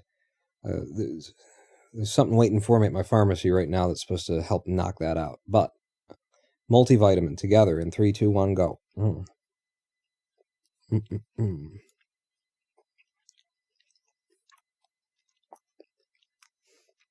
Getting high on pharmaceuticals together, yay.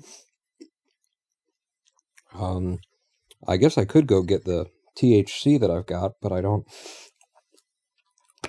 I wasn't thinking of that. I was thinking of the actual medicines that I'm supposed to take. Step 2, I will pour some water in on top of this D-ribose powder that I put in a cup. Stir that up. So that's going to be about 3/4 of a teaspoon of D-ribose in water. D-ribose being the sugar that your body produces from all other sugars, I think. Basically, basically human sugar. I think they have to melt down humans in order to get this sugar. But so now I've got some D-ribose, and I'll be sipping on that. And that's just generally for energy. There are things here that I don't entirely like. I'll keep taking them for now, kind of thing, but I don't know that they're helping anything in particular.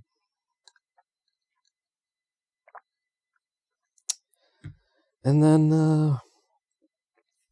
I guess, yeah, now would be a good time for some dicyclamine, too, for my stomach, but usually I'd take this when I eat something, but I'm not eating anything right now. I'll take it anyway.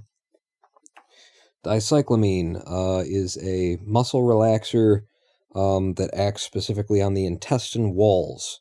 So it's not a pain reliever. I'm not going to feel any more relaxed. But the idea here is that it intestines from clamping and clenching and twisting around themselves, which is what they have a tendency to do because of irritable bowel syndrome. So dicyclamine taken with D-ribose.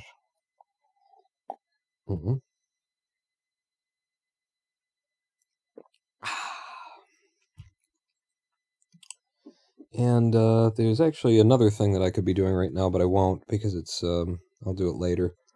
Coconut oil is one of the things I'm supposed to be doing. But it's coconut oil at this time of year in our pantry is not oil. It's it's a solid. So I tend to lick the spoon on there for a while and let it melt underneath my tongue, kind of thing. And I'm not going to do that on the stream, but I will put this under my tongue. Hey, baby. Liquid vitamin D, D3. Cholecalciferol. Cholecalciferol. 5,000 IU, 125 micrograms. It's really weird that in medicine, micrograms is mcg, and that in everything else, it's, the little funky U and then G for the micro. I guess the mcg is, I think this is probably better in medicine. It's more legible, it's more immediately understandable. 3 letters instead of 2 to make sure that there's a very strict and clear differentiation between micrograms and milligrams. But I do still find it weird, especially when then you add on to that they have to print it as also the international unit, 5,000 IU.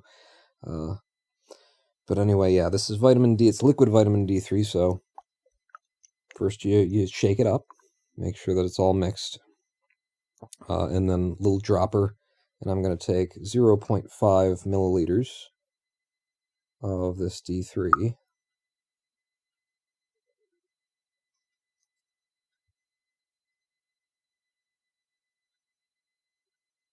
Maybe a little bit more. Put it under my tongue and just leave it there. The problem with this stuff is that, and I'm not doing it any favors by talking right now, but, we're live streaming, to hell with it. Problem with this stuff and putting it on your tongue is it's so, light and oily that it's hard to tell that it's under your tongue at all. And so the idea would be put it under your tongue, hold it there for as long as possible, and then, just swallow it whenever. But, attempt to not swallow it for a while and let it just soak in but I can't even feel that it's there. Like, my saliva is more dense than this stuff. So lightweight and so oily it is. And also, I'm not doing the full, like, milliliter, like maybe I should be. Getting the D, the D3.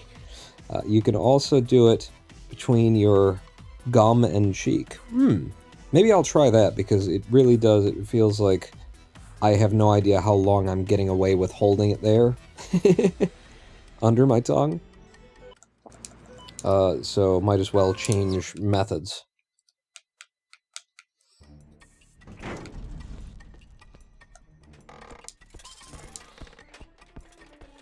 But yeah, that's just, you know, I'm taking a bunch of little supplements to balance out my micronutrients. I had a micronutrient assay that showed that I was low on just a bunch of stuff. So vitamin D, everybody's low on.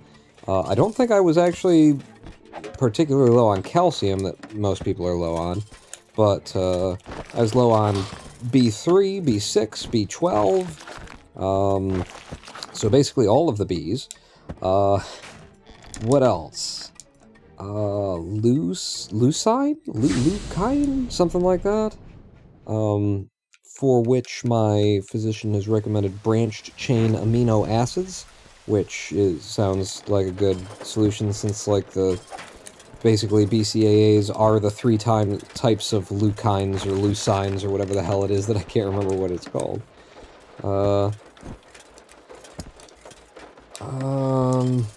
Zinc. I was low on zinc, so I've got some picolinate, which is, you know, the fancy name for where I get my zinc. I think that's all the money here. I know there was one other room I could have gotten to, but it's a speed run. It's only the 2nd level. Let's see if we can't get away with not being certain. Yep, we got away with it. Maffycraft, 20 months worth of subscription. Thank you so much, Maffy. Welcome back to the Big Dick Club. And at this late hour, what are you doing? I need to go to work, but I'm just gonna drop this here. Thank you so much, Maffy. But you're going to work. Well, can you listen to me in the car or on the train or on the... I mean, do you live in a civilized country where you'd be taking a train or a bus or some other kind of public transit? Or, you know, are you in one of the uncivilized ones where every single one of us has to have their own fucking, you know, small nuclear reactors worth of energetic transmission? By which I mean, of course, an automobile. You don't have time to answer my questions, Matthew. Just go. Just go. But thank you so much. Where were you when we had our little chat? What? What, when we were planning the revolution? GMT +1, I just woke up. Oh, well, see? That's where my audience is. I need to start doing like a wake up with Pawn. You know, on the other side of the Atlantic. How would you do that? How would you say that? So, you know, you people have made it all very complicated, because I don't, you know, half of you just don't want to be called Europeans, you know, even though you're clearly in fucking Europe. It's just... Get the fuck up with Pawn? Yeah. Wake the fuck up with Pawn. Wake the fuck up, sheeple, with Pawn.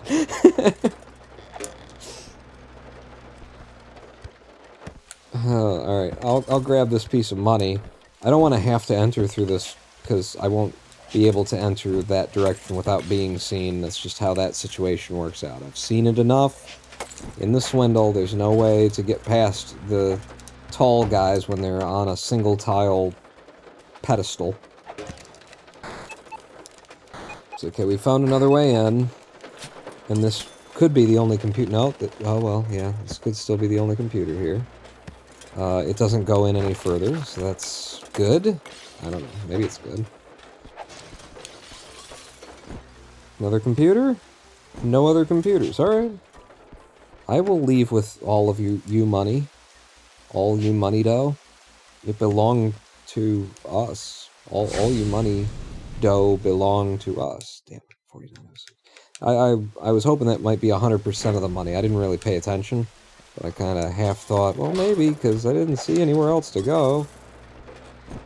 I probably just didn't even bother picking it all up, you know? But just because I'm the one playing the game doesn't mean that I'm looking at it that often.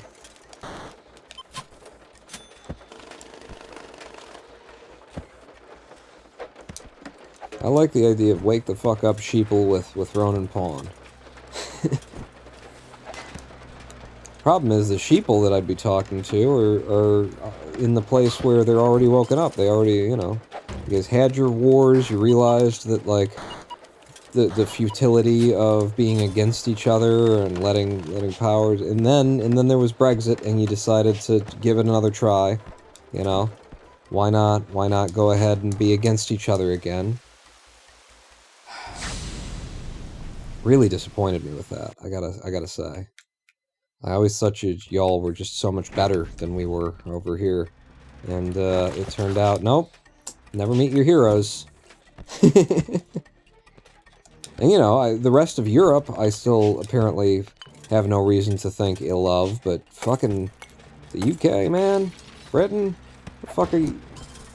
I just really thought you had your act together a lot better. I mean, how many times do you need to be, you know, bombed back into another century before the idea of being, you know, a part of a global community, like, sets in permanently for you fucking people, huh?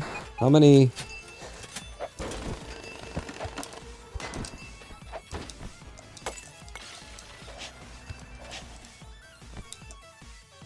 The UK is known Turf Island. Damn it, I shouldn't have gone... We can stay in extra long in the early stages here. Like, it's just not what I'm planning, and I'm just kind of doing it because I'm on autopilot. But it's not horrible. Because every time that we do one of these early levels... God damn it. Fucking glass magnet. Every time we do one of these early levels, it only takes about a minute, and we walk away with a successful heist, we get a 20% bonus to all of the money that we will get for the entire rest of the game if this goes well. So it's not like a negative. If I stuck around here long enough to get my bonus up to like 3-4 times the amount of money, you know, oh damn, did we waste time? No, we didn't waste time. It's gonna pay us back in the long run. It's just not necessarily... It's not gonna look good in live split, because that's not how I usually do it. I do not see a computer. I just want to check a little bit further to the left. I have... Well, fuck it. Now, have I gotten like 100% of the money out of here or something like that? I'm gonna... No, I'm not, because there's that guy. I'll tell you, if that's the last piece of money, then we'll have done it. For 99%. It might be. Did we get 99% out? Tell me we got 99%. 98. Not quite enough. Well, we're leaving it anyway. Yep. And because we stuck in there a little bit longer, I had all the money to buy every tool I could possibly want for the warehouse district. So we're going into the warehouse district strong, if a little bit late. We're also going in with extra multiplier than we would usually have, so that could benefit us, you know, in the long run. We start seeing the amount of times that I'm behind maybe reverse and start going times that I'm ahead, which would happen all of a sudden. All at once you'd see, oh wow, suddenly that split is way ahead. And that'll be just because we're making way more money with each heist that we pull than we would have been otherwise. I have not seen a single computer after walking the entire exterior of this building and coming in from this side.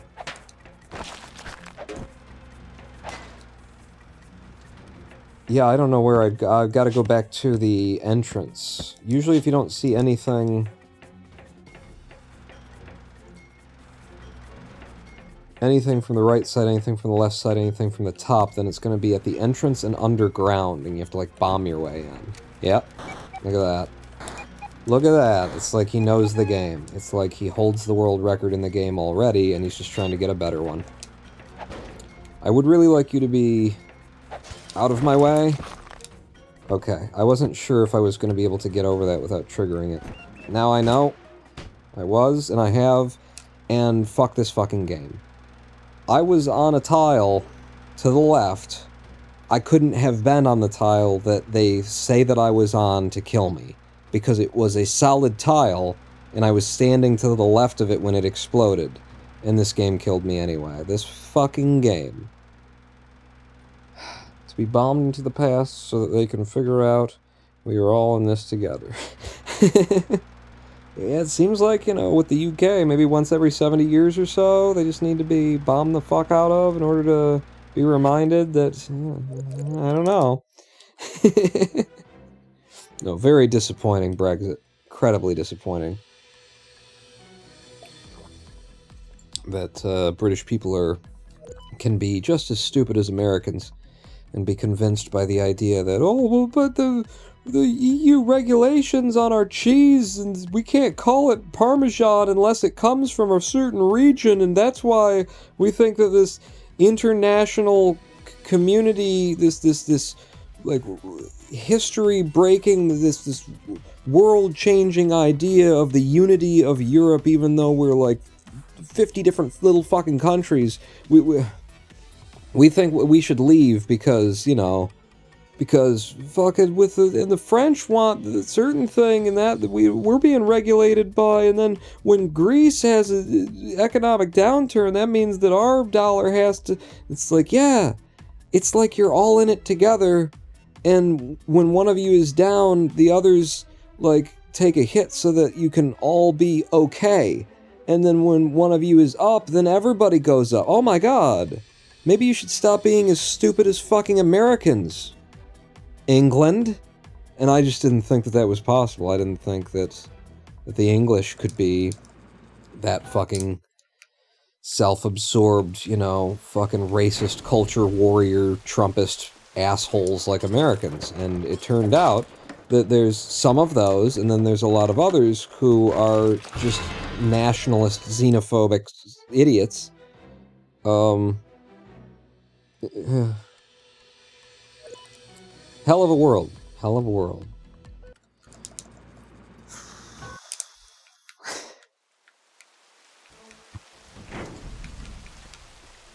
I think the real question is, would you want to be living at any other time in history? And I think it was all worse until now. You know, depending on what color you were in what place at what time, kind of a thing. But, you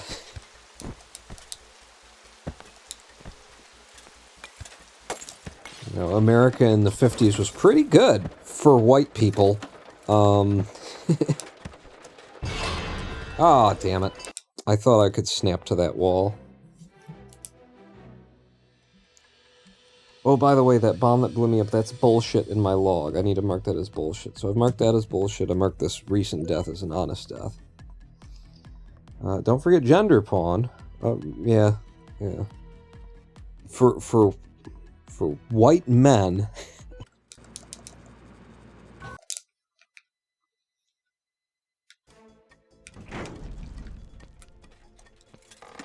Is it bad if you look back at the entirety of human history and think, is that the wrong? Is it like one of the stages of depression or something? God damn it! It's me throwing things away.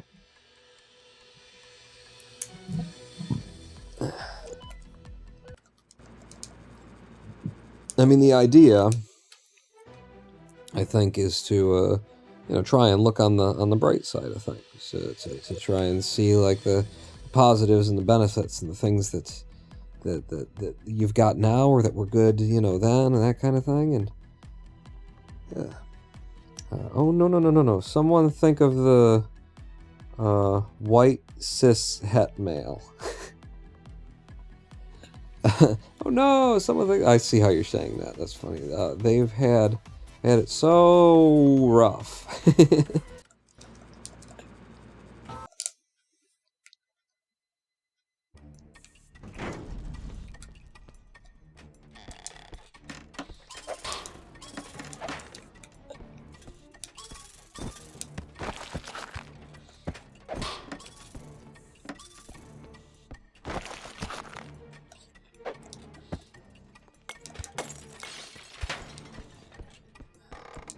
Wow, that was a nice, small, quick level. This kind of takes a minute to get out of. That was nice. That was a good opening level for a Swindle speedrun. If that was all of it. That was not all of it. They were hiding something somewhere, presumably underground. So that's a forced reset for our log. We're up to 41 forced resets against 43 honest deaths. But then there's also 14 bullshit in there. So if you add the bullshit into the honest deaths, then...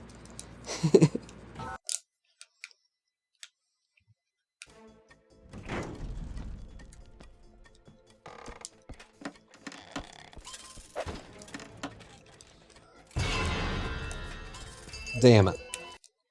I mean, you gotta take that risk. I'm not even gonna mark that down in the log. Yeah, I will. That's an honest death. I did it honestly. I did exactly what you're supposed to do. I didn't expect that building to be 17 stories tall, but one way or the other, I couldn't have known that when I got to the bottom of it, I was gonna land in somebody's eye line. Oop, I can know that I'm gonna land in his and avoid it.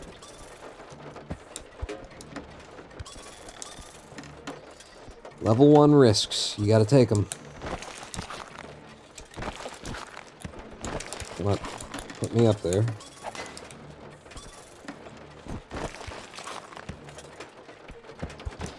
Sets the pace for the rest of the run.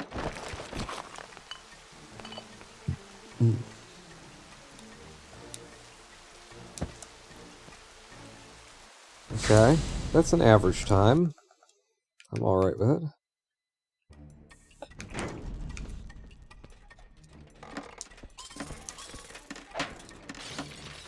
Yeah, break that out for me. I guess I'll just go across the top since I saw that other guy walking. He was at a bad place in his pattern for me to drop. Oh. Didn't realize you had money down here, sir. And you. And you.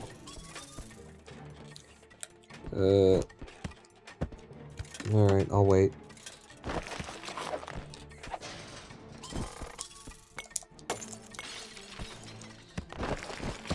I see you're not taking fall damage once jumping off the side of the building on an angle. Is that the new meta? It's actually just so long as you are tapping jump when you hit the ground, you will take no fall damage no matter what height you fall from. And so, you'll see me like, damn it, that's like 3 times I tried to buy. Oh, I did buy it the last time. You'll see me trying to do that like inside buildings too, is just like get directly in the middle of a 1-tile gap corridor going down. Don't touch the sides and just spam the jump button. You'll see it on the controller. In the bottom right.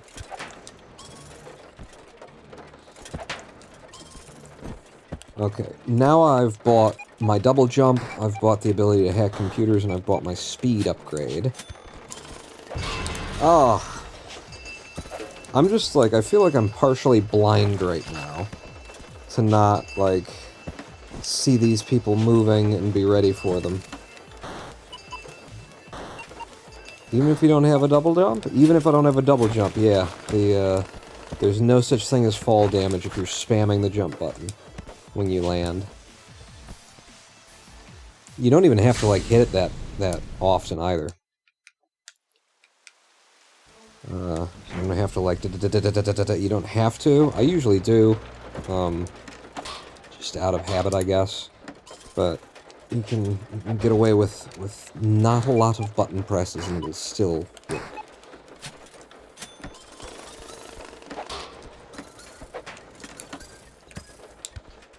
I love the increasing sound. I almost risked being seen by that guy just because I wanted to keep the sound going up. I wonder how high it would go if you could just put a line of money in front of you and just keep it going. Just leave. We almost, like, we could get a bonus here for getting all of the money and not being seen. But I could get a bonus here for getting almost all of the money and not being seen as well. So, if this is 99%, then we're still good for the bonus. It was 99%. We got the bonus. So in the bank right now I got 5,600, or is that 5,800? Can't quite see from here. Anyway, almost 6 grand. And a big part of that will be that we just got a bonus for being ghostly. The ghost bonus of getting 99% of the money or more and not being seen at any point during the level.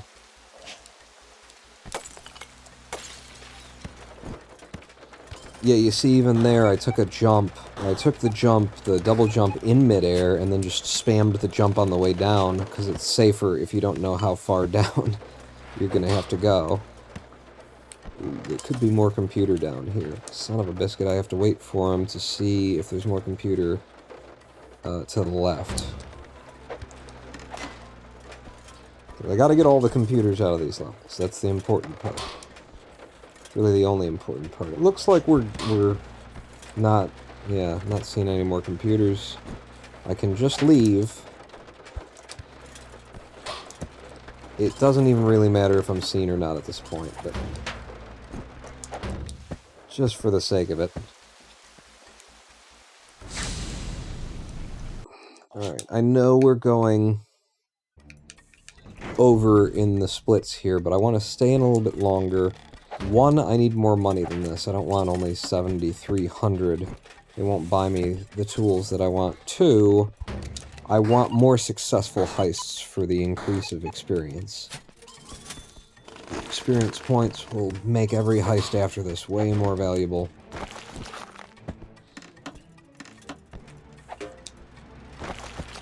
And so if I spend more time in the slums, it should end up meaning that I spend less time in everywhere else. And I'm still not happy with the amount of money that I'm going to be walking away from here. No, so I'm doing another level.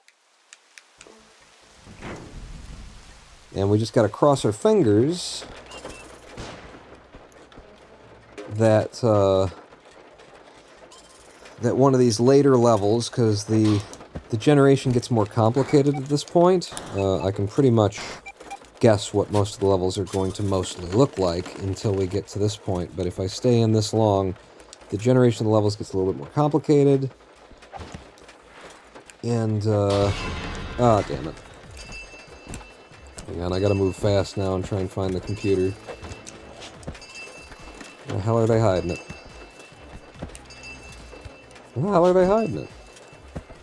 Did I already, like, hack one and there's only one here? Maybe that's it. Yeah, okay. And the generation might just give us a computer that's not in a place that we can get to, that kind of thing, so it can wall me out. So it takes a little bit just hope and pray. Damn it, I still don't have enough money. Well, I've already bought my way into the warehouse district, so we're going into the warehouse, a little light in the Leo fares, you know? I don't have the skills that I would want. All I really have is the bomb.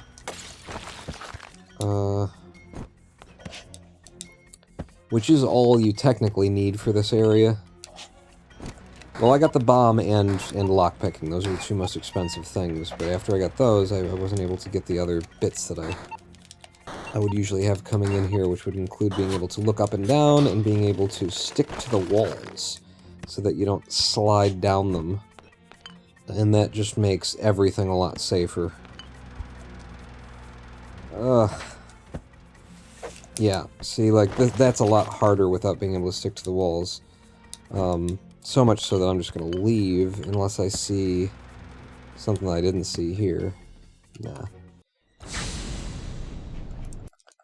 Yeah, and so because I didn't have the skills that I want to have, I left early, and now we're not getting extra experience points by getting 80% or more of the money out of these places, and so it kind of all snowballs into a shitty situation when the slums don't go the way that you want them to. Jesus, look at how much of this place I can see, and oh fuck. Most dangerous enemy in the game right there, the frog. And he did just almost kill me. Honestly. Almost. See, how the fuck am I supposed to deal with that? And I can't see down because I don't have the abilities that I want, so I don't know if I should bomb down. This is just going really shitty. All that I could possibly do here is I bomb here, it kills the frog, it sets off the mine, it digs a deeper hole. And now I can see that I do need to get down there. Aha! There's one here as well. I don't know if I'll be able to get down there. I used one of the bombs that I would need just to get past the frog to get to here. It needs to be a two deep cut. So there's a 2 deep cut right here, but I don't know if it connects all the way across to the computer that's down here. If I start planting bombs here, I can get in. And get the other computer. And if I get the other computer, 1, we're getting the money, but 2, we should exit here with the majority of the money. With 80% of the money or more.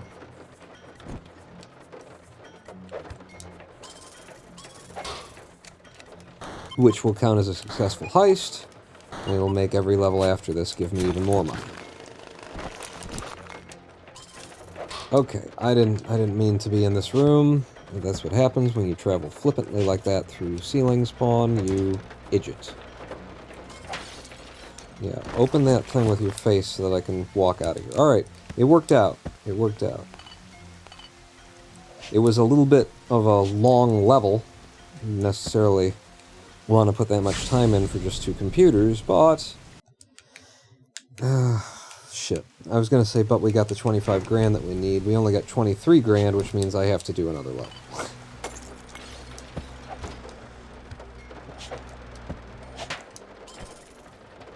Oh, God, that doesn't even go anywhere. Just waste my time with this level generation, huh? Here at Young's Railway.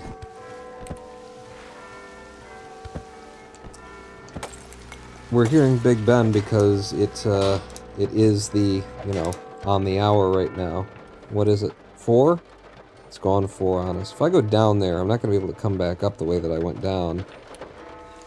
I'm going to stay to the outside for now and come back if I need to. I didn't see indications of a computer, but I might have just needed to get a little lower. See that?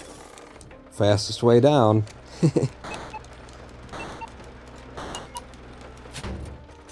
Hey, thank you for killing yourself. No computer above me. Right? No computer above me, no computer... That might have been the only one in this place. I wouldn't expect it to be because we're in, you know, a bit of a later level, but it could be. It is possible. And we've seen a lot of the rest of the area, the level.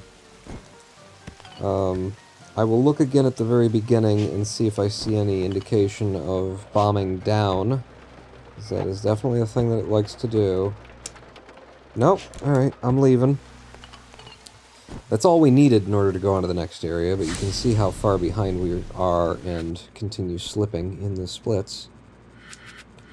It doesn't really matter. The big thing is when we get to the end of the game, how long is that going to take us? I've got 7,000, so here's one of the things that I would have bought coming into that area. Here's the other thing that I would have bought coming into that area. And since we got a little bit of money left over, I'll get hack speed.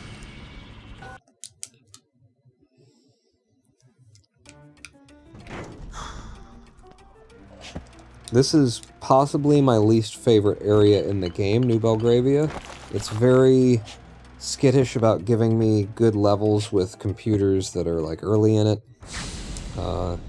It's kind of, it's the most bipolar kind of area. It can be either really generous or incredibly stingy. And so you see me right there, I just like reset the level. I'm like, I'm not going to take that one. I'll see if the next spawn of this level works out better.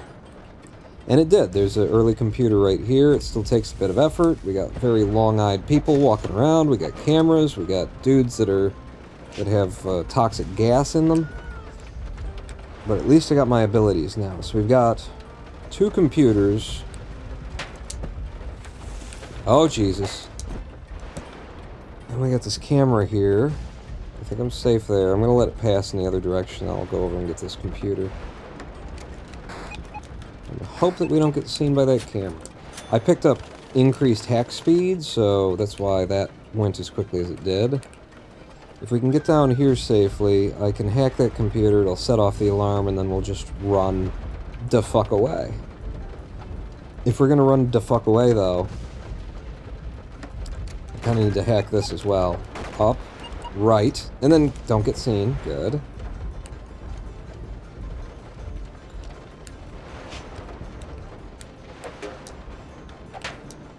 There we go, everybody get in the hole.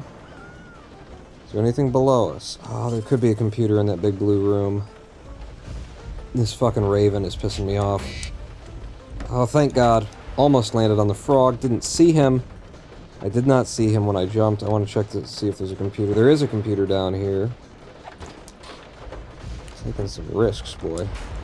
Close the door behind you. If I can do, like, one really good, you know, in New Belgravia, I'll still have to do another. Gotta do 2, at least. Because our next amount of money that we need is 100k. Man, there's so many things over here! Hit him! Jesus! There you go. Alright.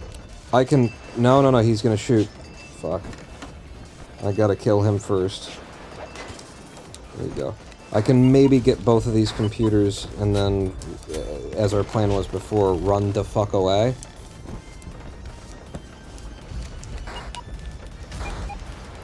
But there will be police waiting for me at the door at least.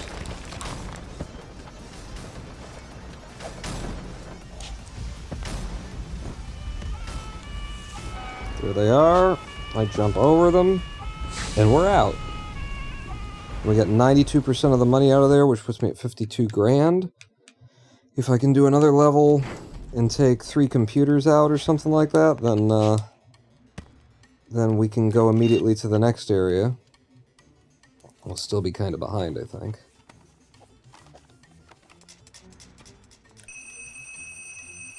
But that was a successful heist, which means, you know, I get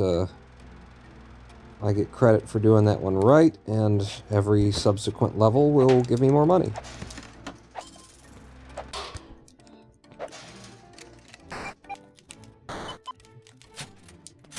Am I going in this direction? Frogs, man. Frogs. Lots of frogs. This is a froggy level, is what it is.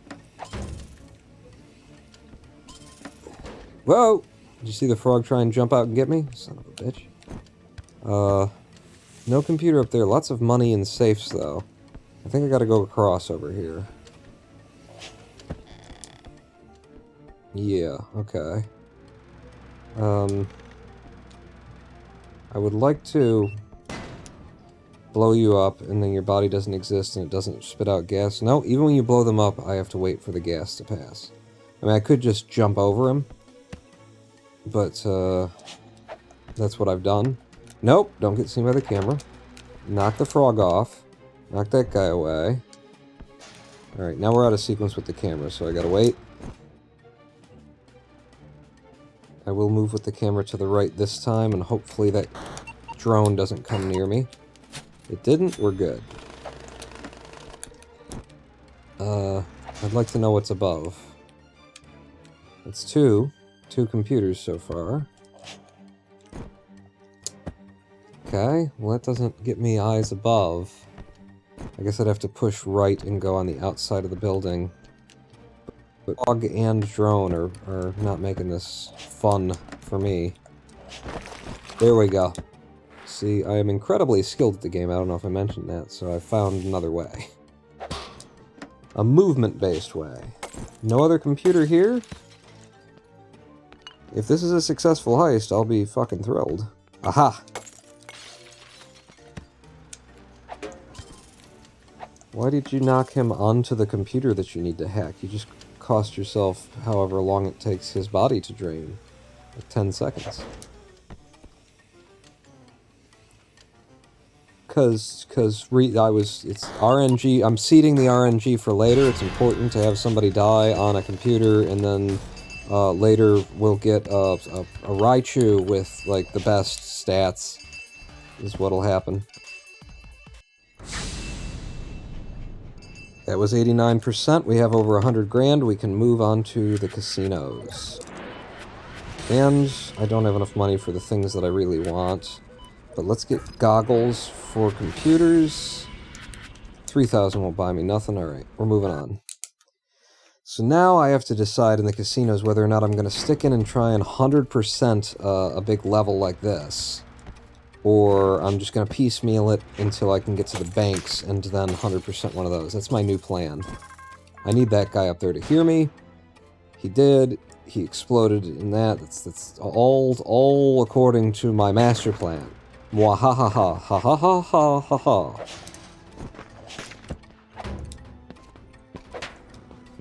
Yeah, the fireman was the most dangerous thing right there, so I wanted to get rid of him. Okay, that's one computer, and that one computer was worth 14 grand in our pocket. It will be worth more when we get it out of here, because we've got so many multipliers from our experience points. Boy, I sure would like to have the remote detonator right now. Push you into the hole. That did not push you into the hole. Okay, wait for him to walk back and then hit him in the back. Now you're down. Drone above me. Minigun drone. I don't like him being there. Yeah, you see why I don't like him being there. You really see why I don't like him being there. I'm kind of stuck here until he, moves some other way or changes which direction he's looking in, like he just did. There we go. Okay, I got both of those. Neither of the walkers over there will be able to see me while I'm standing here. So we'll disarm this landmine. Now it's my landmine. Here's the second computer. So we've got 27 grand in our pockets right now. Computers both below us and to the left. Do I push it? I think I leave just with these two computers.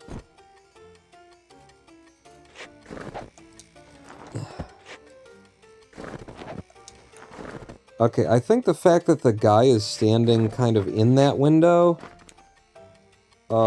is kind of confusing the game. I can't break the glass.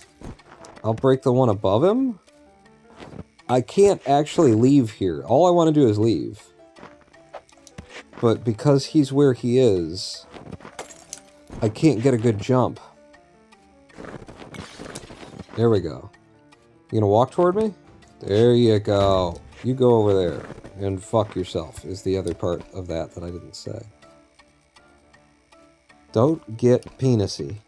Was I getting penisy? I'm sorry. There's another one right there. There's a lot of things in this room. I'm gonna drop a bomb here. This will take out that camera, because it won't have a ceiling to be attached to anymore. That's the only way to get rid of a camera, is to take away the ceiling itself.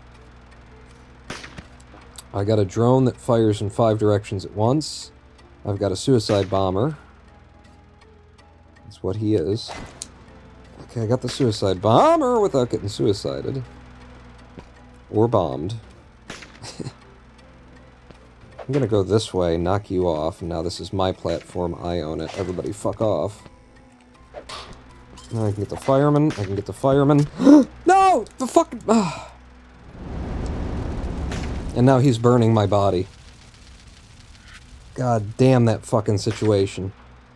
I knew the dog was above me. I wanted the wall-climbing dog. I wanted to jump up and hit that dog. I knew the guy was also firing at the same time. I don't know how I died there, basically. I kind of felt like I did exactly what I wanted to do, but while I was doing it, saw that it wasn't gonna work. maybe it was just because of that jump. So I jumped at him, I hit the wall, and then I jumped up. And that means that I got too much height off of the jump because I was jumping off of the wall instead of jumping off of the ground, and maybe that's where shit went sideways. Anyway, that's now 10, 20, 30, 45 honest deaths. I think the dog got me, the dog? Yeah. But, like, I felt like I was doing what I meant to do, and then things happened that shouldn't have happened. That's why I was like, what? And, yeah. Looking backwards, I think maybe it was that. It was that I jumped off of the wall.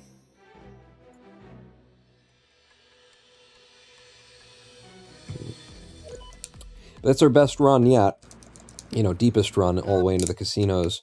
But that said, the first however many hours we've been here, I don't think I actually was trying to play the game at all.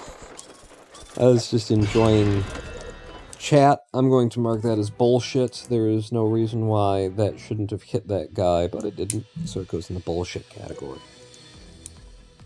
But yeah, I was enjoying chat and enjoying, and then ranting about capitalism and whatnot.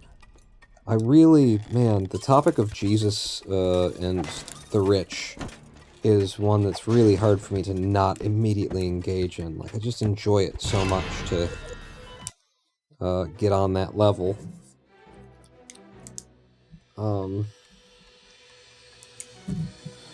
I feel like it's so potentially powerful when you're talking about Jesus and the rich, because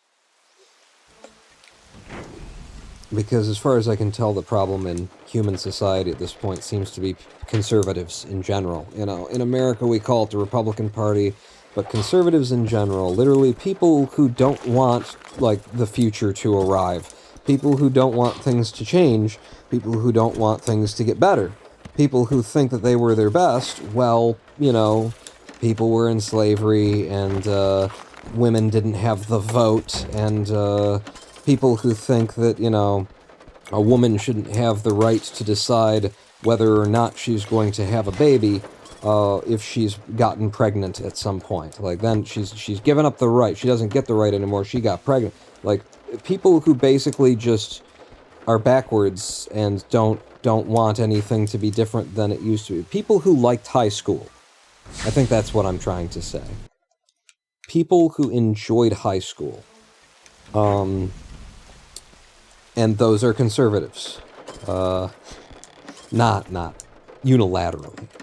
My dad enjoyed high school.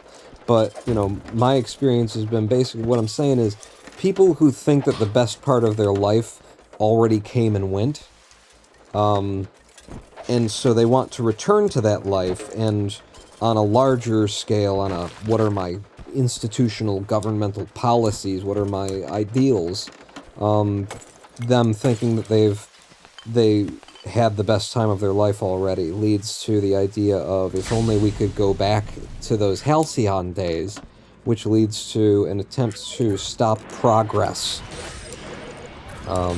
That seems to be the problem in the world, and so the reason why I think the topic of Jesus and the rich is so powerful is because so many of those people are on that, you know, Christian level, on that I declare myself a Christian level even though my behavior and my attitudes do not match Christ, and I found a preacher who will tell me what I want to hear as opposed to what is. And so, you know, when you actually can talk to that group of people... Fuck, I didn't get the computer yet. I was trying to clear out the building, and now I've just... This run is dead. Because I won't get to the computer in time to get enough money out of it now. When you can talk to that group of people on their own level and explain to them how their views of Jesus are incorrect, and be able to cite fucking chapter verse in the Bible, it just seems like a really powerful argument to try and pull things back from those who are holding up progress and don't see how their desire for things to be like they used to be is a desire for everyone who's non-heterosexual to go back into the closet, everyone who is transgender to, you know, live uncomfortably in a body that doesn't match who they are, everyone who's black to take a tertiary role in society, unless you're counting where all of the work and the money comes from, everyone who's female to get back in the kitchen, take your shoes off, get pregnant, and shut the fuck up, honey. You know, it's hard to get a foot in the door amongst the ignorance that that seems to be the problem with the world in general, and you know, having that in with Jesus and the Rich, I think is a good place to start.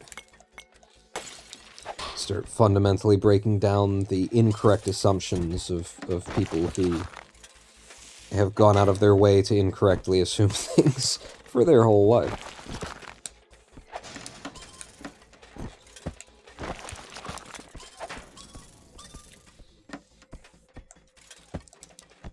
Okay, I don't see any more money off to the right. There is maybe a tile or two of floor in the hallway and the entrance on the other side of the building I didn't see, but odds are we got 100% here. We did.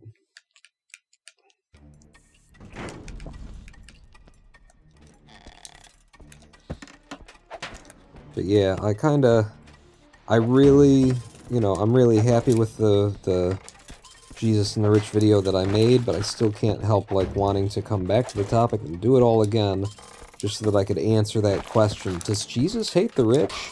More directly and say, yes! Yep. There you go. End of conversation. Yep.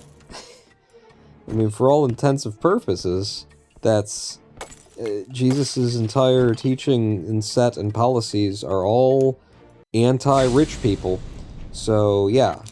You know, hardcore Christians would want to just say, Jesus doesn't hate people, God doesn't hate people, God loves everyone, kind of a thing. But yeah, sure, but, like, to ask the question, does Jesus hate the rich, you're already entertaining the notion of hate in Jesus. So, on that, you know, if we're there and we're talking about it, then in terms of, you know, how Jesus feels about the rich, what are his perspectives on the rich, how does the rich...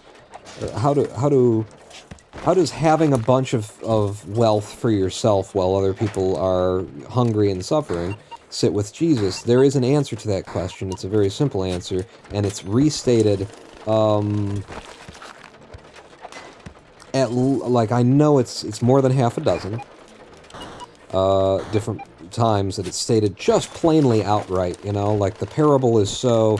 Either it's a parable that's so obvious what is being said that it's not really even a parable, or he's just outright saying it, you know, like with the sheep and the goats parable. That's one.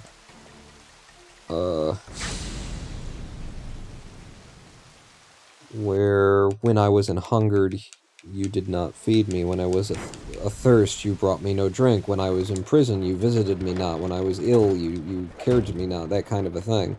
And the people who he's saying that to are the goats, who shall burn in the fires prepared for the devil and his angels.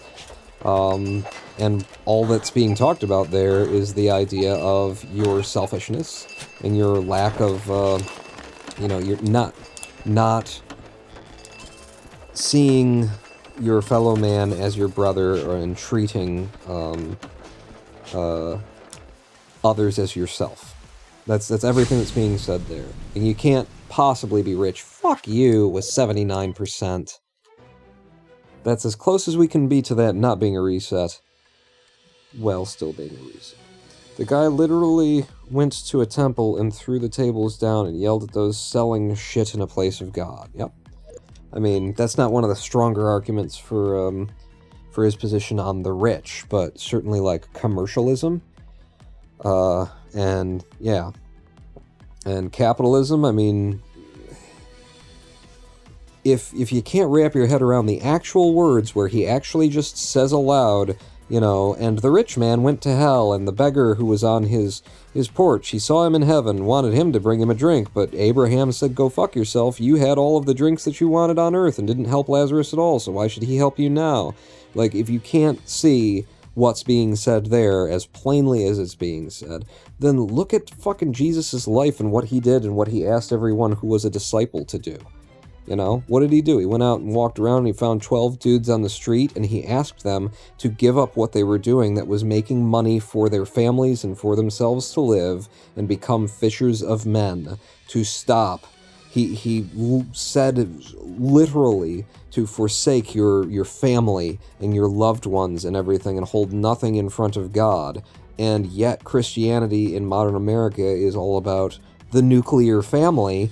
And apparently, you know, a decent portion of people think that if you're doing good by God, he'll buy you a pickup truck.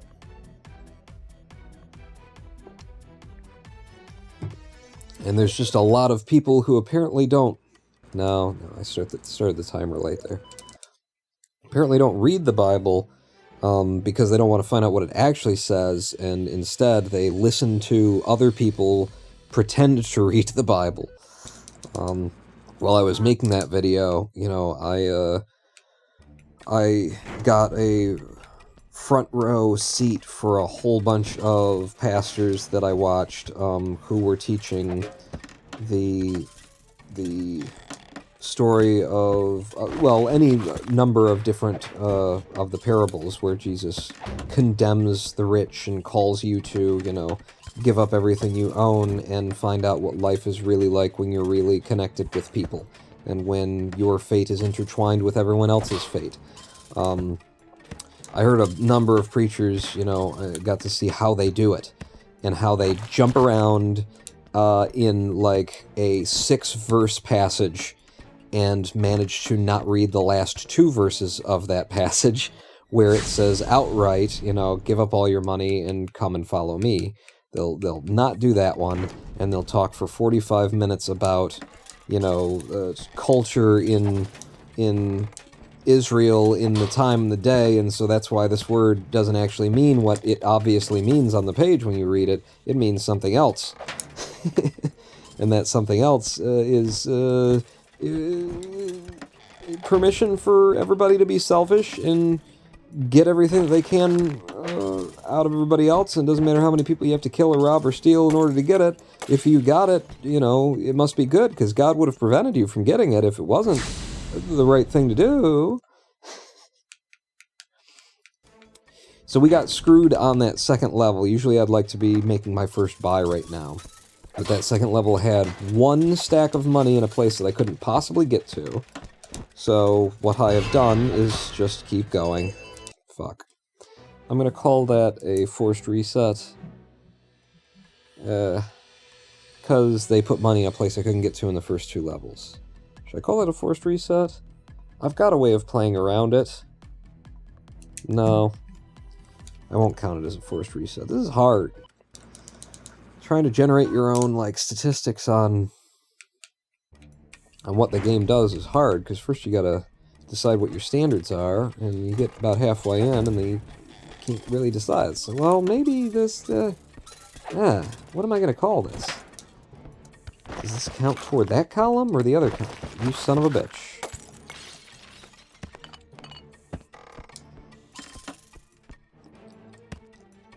I learned this in grade 3, about Jesus going to the temple and flipping over the tables and everything, yeah. And I mean, that's another... Fuck, that's another thing that they try and do in order to sell their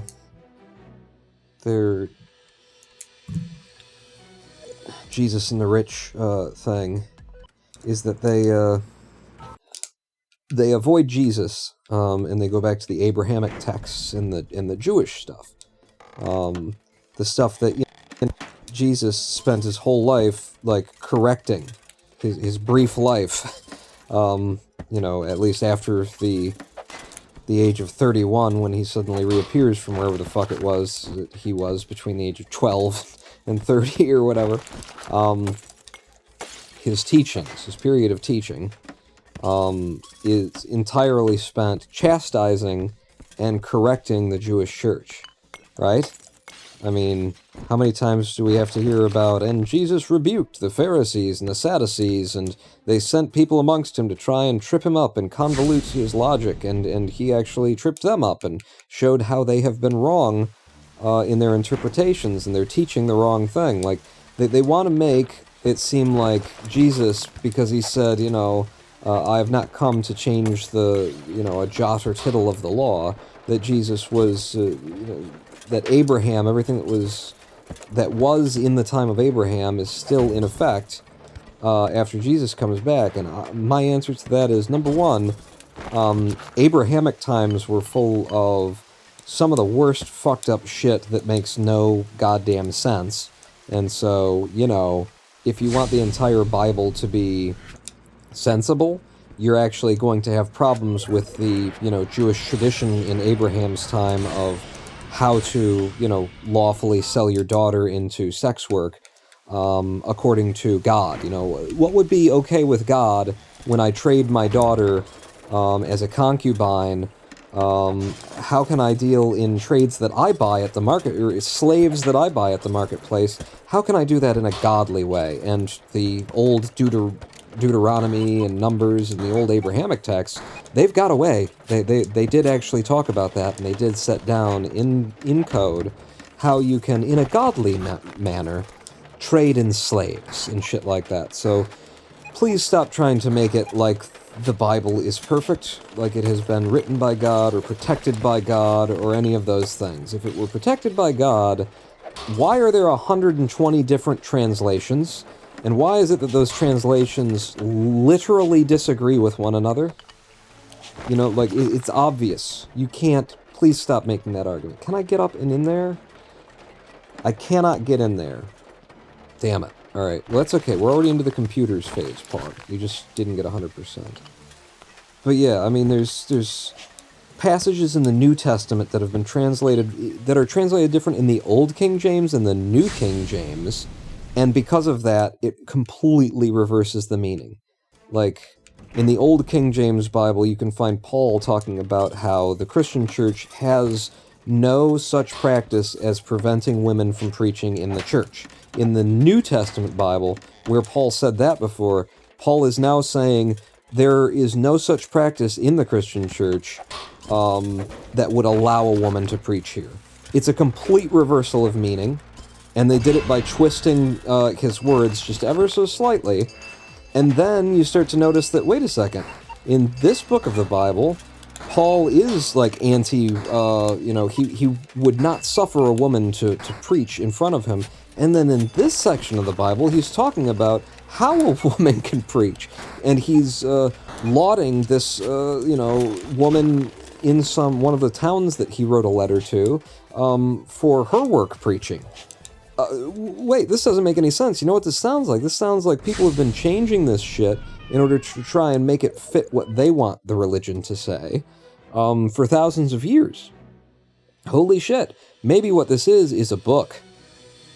And it's a very hotly debated, politically, charged kind of a book that's been forming itself and reforming itself for 2,000 years, and people have absolutely abused and twisted its words and rewritten it and taken certain books out and decided certain books were apocrypha and then put them back in later and then took them back out later.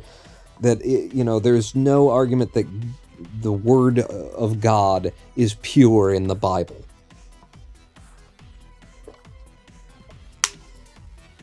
I mean, even for people who believe, that's... I'm always speaking, when I'm speaking about these things, to Christians, to the idea of Christianity.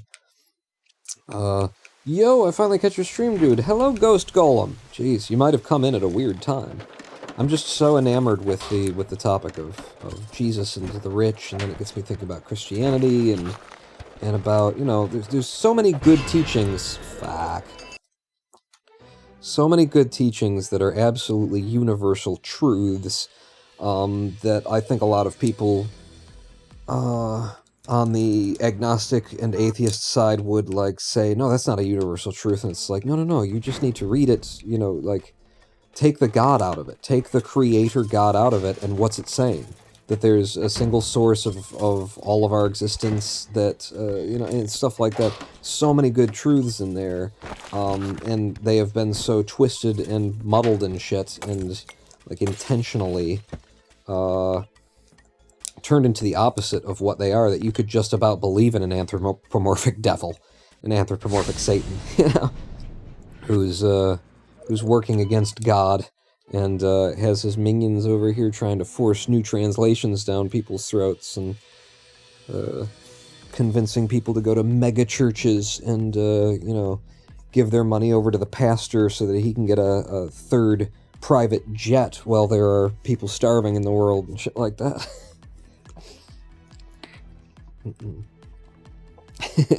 One of us. One of us. I just put my hat on, because my headphones are starting to hurt my ears just sitting on them. But yeah, I really find those topics quite interesting. And I love, you know, pointing out where people have contradicted their own beliefs, or where, you know, like, it's just so satisfying to not call someone out on something, but to, like, be able to show somebody that here is evidence to the contrary of what you say that you believe, and this is the source, that you're claiming this is the source of your beliefs, your beliefs, your beliefs. And to be able to show somebody that, it's just so... It feels like helping. It feels like helping, and it's hard helping. It's helping that people very often don't want to hear. But it's like, you can be so much closer to the kinds of spiritual truths that you're clearly seeking because you have these beliefs. It's just, you're taking things wrongly, you're listening to the wrong sources, you're believing that things that can't possibly be true, and you're missing the parts that are undeniably universally true.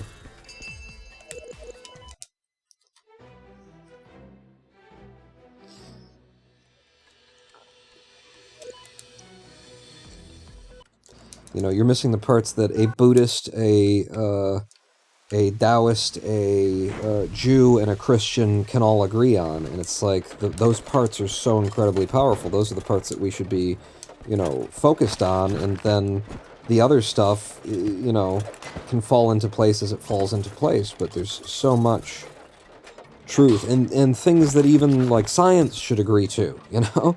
That, forget about any spirituality or religion or whatever, that the nature of our realities can be described in these terms, and that people have been describing them in these terms for thousands of years before we had the language of maths and physics. Damn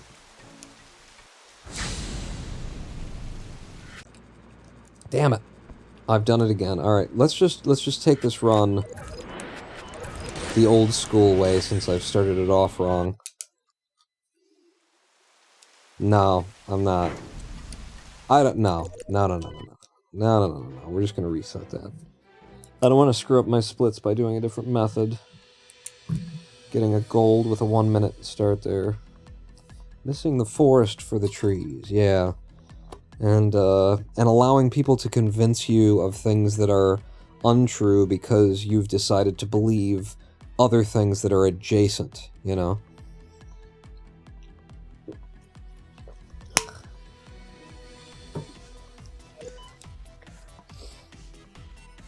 Being able to untangle someone else's web for them, and, you know, just pull that first string where things start unraveling, the mystery starts unraveling a little bit, and then there's so much more that you can discover.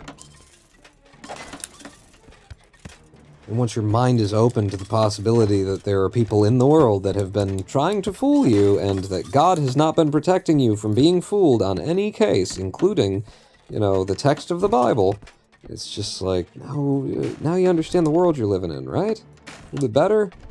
You're not just going to vote for Republicans because they say, I go to church and family is the most important thing? Like, you're going to pay attention when Jesus says family is the thing that you need to forget about, throw away. You need to stop being a respecter of persons, and being a respecter of your family ties, and start recognizing every single human being as your brother and your sister, and realizing that in every human being as your brother and your sister, you are seeing God. That is the nature of God. That the way to serve God is to care for your brother and sister.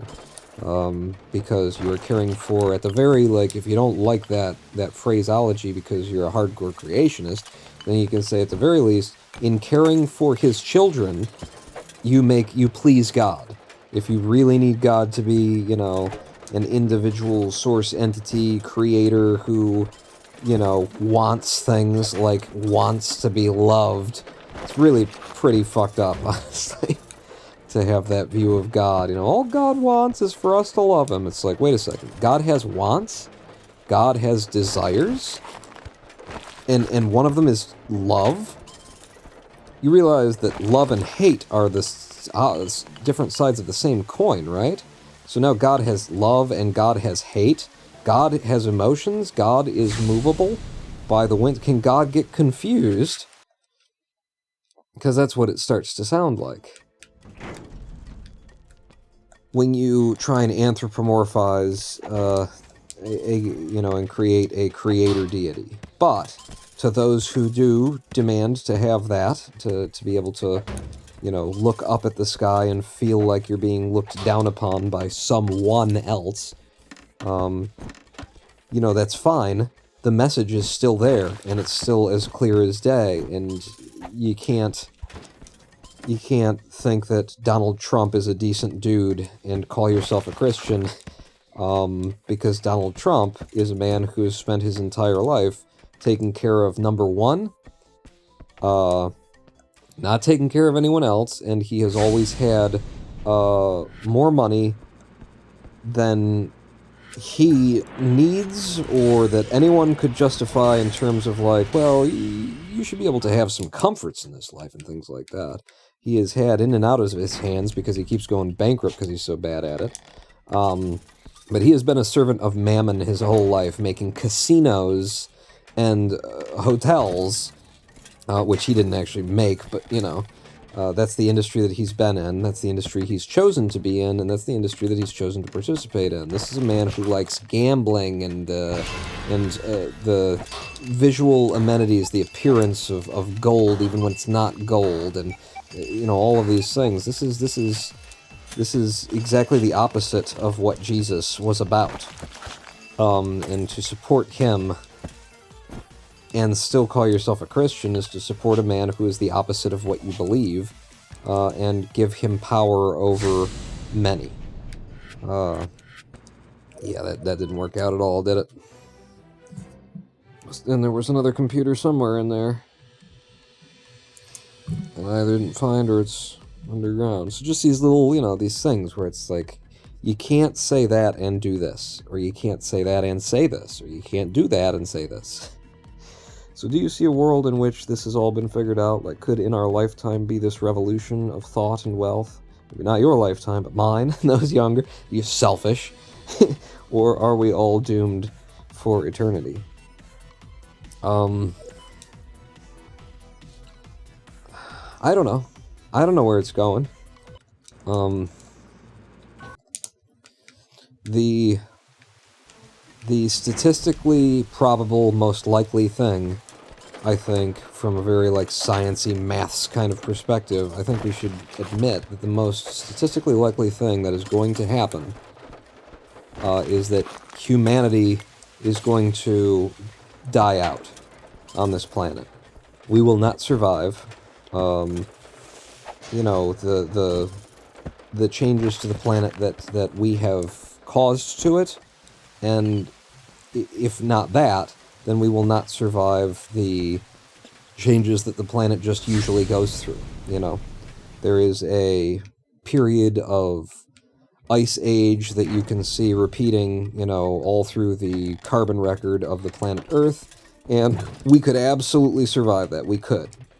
If we were, you know, united as a peoples, and we were thinking about that, and we were planning for that day, and we were trying to, you know, be sure that we integrated the newest technologies for our energy consumption and stuff like that.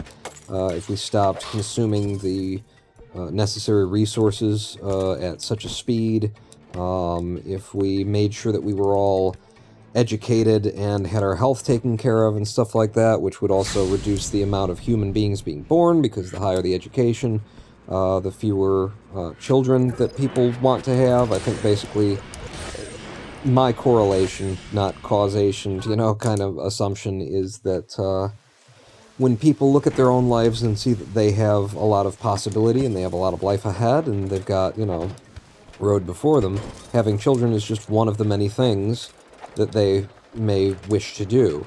Whereas, since the majority of the planet's population right now is suffering, is in some degree of poverty and lack of opportunity, really, you know, reproduction is just a matter of, this is one of the few pleasures that I get out of this life, is having sex, and so you end up having a lot more, you know, a lot more children, and so we're going to overpopulate. And, like, all of these things are just little things in my mind.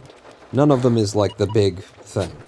Overpopulation and stuff like that. I think statistically, the most likely thing for humanity is that we're going to die off. And it will be because we didn't care for each other. We didn't build a viable infrastructure that could meaningfully pass the hardest things that are going to come down on us. I mean, we could have, there's giant fucking volcanoes and stuff like that that are basically underground, and if one of them, you know, has a full-scale eruption, the planet's skies will be covered in ash and will drop back into another nuclear winter. And some of us will survive that. But with all of the other things that we haven't prepared for, it's like not a significant portion of the population would survive that kind of a thing at this point. We're just not prepared for it. We're not set up for it. Everybody is a one-man, you know, fucking army in this world. Everybody is, you know, out for themselves. And if we have a serious, like, global threat, it doesn't look like we'd be able to pull together and get things done. And more so, we're nowhere ahead of the ball. We're very behind the ball. Humanity is just perpetually behind the ball. You know, it's always got to be on fire before you think about, what would we do in the event of a fire, you know? What could we do to make things safer around here? You never think about that until 1,200 people, you know, get killed in a bridge that collapses, and then you start thinking about it, and then you forget about it, or somebody comes along and says, fuck those people, we want to save some money this year, we're not gonna do the bridge inspection. It's just, yeah. Statistically, mathematically, humanity is more doomed than anything. But, you know, there's an unlikely possibility where something will change. I don't have a lot of hope for, like, a revolution. I think we had our chance at that, and now culture has changed that I just don't see it happening. I think it's social media and our connectedness via the internet and stuff like that is actually like a pressure release valve for societal change, that people can so easily complain, they can shout into what is ostensibly the wind, but now our wind talks back, and people will argue with us, and we can find people who are shouting similar things in the wind so easily that the physical imperative to actually get up and do something about it, I don't know that that's taught. You know, that people, that young people feel that, in like the current generation is beyond this. I don't know if they're going to feel the impetus to get out there and actually change the world, and to fight things, because you can just, like, watch somebody saying whatever it is that you already think and feel like you're not, you know, alone and things will resolve themselves, or, yeah. I think the 60s and the 70s were our time for a revolution, and corporate capitalism kind of just found a way to roll with the punches. And turn... Damn it. I think that's a little bit bullshit too, but alright. They turned, you know, revolutionary movements into fashion trends that you could buy. So, yeah, I don't know. I don't know. In our lifetime, things change. In the West, it's hard to imagine America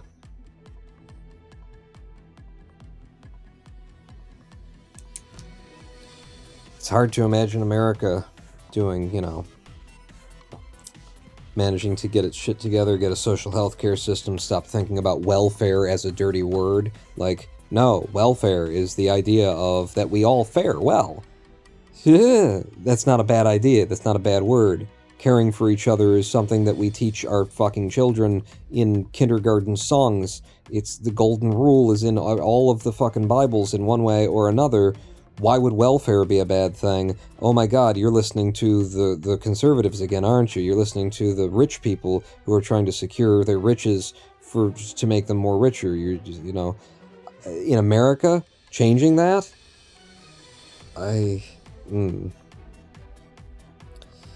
Does the world need a hard reset? So, like, no hope of turning it around before then? Why did you just close Twitch? Did you just crash? No. Why did you go off screen? Oh, it did it again. I just tried to bring it up.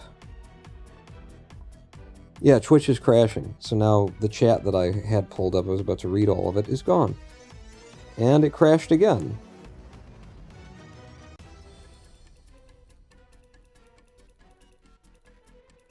Okay, there it goes. Now it opened. Jesus God. I don't understand how there can be, like, so much money in something, and it still doesn't work, you know, consistently. Like, how you can have so much money behind something as big as Twitch, and it's like, you just need to program a platform that does this thing, this thing, this thing, and this thing. You've got all of the money. Hire the best people to do that, and then they do that.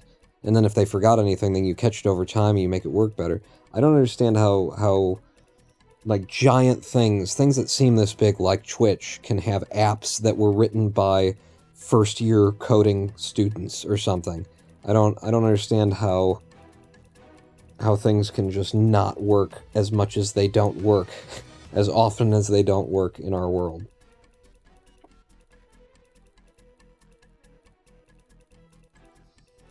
But a cute shark. I mean, we kind of had a dry run with global threat with COVID. On the flip side, look what happened with the Black Lives Matter protests and what's going on in China now. People have organized against things. Lol, they don't want us organizing. I mean, and I've been, just over the internet, I've been present for, like, socialist political, like, insider stuff, where they were discussing how to, you know, motivate people to ground, you know, to get things done during election campaigns, and talking very realistically, very inside baseball stuff. And I've heard them organizing and stuff, and it sounds great, but it doesn't, like, when's the last time on television you heard a positive portrayal of a socialist political group?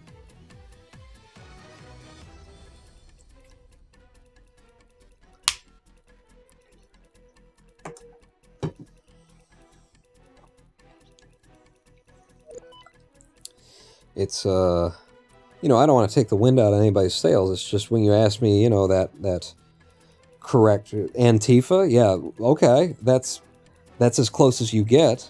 And, you know, Antifa is, in the mainstream media, the anti-fascist movement, is 50-50 referred to as a terrorist group,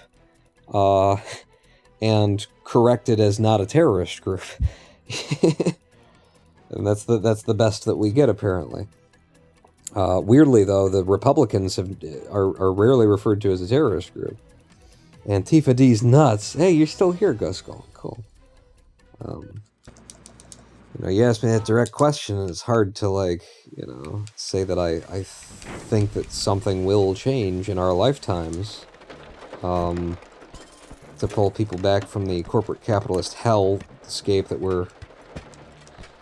that our entire society is structured around right now.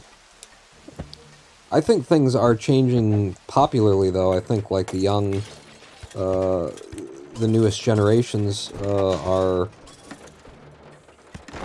that there's way... I don't know what the Republican Party is going to do in 20 years, basically. You know?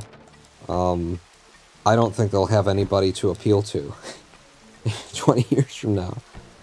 They always seem to find a way to find or make more Klansmen, to keep it going. Damn it, I am not paying attention to this run at all. But, you know, there's so much more, non-hetero, non-cis kind of stuff that's out there and that people are growing up with now. I don't know what kind of conservative value set is going to be something that Republicanism can possibly appeal to in the future. So that's a good thing, I guess. But I still feel like most people buy into the capitalist structure anyway. You know? That's separate from... Oh, so I've done everything wrong now. I've done all of it backwards. In the first level, I was supposed to not go to the airship. I went to the airship. In the second level, I was supposed to go to the airship. I didn't go to the airship. Derp.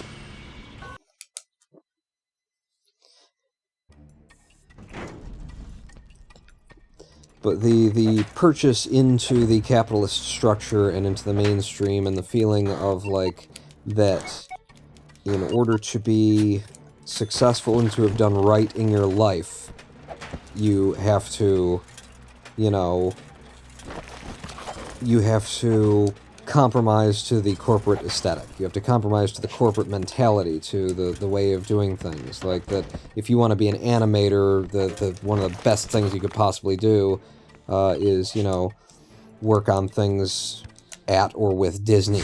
You know, that kind of perspective where it's like, that's going to be your highest form of what you want to do. I feel like that's still strong out there, and that I don't think it's going to change much. The assumption that the big entities that already exist and already have the power and have consolidated across decades, that you've got to, you know, the measure of your professional field is how big of a corporate dick they'll let you suck. I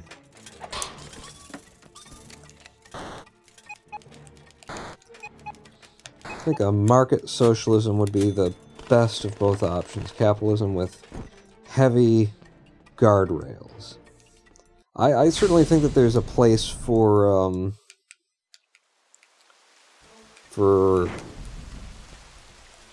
you know, if you want to go try and make is there a place for that? Like, you've heard me say it, but I always, you know, there's always room to say it again, isn't it? But the idea that, you know, if it's soda pop and bubble gum, fine, whatever. But the things that matter cannot run on this system.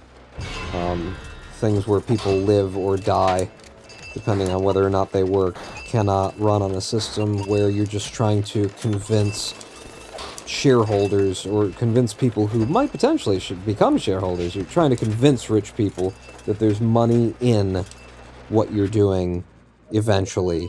And, you know, the need for quarterly growth that cannot possibly be sustained, that capitalism just results in trying to destroy the planet itself or letting people die in order to try and maintain their quarterly growth so that they can convince people to keep investing, which is just taking dead money and putting it, you know, into a fucking casino and hoping that it turns into something else. I don't know. I'm getting a little bit... Like, I can tell in my own speech that I've kind of burnt through the best of my neurons today, because I'm getting a little bit rambly and nonsensical in my replies. That's what I mean by the guardrails, Pawn. Yeah, I'm just not sure if I really even believe that. Like, that's my capitulation to try and be able to have conversations with people, but now that I'm, like, sitting here trying to think about it, like, under what circumstance does it make more sense to allow people to try and gain as much of the planet's resources as they can gain individually? It just doesn't, it's not right. It's just not right. You're always going to be depriving people of the necessities for you to have a vast excess, and that's all we're talking about in capitalism. You know, it's not just making money. I'm just making money. No, the money represents real resources. Whatever you have, you've taken from someone else. And we all have to, like, take from someone else to survive. And that's also nature, you know? You gotta eat another animal to survive if you're a carnivore, kind of thing. So you can't deny that deal, but you can have those heavy guardrails that you're talking about. You can have, like, reasonable... place on it to say that, well, I'm going to take that much for myself because, you know, that's just comfort and convenience and, you know, but I can't take that much because now I have to think about the people who don't have. You know, there's got to be a reasonable place where we can agree, and the idea of just unrestrained capitalism having a fun day trying to convince... That's a forced reset.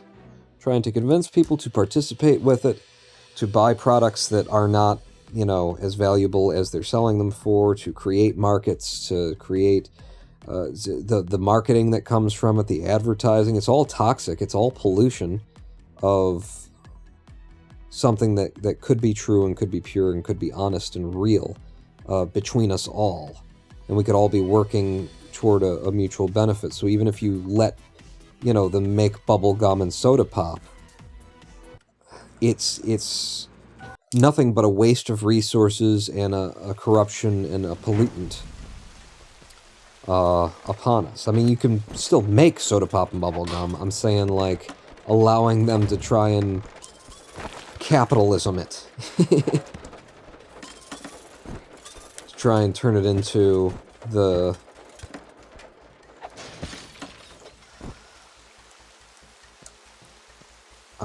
all of the ephemera of capitalism that gets wrapped around it. You know, producing bubblegum and soda pop because people like bubblegum and soda pop is fine.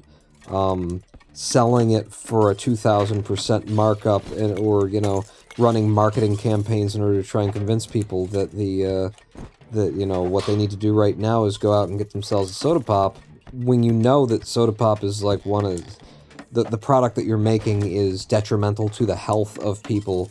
It's like, what if we didn't try and force it on anybody? What if we didn't tie our abilities to live secure, comfortable lives, you know, to basically what I'm saying is making someone's career, someone's job, into how many people can I dupe into buying this product? Like, that's just stupid. You know, allowing people who think they've got a good product to bring it to market in a natural way and present it to the public, okay. But the ephemera of capitalism is to take that so far that you're not even making a product anymore, and you're selling people on ideas, you're selling people on image, you're selling people on, you know, don't you want to be James Dean? James Dean does this. James Dean wears these clothes. James Dean, you know, fucking buys our products. That kind of a thing. None of that is helpful. None of that is worthwhile. None of that is anything but a waste of human beings' time and resources and energy. You know, people who are in that industry of marketing, they are completely wasting their lives and yours, right? Is there any argument to be made that they're not?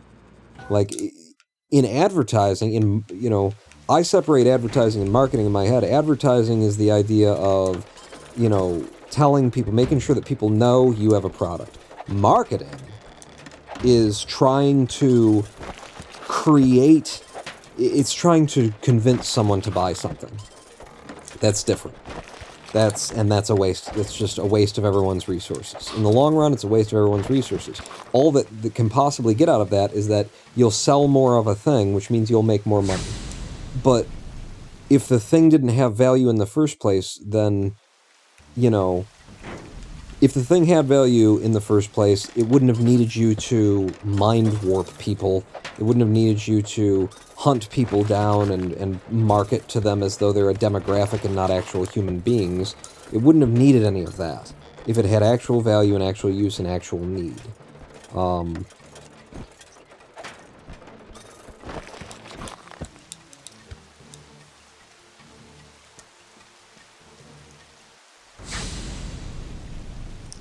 So all that ephemera of capitalism, that's the problem. You gotta create the need, says Ghost Column. You don't. If the need exists, then it would exist, and that's the problem. Marketing is the attempt to dupe people into believing that there is a need for something that there isn't.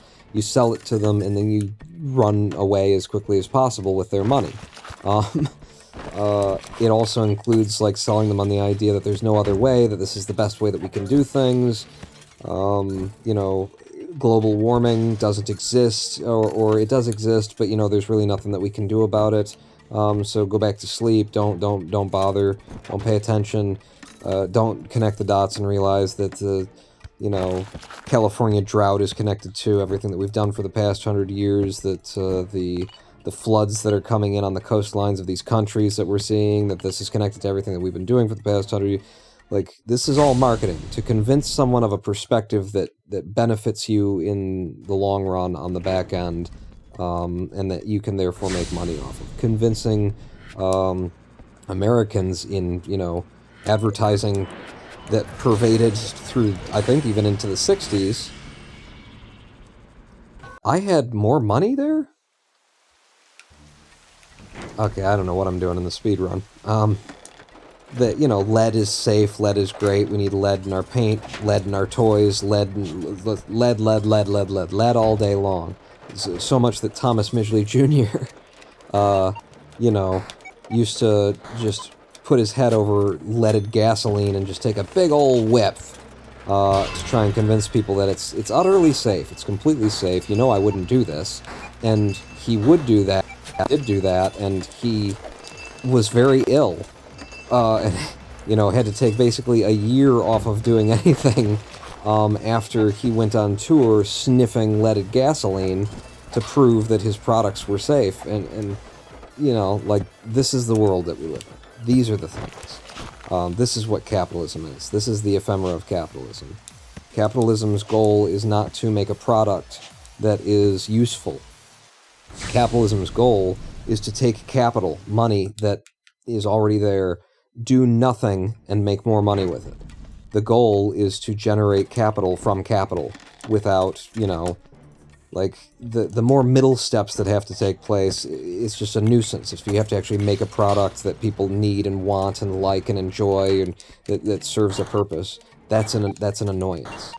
The capitalist's goal is to take money they already have, put it in a magic box, and pull out other money. It's for money to be its own source, its own good, you know? Not for money to be used as a currency of transaction so that, you know, one person who's got chickens can, you know, can trade with someone else who's got chicken feed, you know? Trade eggs for chicken feed. Those are the currency now. No. Capitalism is the idea of money for money's sake. It's capital for capital's sake. That money isn't a tool to be used so that people who are doing things can transact and get a more or less even shake from one another. No, it's not just paper that represents something. It is the goal. Money is the goal. Okay, there's a room down there that could have a computer in it that doesn't look like we could get to if we wanted to. Nope, computer's up here.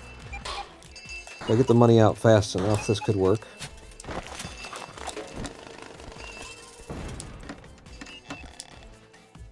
This could still be a viable run. Just got weird deja vu. Well, I'm repeating myself, too, so there's...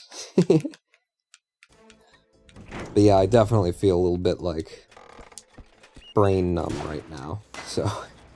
I don't feel like I'm expressing my thoughts and ideas as well as I was earlier. So I do apologize, and I want you to know that I'm aware of it.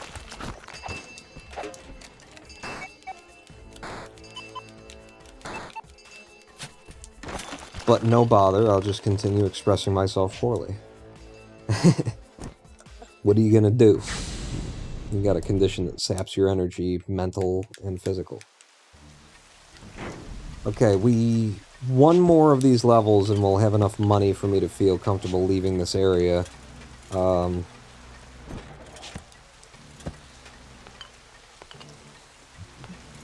know we're falling 42 seconds behind PB right now, but I don't think it'll be an issue. Damn it. Alright, that's good. There's also certain runs that I just don't like and I want to throw them away, and that was one that I didn't like and I kind of wanted to throw away. So, a society where money is just a tool and having systems in place where people can still play the game of money to a point if they want to, but any excess goes back into the system for the greater good. Yeah, I mean...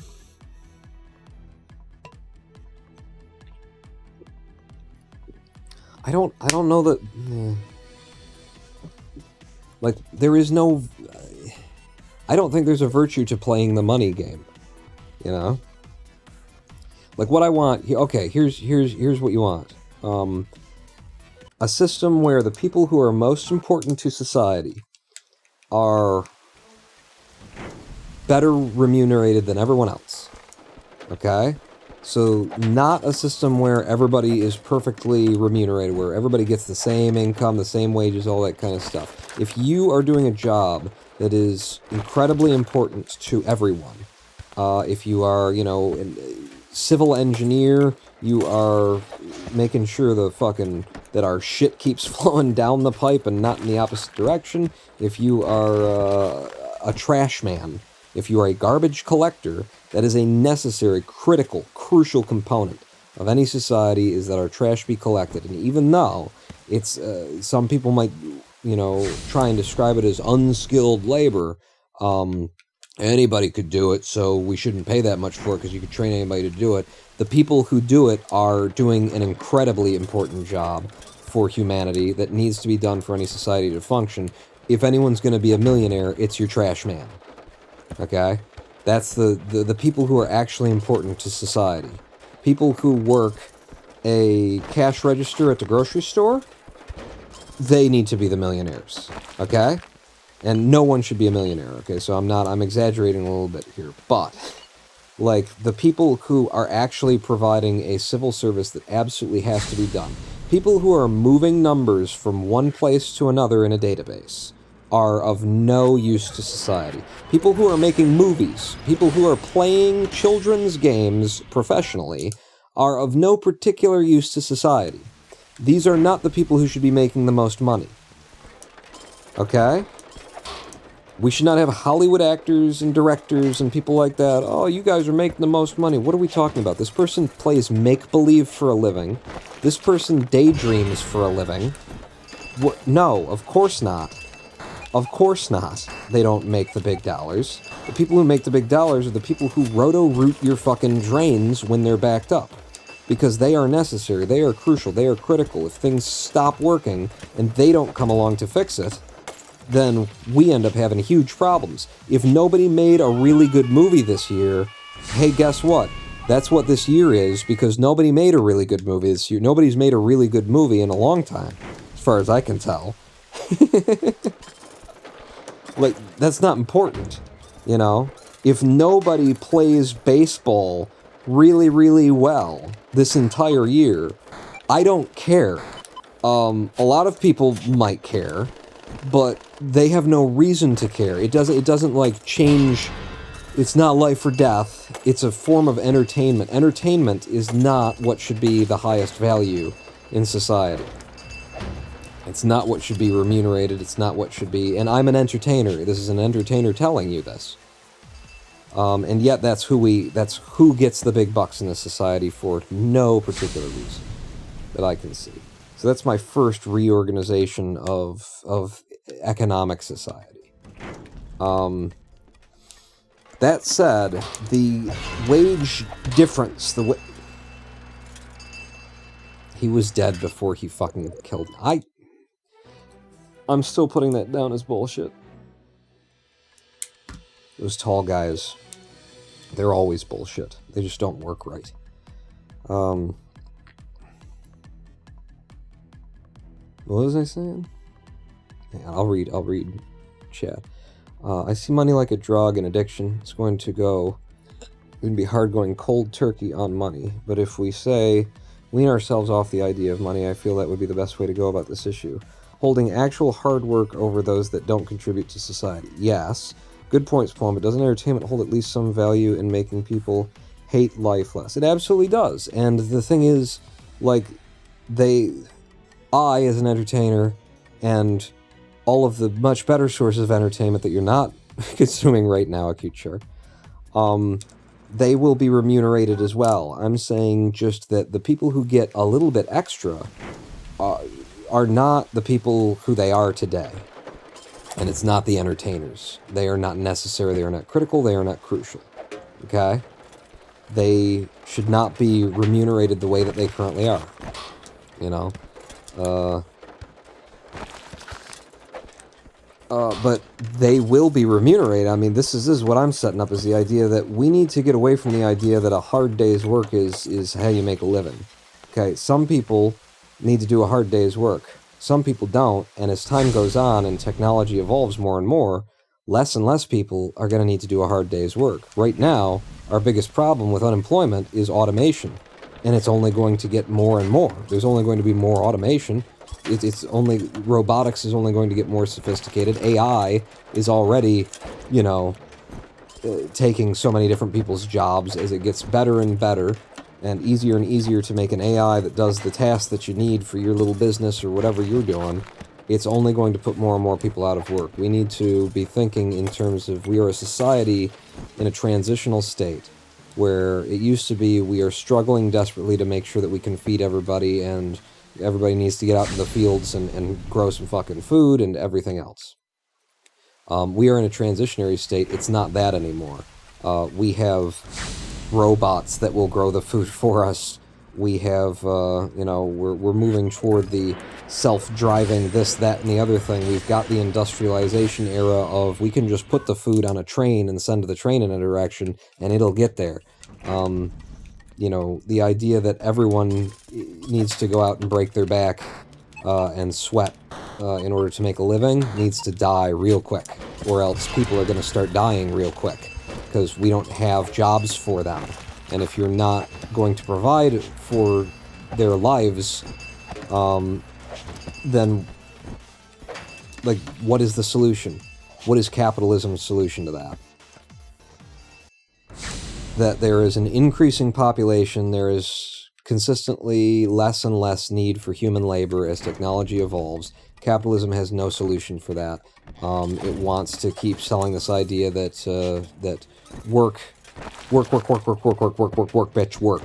That's what it wants to keep, saying, and that you shouldn't value yourself unless you're out busting ass and making the big bucks for your big corporate, fucking leaders, for the people who own you, basically. For the owners of this world. That does not work.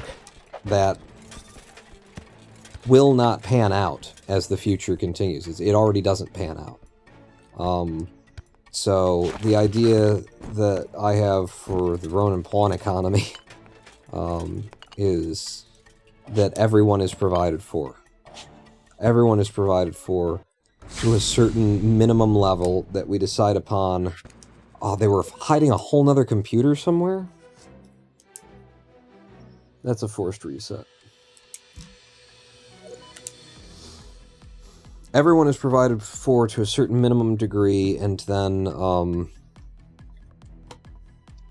you work in order to get additional comforts, and that's it. That's basically the economy now. The most necessary people for the functioning of the society get remunerated the most. They get the most extra, and therefore they can afford the greatest additional comforts, because we all need them. If you literally decide that you want to sit on your ass all day, never do anything, never leave the house, that kind of a deal, that's okay, because we got you covered. We're paying the minimum. And my contention is that no human being will do nothing with their lives. You know, no human being will... I mean, we'll all sit on the couch for a while and just watch TV and but we will become depressed, we will become unsatisfied. Like, no human being will do nothing with their lives. No human being will be of no impact in terms of being a friend in a time of need, of contributing to society in some non-physical, material way. I don't think that's a problem. You know, if there is some subset of people who, if they had the ability to do nothing and be of no use and never say a good, kind word to anyone, and never this and never that, if you could find the truest couch potato of couch potatoes, there are so few people who would be like that, then that we can absolutely support them in their absolute lethargy and uselessness, for the greater good of supporting all of the other people who contribute in ways that are immeasurable. That it's not all down to how much product you turned over, how much money you made, how many somethings you repaired, how much function you were to society in a way that you can see or taste or touch or smell.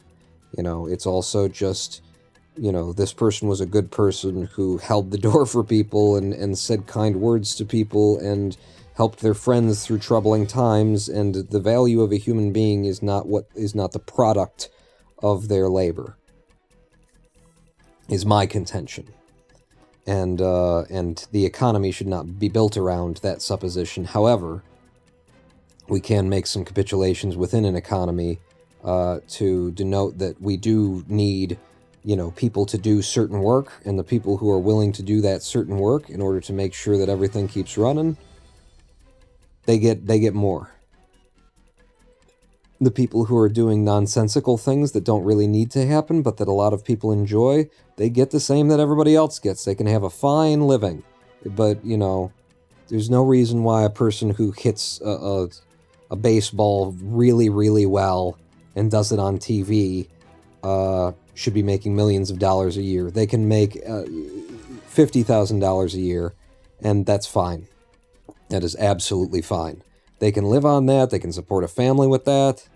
50 grand would be absolutely fine for a person who gets carted around the country and gets to see all of these different towns every year.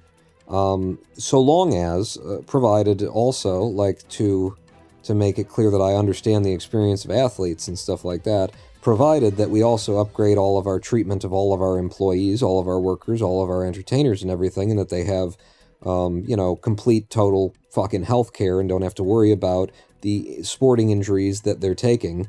You know, I mean, there's still going to be some sacrifice with sporting injuries. You're going to hurt in your knees all your life if you're an athlete, but, you know, that they don't have to worry that no one's going to cover what they need in their old age.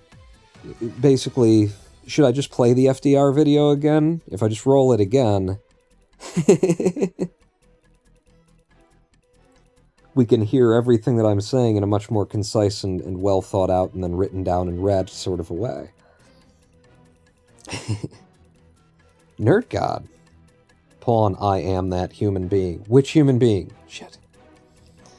I have that feeling anytime my dad talks to me about work, that if I don't work and or don't like how I'm being treated at work, it doesn't matter because working is what makes my life valuable. Yeah, and that's wrong. But that is the, that's the zeitgeist, that's the ephemera of capitalism. That's the things that are capitalism, but that also sort of just float around capitalism. And when you say capitalism, you don't think of them, but they are that. And part of it is the societal imperative to work, work, work. And it's like, hey, Dad, say this. Hey, Dad, wasn't the point of, like, your dad working hard so that you wouldn't have to work as hard? And wasn't the point of you working hard so that I wouldn't have to work as hard? Like, isn't that what we've been doing? Since the days when we were fucking hunting saber-tooth with a fucking spear and had to chase things down and 3 people died per hunt, but we fed the rest of the people? Wasn't the whole goal here to not have to, live that life? To not put our lives on the line for every meal? To not, have to burn through 2,500 fucking calories a day just to survive because we're out in the sun on the fucking Serengeti and running around and everything else? Wasn't the point of the evolution of man so that, we could get to the point where we don't have to fear for our lives every day, or fear for our, ability to feed ourselves every day, or fear for... Haven't we been developing our technology and widening our minds and exploring our world more and more and more and more so that we could stack our advancements one on top of the other so that someday we could just be without being dictated by the needs of the moment, and then find out who and what we are? Like, what really matters? If you didn't have to work at all, what would you do with your life? Isn't that, like, the most interesting question you could imagine? If I didn't have to serve, some other master who wants me to go out and make money mostly for them, and they'll give me a little bit of the money that I made before I leave. If I didn't have to do that, what would I be doing? And, the Republican Party, because they're evil, and they're lying, and they're rich people who are just trying to maintain the ephemera of capitalism so that they can remain rich themselves, and so that they can, keep their rich friends rich and make them richer. They like to suggest that if we didn't have to work, then all of us would just choose to do nothing. And we would just be dregs of society, and we'd just be this and that and the other thing. If you didn't have to work, I think what you would end up doing is the thing that you enjoy most in life. And I think the thing that you enjoy most in life is something that other people value as well. And in some instances, it's something that other people absolutely need to have done for them. And I think that the world would work just fucking fine if you didn't have to work, because you would choose to spend your hours and your days doing something that you find valuable with them. And what you find valuable in doing would support, what we need. And where there's some jobs or tasks that you could argue that nobody would want to do that, and so no one would do that, that's why we'll actually, give you a little bit more if you do that one. Because it needs to be done.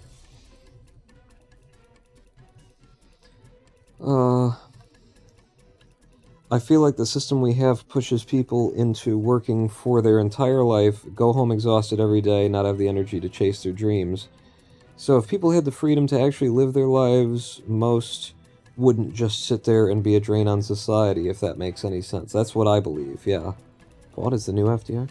I am a true couch potato, says Nerd God. If you didn't have to do anything, you'd still be, like, generating you'd still be putting programs together and testing things and exploring ideas. You know, you'd still be putting out your commentary on Star Trek that you're watching and shit like that. Like, your contributions to society are easy and clear to pick out.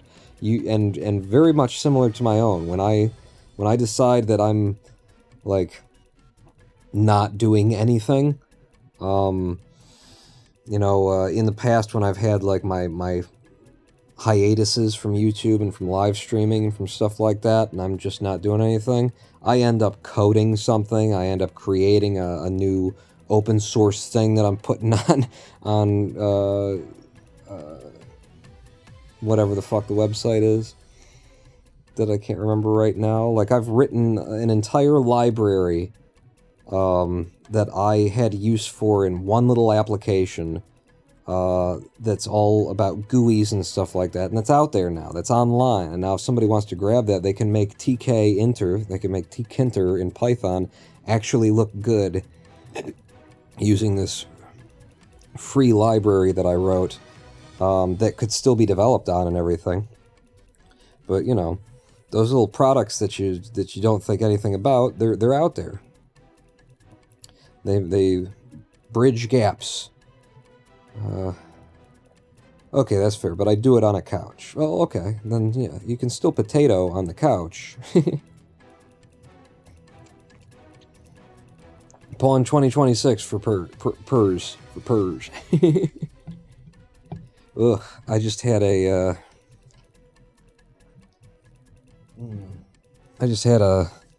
acid refluxy burp there while I was talking. I need to stop talking. I want to keep swindling here and live streaming. But my throat is definitely drying out.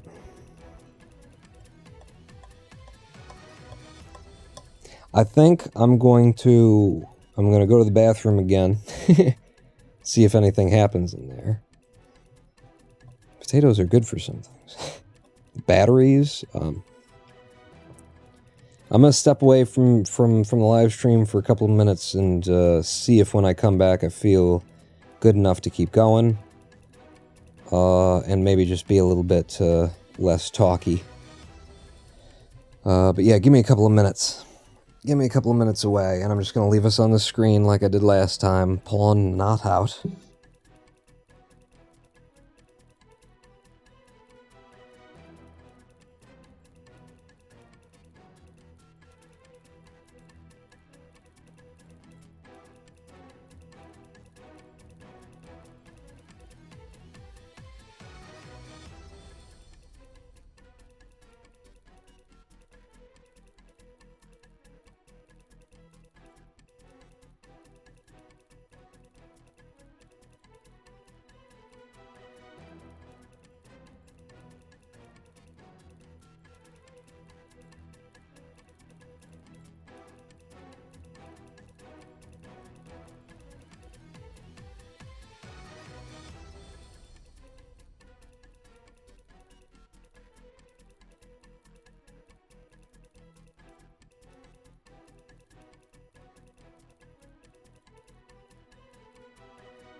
Hello, I am coming back.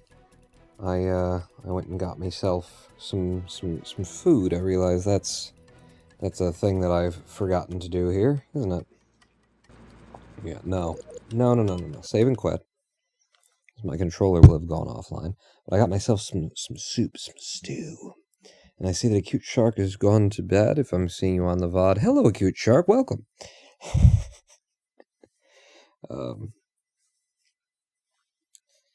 Let's see. You can even spend potatoes. Yeah, potatoes are really useful on couches and otherwise and everything. Yeah, I got myself some soup here. Some old soup. It's been in the freezer for a while. Lady Pawn made this months ago, and we saved, we froze it to save. I believe this is a potato. Oh, jeez. That noise was just produced by my empty stomach. A potato, onion, and carrot kind of a deal? Mm-hmm.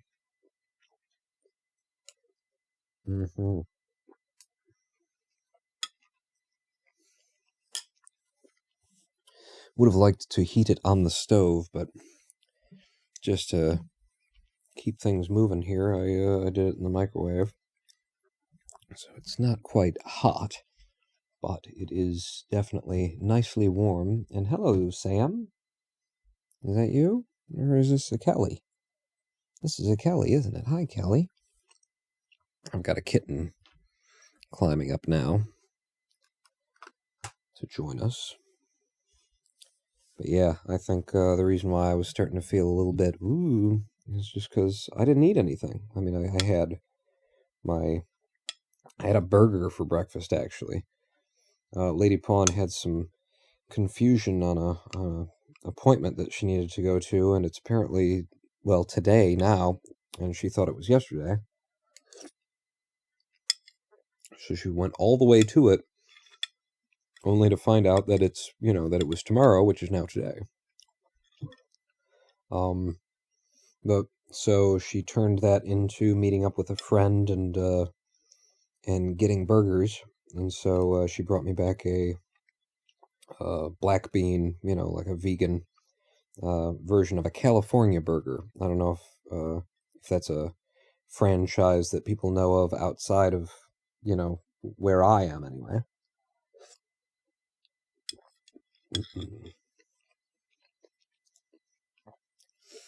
But yeah, she brought me back a black bean burger. It's a little spicy, just slight kicks of spice in there, kind of thing. It was fine.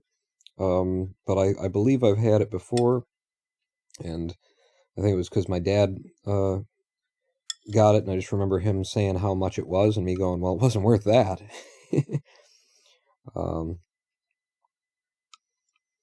But it was a fine burger, I suppose. It just wasn't, it's a black bean burger. Honestly, I think there are better vegetarian and vegan burgers than what people usually do with black bean, and I feel like California Burger's black bean burger is basically just standard. It's just rote. Kind of what everybody does. And was really like what made it was the condiments that I put on after out of what we have here and not what they put on. Cats are taking over the world. They're the globalists.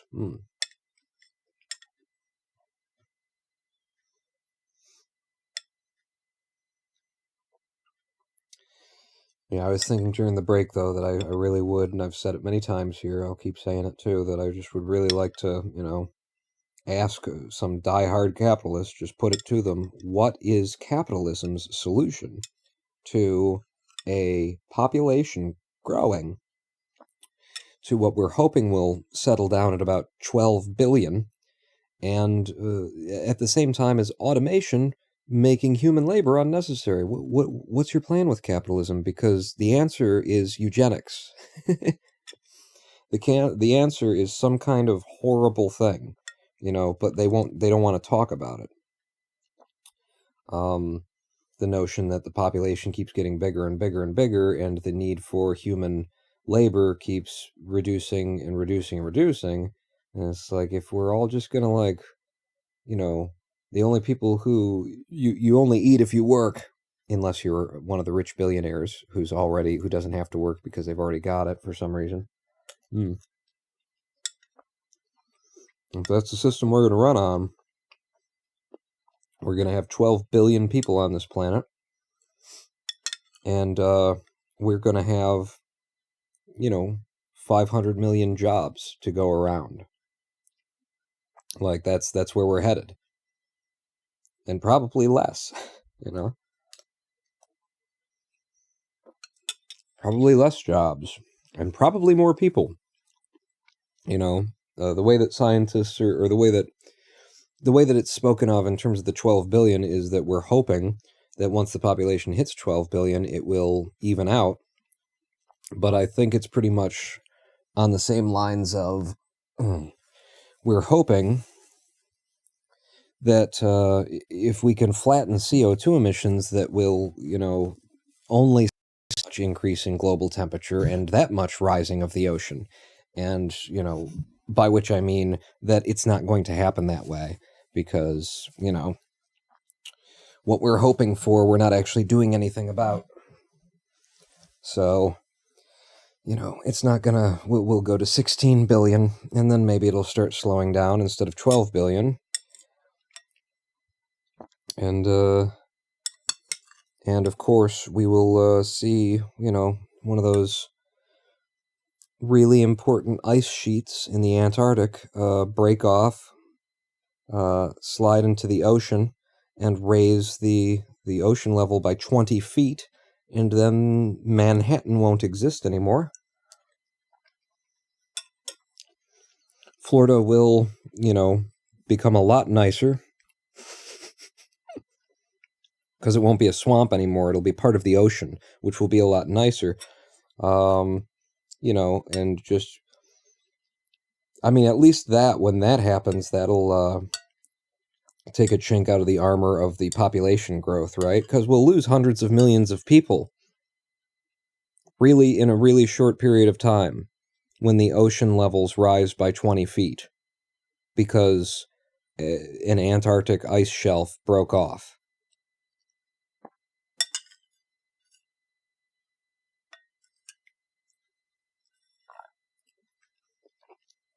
So I guess that's a good thing, right? That's something to look forward to.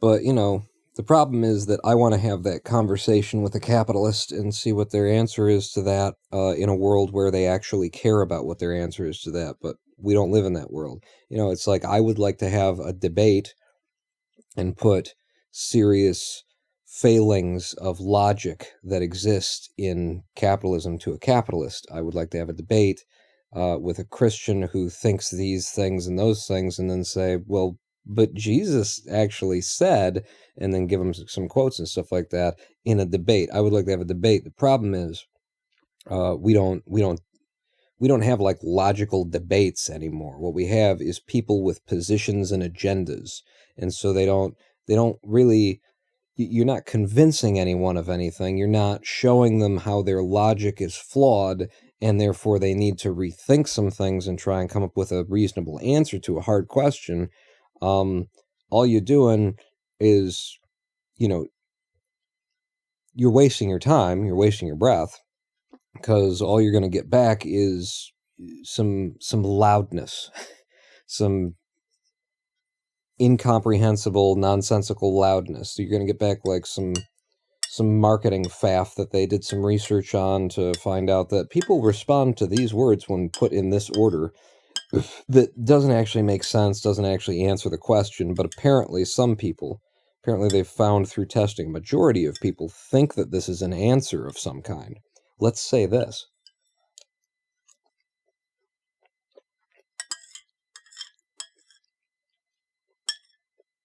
So, wanting to have a debate in a world where debates don't matter, logic doesn't matter, reason doesn't matter, compassion doesn't matter, ethics don't matter.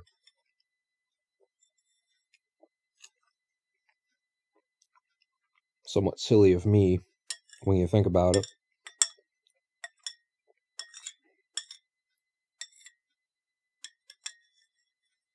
I'm almost to the bottom of the soup. My throat is feeling immediately a bunch better.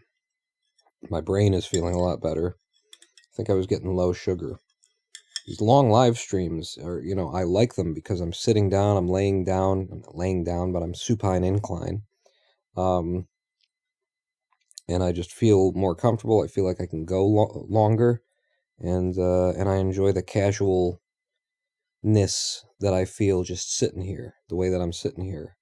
But there are so many things throughout the day that I have to do for my health, apparently.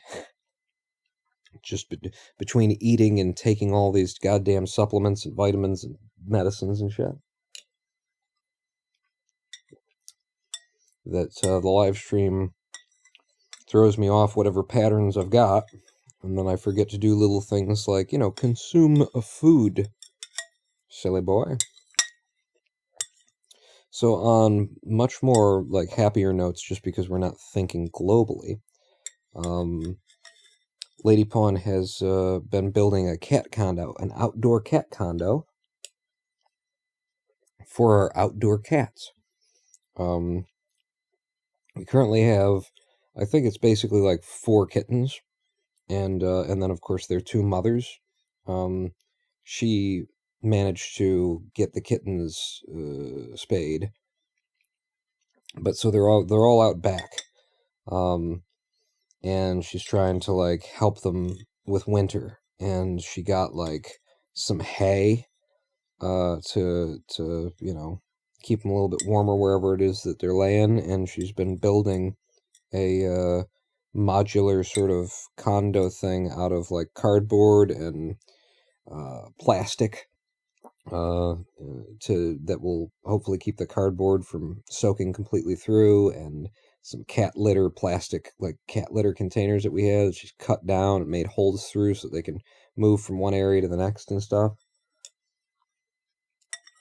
She just assembled at least a first version. I don't know if she's going to do more. I haven't seen it because I was doing a live stream while she was doing that. But tonight, she went out back and built that up. So now the 4 kittens have, you know, some kind of multi-chambered condo in which to stay that should also, I believe, have like some hay in it to help keep them warm. She also lined it with some of that foam that I said earlier I put in my windows, and she cut down a reflective thermal blanket a while ago, so I would presume that that's involved some way as well in order to just help them hold their own body heat.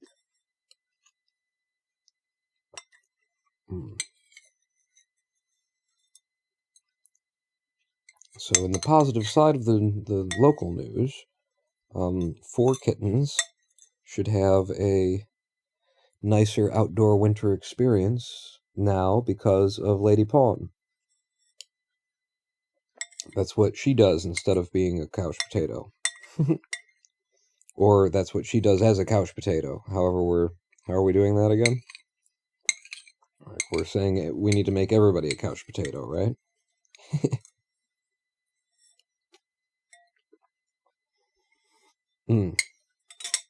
That is the bottom of the bowl. Thank you for putting up with me while I ate after 6 hours of live streaming. And forgetting to eat. Alright. Is my controller up and working? It is. Let's get back into the Swindle, and I think I'm still going to try and be a little bit quieter. Do a few less talkings.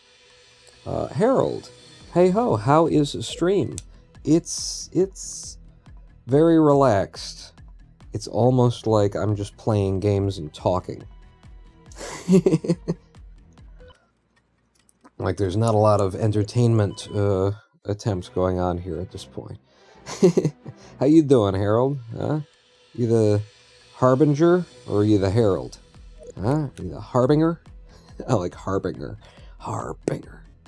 Alright, in 3, 2, 1, go.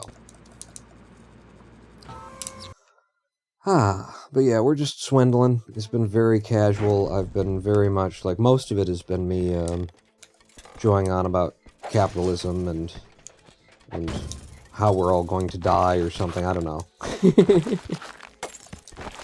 This is so weird, like, this live stream, I figured out this jump. Where there's a weird triangle jump right there where you just, like, get stuck and you're not allowed to, like, actually stick to the walls or anything. One of the things we've been doing this stream is logging how many times we get a level at the beginning of the run that makes the run impossible, and it's a forced reset, which, like this one. That was a 54% of the money. Most of the money was stored underground in a place that we couldn't get to. So I am making a note on my log that we have just encountered our 5, 10, 15, 20, 25, 30, 35, 44th forced reset level. 44. But that's in 2 sessions. It's not all this live stream, just some of it is this live stream. I'm fine, just finishing up my master thesis, actually. Thanks for asking. What's the thesis on? Because I could tell you some things about capitalism and how we're all gonna die.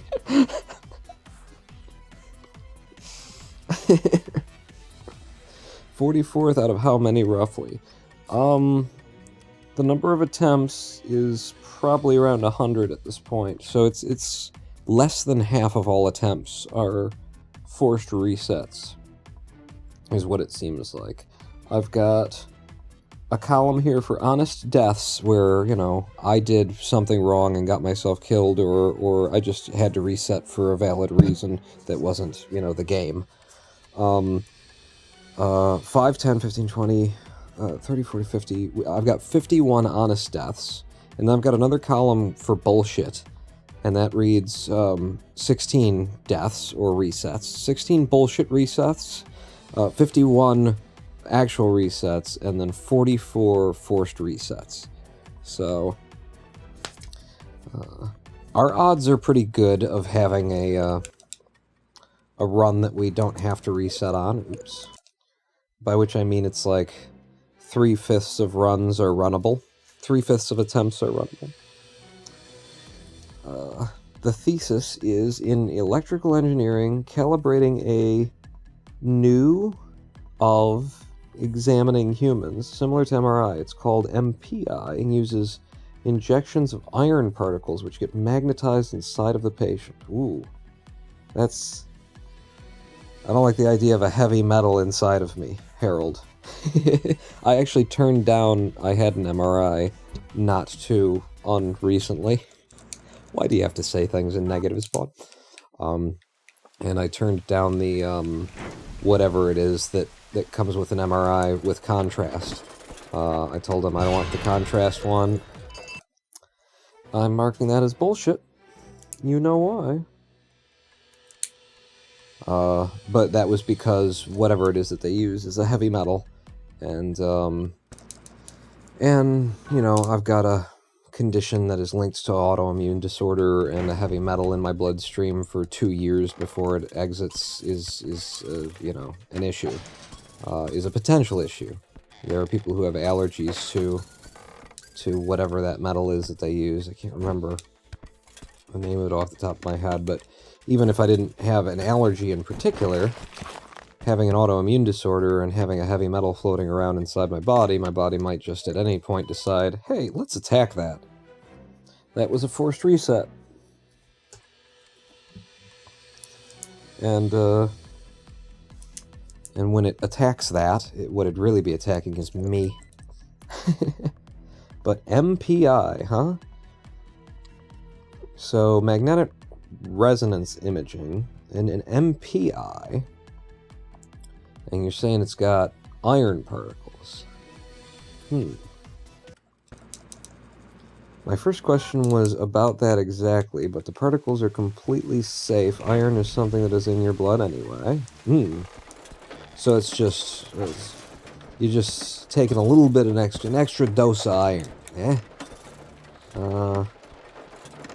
And the iron particles, damn it. I'm trying to read and play a speed run at the same time. I'm not sure if that's you. If it's the best idea. One of these things is going to suffer. Either the reading or the speed running is going to go less well.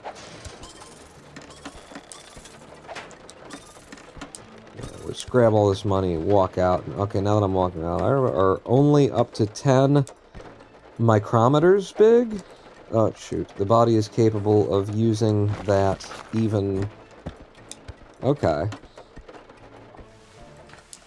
Of using 10 micrometers. Yeah, I guess iron might be actually safer than the other thing then, you know? Maybe that's why somebody started thinking about doing a different kind of imaging using iron. Because you've already got iron in you. It's a crucial natural element that's something blah blah blah, so we could use the iron. You just need a little bit of an extra dose of it. Huh. Is it top secret what the P stands for? Is it still magnetic imaging? Oh wait, no. Ah, damn it. I went into the level. I'm not supposed to go into the level. I'm supposed to go make a buy. Derp.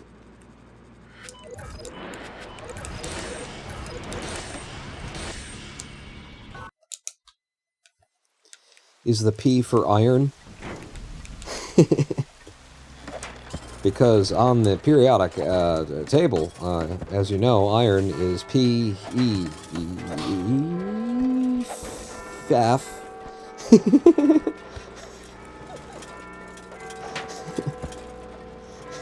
Peef, it's peef.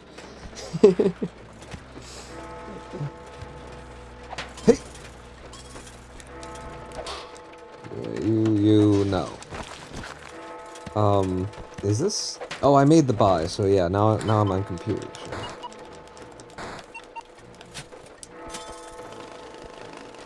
Yeah.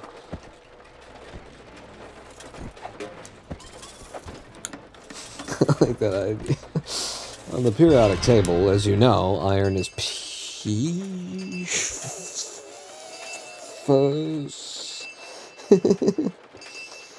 I think what you were doing...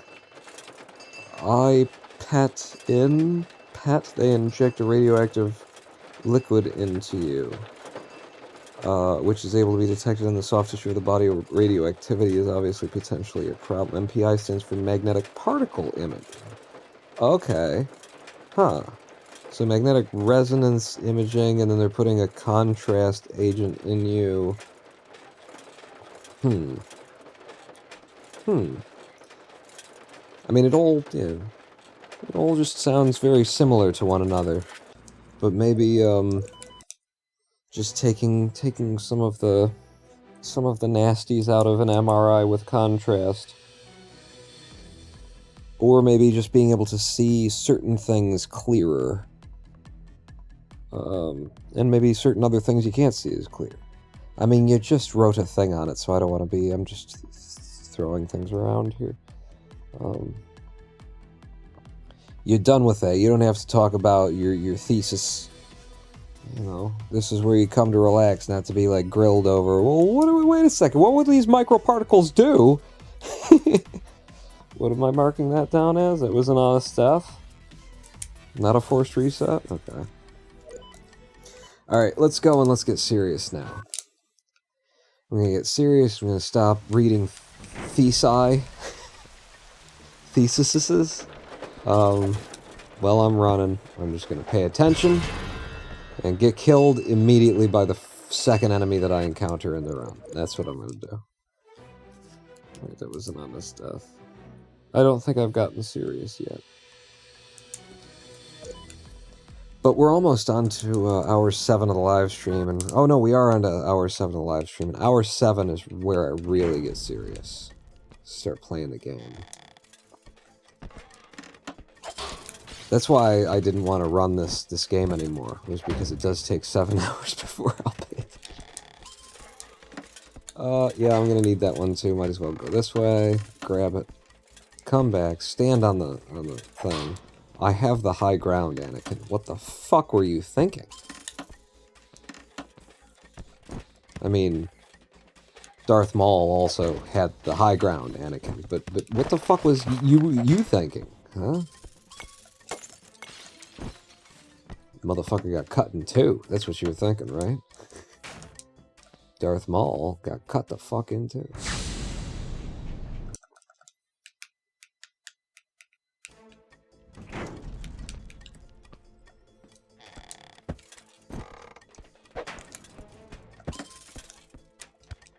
Come on, just fall straight down. It's not a time save if you waste my time like that. Fuck! I cannot be seen in the first level. In the first two levels. First two levels, I need to walk out of there with 100% of the money, and without being seen, that gets us the ghost bonus, and that is worth about $1,000, about £1,000, because we're in British currency here, about £1,000 per level. With those 2,000 and some pounds, or just 2,000, Jesus, just 2,000 pounds, I can then buy the 3 upgrades that I want for the next area. Oh, damn it. I have to wait for you. This is just... my luck is horrible right now. Like, you have to take those risks, right? You have to take the dropping into a place off-screen risks. It's the first 1 or 2 levels of the thing. You've only got 45 seconds of investment to waste, and you're trying to, you know, set a pace for the speed run. So you gotta take those little risks. This has an area below us that I like to. I don't want to waste my time, so I'm calling that a forced reset. I'm putting a mark in my book under forced reset. Go again. From the patient's side, it's very similar. You get an injection, and you get into a tube with an MRI. Hang on. I'll read it in chapters, basically.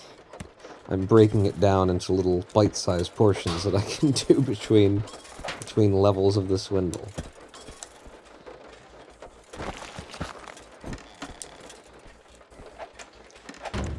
Okay, that just didn't work. Sometimes the game just doesn't work. When I hold the top button, I'm supposed to do a sneak. If I walk over an edge, I'm supposed to walk over the edge like that. It just didn't do that, and it sometimes just doesn't do that in the slums for some reason. Can only see soft tissue in the discs. Nope, now I gotta watch the game again. Son of a bitch. I need 100% of the money twice without being seen. And then we can be seen after that. After that, doesn't matter who sees us.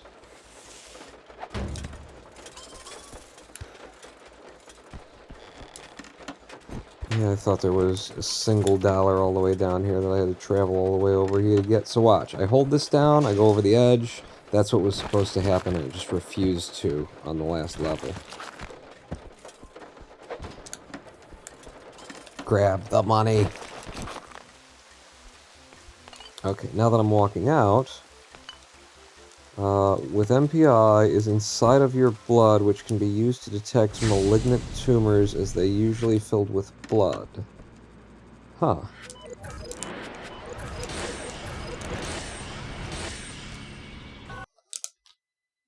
There we go, that's a good start. Why the second level? Do I remember the... wait. Nope, can't read that right now. Hang on. I have 3 guys to kill without getting seen. I mean, doesn't... I can be seen at this point, but I don't want to until I've got at least the first computer. Once I've got the first computer, then I'm pretty convinced that I'll end up with 80% of the money that's in the building. Even if I'm seen and they start taking money out of the second computer. See him doing a siphon on the computer there, but I already got the first one, so odds are 90-something% in my favor that that's 80% or more. Oh, I didn't even look at the percentage because I was trying to read chat. Oh, why the second level? Or am I remembering wrong? No, I did change my method, Harold, for the Swindle here. it now involves doing the first 2 levels, because by doing the first 2 levels... shoot. By doing the first 2 levels before I make my buy, when I do make my buy, I'll have double the money, which allows me to buy 3 upgrades instead of just the 2. And the 3rd upgrade that I'm including now is a speed, movement speed. So the, getting that speed upgrade by the 2nd attempt, I think actually will save us time. It also seems to help when I'm playing well and when I'm actually into the game and paying attention, which has been hard today. It also seems to help in getting more runs started. I feel like I was getting less runs started the other way, and I think that has to do with the 2nd level generation being different when I've got the computer, when I've bought into how to hack computers. If I haven't bought it, then I get more consistent level 2s that are less often a forced reset. Is my sense of things right now. Might not be perfectly true. Okay, there's a room right down there with 1 bit of money in it. So this level just screwed us. And I can decide either to play it or to not. It would mean I'd have to do 3 levels before my first buy. I'm not going to play it because it took us 1 whole minute to get out of there, and that's too long of a level. For my preference, anyway. So, I'll call that a forced reset in my log, and move on to the next attempt. But my plan now, I'm changing my methodology, and that's why I'm still running for a world record that I'm pretty sure I already have, that I already got with my other methodology, involves rushing to the later levels, like we do, with a very high multiplier on how much money we get through our experience points. So we want to clear a lot of levels successfully, do successful heists there. But once we get to the end, either in the casino district or in the banks, there I want to focus on getting a 100% clear of those harder levels in the later game. Because if I can get a 100% clear there, I will get a huge bonus from the level on top of, just getting generally a lot of money in the first place by doing 100% of one of those later levels that has a whole bunch of money in it. So that's my new methodology. We start out with the 2 levels before our first buy, and that gets us the speed bonus early. I gotta go back in and go back up to get those bits of money. And then we rush to the late game, and then slow down and take our time and clear out 1 level 100%, and I think that'll give me so much money. I'll have all of the tools that I need, and all of the money that I need to enter into the final level to Swindle.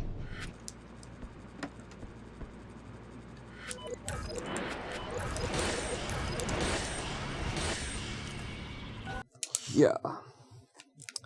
You're pretty sure that you have the world record? Did it not get accepted?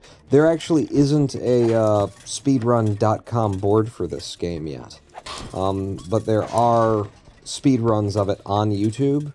So, my thought was that I would make the speedrun.com board. I would ask speedrun.com to make a board for this game, and then I would put all of the speedruns that I can find historically onto the new thing, and then mine would go up there as well. But, that's a lot of work. I do intend to do it. I would just like to have the world record that I want before I do it. And the world record that I've got right now, it's fine, but I know that it can be a lot better.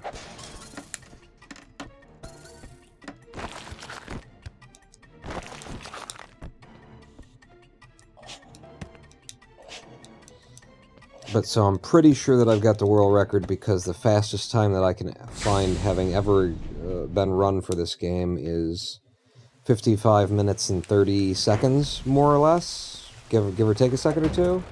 And my run is a 55:03, so it saves, you know, it saves the better part of 30 seconds anyway. Most of 30 seconds. But I feel like this can be done in sub 50. And after having gotten my world record run, and then went and watched the old world record, I was like, oh, okay. I think my method is better, but I think our methods would be better combined, you know? I mean, if I do have the world record, then my method was better. But, you know, that there's more to be had out of combining the two methods, and the old world record actually just went for every single level that they play, they get 100% of the money out of, and they get the ghost bonus. They're not seen, they get 100% of the money, they get the ghost bonus. Which I think is not necessary, and I was into, like, the casino district before the old world record was out of the warehouse district, you know, so I'm, like, into level 4 or 5 or something, and they're in level 2, taking a slow and steady wins the race kind of a route. So I think you use my rushing to get to the end, and then you go slow and steady. And you get all the money anyway, but you didn't have to walk so slowly to get there. For example, right now, I got both of those computers. I'm just leaving. I don't need 100% out of every single damn level. I got both computers. That's guaranteed 80% or more, so that's a successful heist. That is our 6th successful heist? 5th or 6th? I'm confused by the numbering in this game. Damn it, we're gonna have to wait for this guy.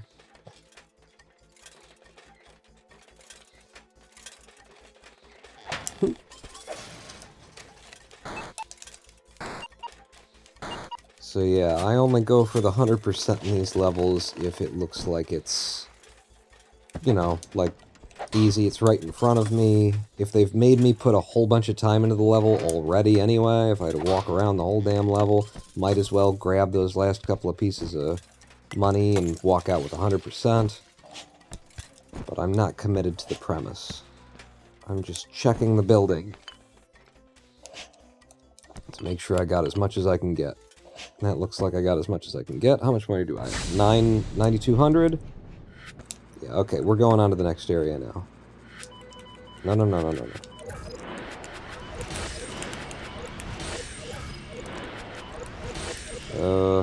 Damn it. Damn it. That is not enough money. I still don't know exactly how much money I need to get all of my buys. So I'm going into this area less equipped than I really want to. That sucks. What the hell is some thick-ass glass? Yeah, so I have bombs and can pick locked doors, but I can't look up and down in a level to see where things are, and I also can't stick to the walls instead of just sliding down them. And we got a horrible level. I'm just gonna have to throw that back. There's no computer visible on a short level like that. Like, it would have been way underground. It would have taken too long to get in there. I don't have all the tools I want. This sucks, etc. You get in that hole. Alright, you get in that hole. Did they both go in the hole? I thought the first one didn't make it. Hi. Bye. If I stand down here, can I see any computers? Still haven't seen a single goddamn computer. Is this thing tall? No, they're way underground. And I gotta come in from that side in order to get there. Can I do this? Hang on. Alright, that helps. Yeah, we're getting some really bad luck here. Warehouse District can just give you a computer right at the beginning. Can give you two right at the beginning. I'm having to plumb to the depths of the earth in order to find one. Oh, there's one above me. Are you kidding me? I can't. And I'm gonna get seen right here. There's nowhere for me to go. Yeah. Wow. What just horrible. Horrible everything. And that computer's in a place where I don't think I can get to it. The warehouse district just cucked me. Like, there's nothing I can do with this level, really. 8.5 minutes in, we haven't taken a single computer out of the warehouse district. I call that a reset. So I'll just stand here and wait for the cops to kill me. Absolutely horrible luck after coming into that area with not enough tools. Super bad RNG. 100% Ghost sounds like a different category, to be honest. Yeah, it could be. Couldn't it? Do 100%, do every single level getting 100%. It's unnecessary for any percent. That's a good idea for when the boards are made.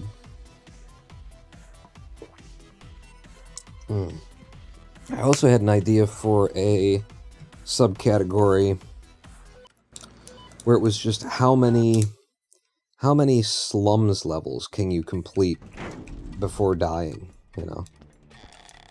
That could be a fun one. And it's good for, like, training the speedrun if you're starting, too. Because this is your starter area, this is what you're gonna deal with the most often. And having a familiarity with the spawning, with the generation, the RNG of this early area is very helpful, so, you know. It's like, just keep doing slums. Never leave the slums, just keep doing slums levels over and over and over and over and over. And how many can you do before you die? Or how many can you do getting out a successful heist, an 80% or better heist? That was one of my ideas, but, you know, you don't make a category before people run it. You can, to encourage people to try something, but usually you want to wait until people are running something, and then it becomes a category as opposed to just, like, fault. Kind of manufacturing a category that you think would be cool.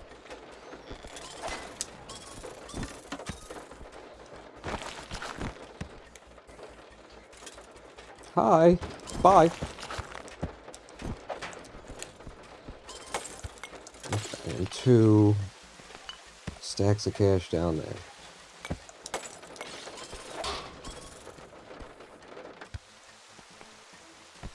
Okay, that's not a bad opening. Let's go make our first buy. Still occasionally get tripped up on that buy. All the inputs. The slum category. Yeah. Okay, no computer up here. We'll just go over the top then. There she blows. And there's both of them. Okay.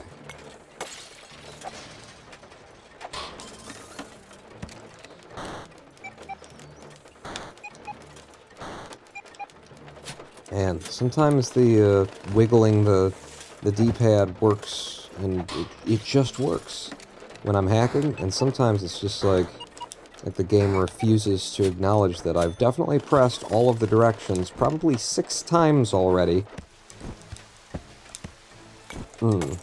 This might be a level I could 100% just by grabbing those 2 bits of cash. Yeah. Let's see if that's how it worked out. Yep.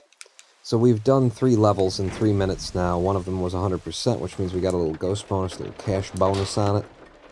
And now we're seeing the long-eyed guys that I'd have to wait a long time for to walk from one side of the room to the other.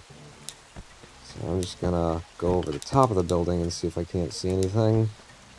And I didn't, but there's a down.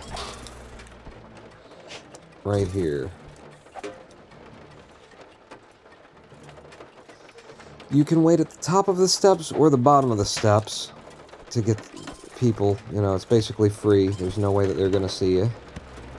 Oh, jeez. Hi. Yeah, probably shouldn't go down until you're dead. Once you figure out the position on the steps, anyway. Oh, damn it. That guy's on a short walk cycle back and forth. I'm just gonna get seen here. Well, what can you do? Oh, wait. Wait. I can do this. Alright. It didn't work out. It had a chance. I could have gotten lucky and landed on the side of him where he didn't see me. Yeah. I'm not interested in you. I'm just trying to leave. Thanks. 85%. That's a successful heist as well. And that's all we're trying to do here, is build up successful heists for our XP multiplier. So I will probably stay in the slums longer than I did in PB in order to try and generate, one, enough money. I'll be able to get all of the tools that I want going into the next area, and two, to get extra XP at a better benefit in the late game.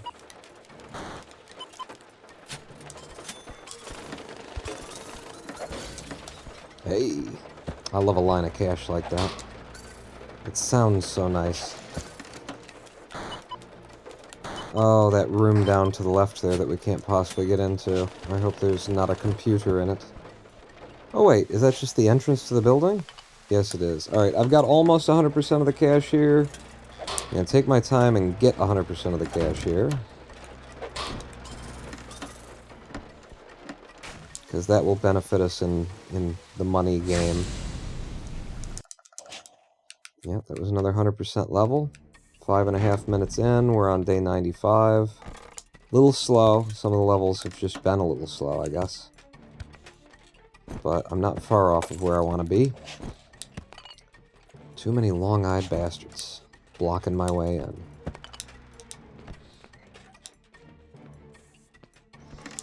Okay, one of the computers is just through here. I can't actually get in without getting seen if this guy is where he is. There's no way to move in on him fast enough! There is one way, and that was it. I was trying to lie to you and say there's no way to do it and then do it. But, yeah, if you put a toenail over the edge of a hole that has spikes in it, then you've died, according to this game. 99.99999% of your body can be not over or anywhere near the pit, completely on a different tile. If there's 0.00001% of your body on it, this game decides, well, obviously you've just completely fallen into that hole and should be dead now. Which is why I say, fuck this game. So that death goes under the bullshit column.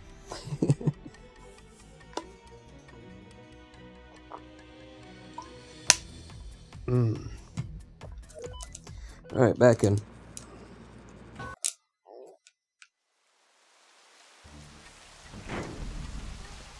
I didn't like that attempted. There genuinely are, like, certain runs or certain attempts where I'm like, I wouldn't want this to become the world record. Sometimes you just reset because, like, your movement has sucked. That is a forced reset. Money in areas we can't get to.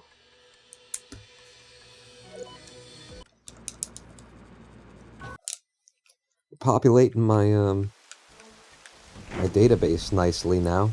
Gonna have a very firm statistic on how many runs are, you know, disposed. How many runs are just unrunnable. You try and start them, but they couldn't have possibly been runs in the first place.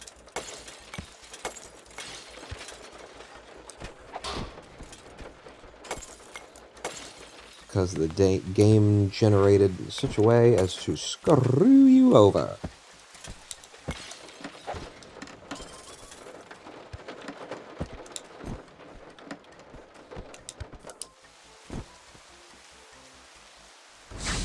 Not a bad first level. 50 seconds and out with 100%.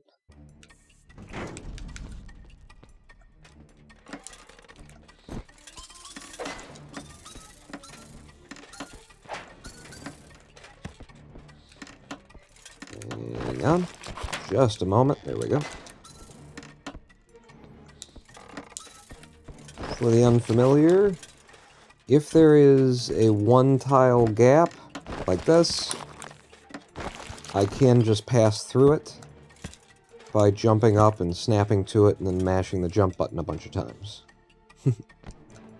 Also, there's no such thing as fall damage if you are mashing the jump button when you hit the ground.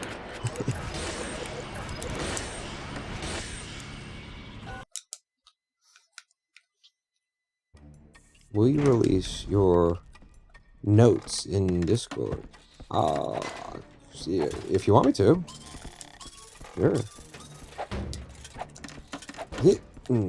I've just been keeping a, 5 strike tally, where you do the four down lines and then a 5th across. Just been keeping that kind of thing of every run since yesterday. Alright, I guess I have to go over here and make sure there's not a computer to the right. I know there's not one to the left, there's not one over here. Now that I've come over here, maybe I'll grab the rest of that money. And maybe I'll make this 100%.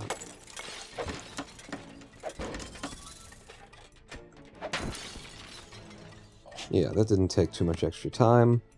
2.5 minutes, I've done 3 levels. All of them have been 100%. That's the kind of pace that we want to be on.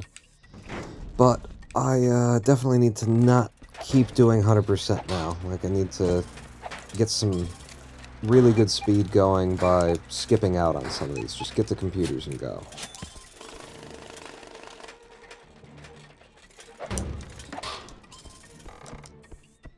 That said, if they're gonna make you check like a really big building, you might as well. You might as well. Don't.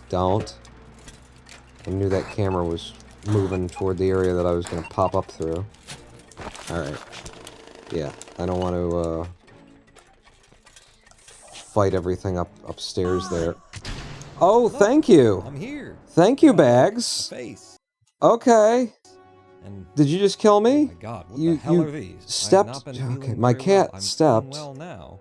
So on well the that keyboard. I'm in a real hair, Managed to and instead start of a this video, webcam, apparently. To show you an old version of How did- Minecraft I stumbled across. is it even before open? Notch had added the 3rd dimension to the game. It's It's genuine playing my 2D latest Minecraft. YouTube video. Thanks, If you're going Bags. to Thanks do for this, just you're going to jumping up 2Dify here, Minecraft, not even what hanging is out the after first you version fuck that you put everything out? up Number one, during to just prove during the concept. speed Number run two, and then what leaving. is the That's version you put awesome. out to get people excited about your game?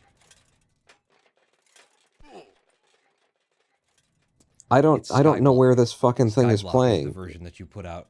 It's not have in any people of the get tabs. Excited about your game. Well, I guess we should like check in on our chest. What have we got in the chest? We've got a wheat seed. How- We've got water in just a straight up block. That would be the ice block. And then we've got a lava bucket. Old This is chest sound. hilarious. Pog. It was in Brave.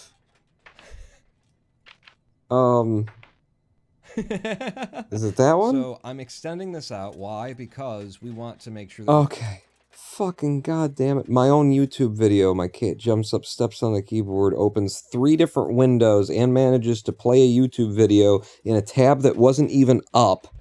I don't know how to do that. If there were buttons on this keyboard that would do that, I don't know where they are. My cat just did all of it.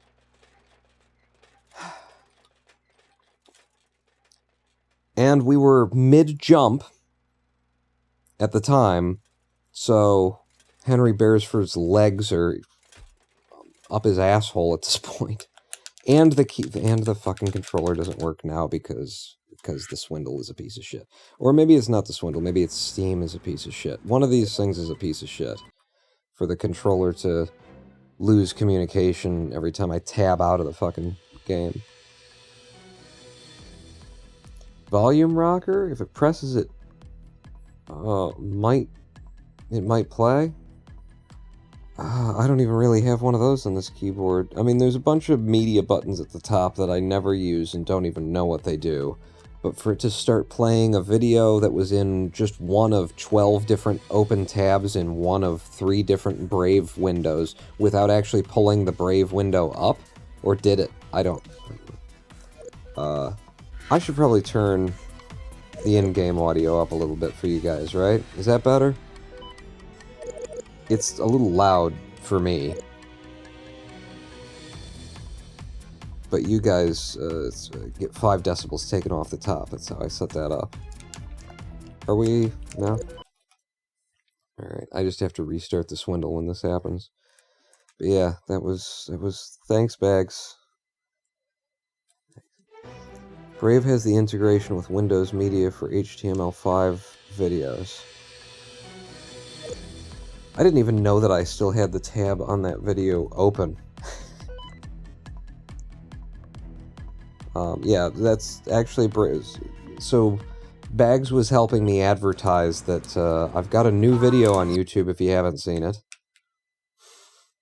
My multimedia keys can interact with YouTube. Maybe yours too. I mean, I had other tabs open on YouTube too. It's just weird, you know? Whenever a cat jumps on your keyboard, they manage to pull off mystical things that no one else knows how to do. Like, what was that? It opened the settings page and played some YouTube at the same time and tabbed me out of the game or so. I believe once Cat jumped on the keyboard and it snapped into like high contrast mode, where, you know, all of the things on screen are now just ugly. Apparently high contrast mode is just, can we make it really ugly and you don't want to have to look at it ever? I had no idea what it was, what keys I had to press in order to undo it. I think it took me like 15 minutes to figure out what I would have to do to get my computer back.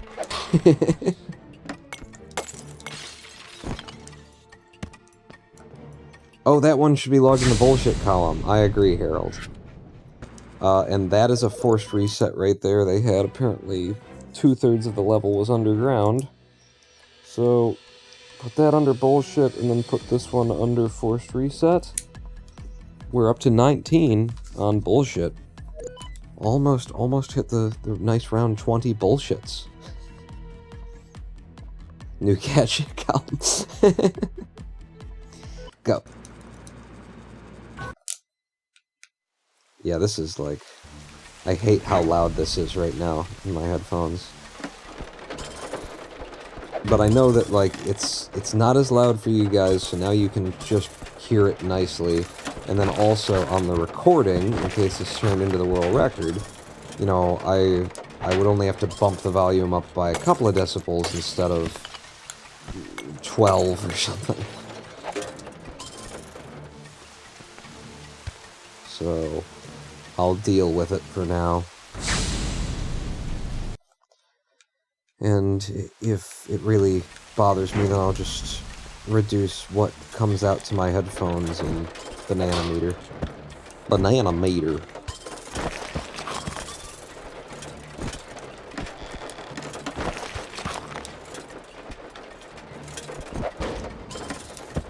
That looks like all the money, but yeah, I gotta move over here, see? You gotta check all the corners.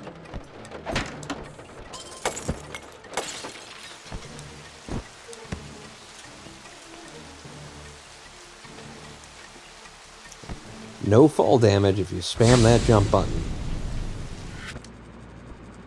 This is really good. We're on... Ah, damn it. I was trying to set a gold, so I messed up the menuing. You saw that we were on gold pace there. First 2 levels in 1 minute and 20 seconds. If I could have gotten that buy done... I don't think I had a chance at gold, but... I thought I did. Now I don't think I did.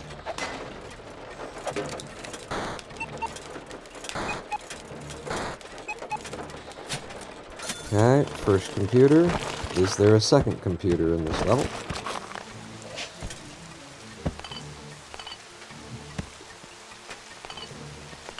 I don't see it there. I didn't see it in any of the places that I could see while I was deeper into the building.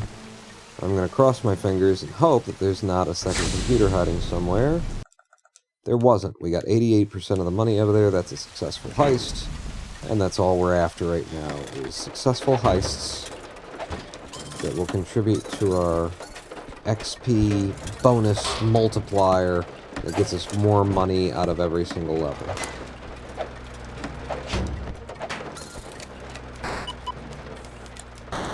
We do them fast. Well, that's number one. That's our first consideration, our main consideration. The second thing is getting enough money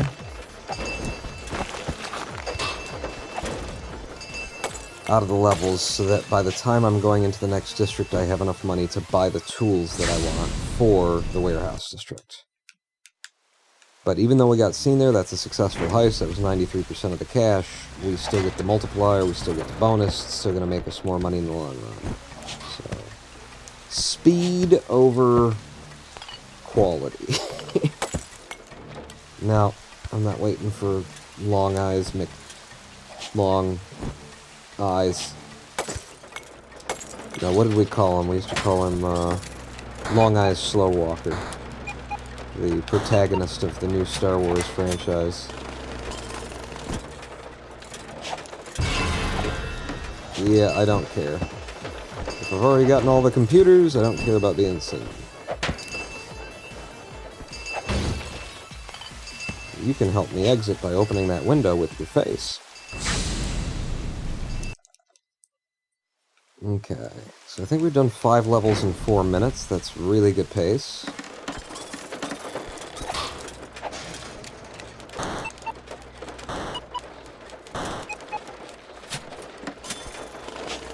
But we don't have a lot of money. Usually when you're on good pace, you don't get as much money as you'd want because you're probably on good pace because they gave you a bunch of levels that only had one computer in them.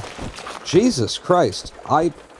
In the past 10 seconds, I pressed the jump button 20 times and got like 3 jumps out of it. This fucking game sometimes, man. This fucking game.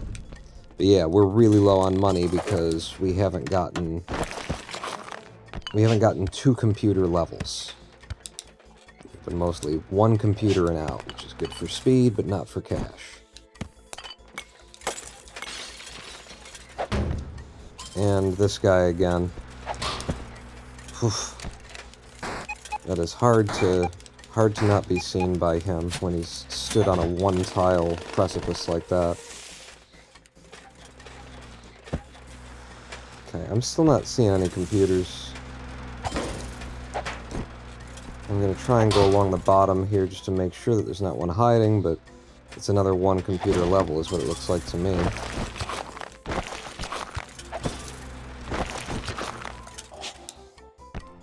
Use a little magic through the roofness in order to get out of here faster, and I'm going back for another level. I know that we're past our first split time now, but I need more money than 8 grand to go into the next area, and the longer that we spend in here, like, it pays for itself. Eventually it pays for itself. We will have a higher multiplier, which will save us time in later levels.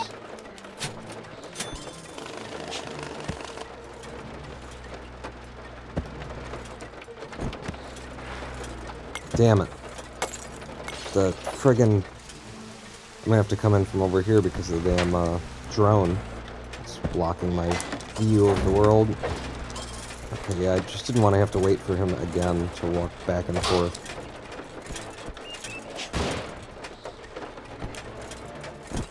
Yeah, no second computer. They are just, man, so tight on the money here. Now I gotta get up past the landmine. Wait! No. Is that a second? You couldn't get to it if it was anyway. Just go leave the level. How much money have I got? Not enough. Alright. We've got 8 successful heists right now. We've got a huge multiplier.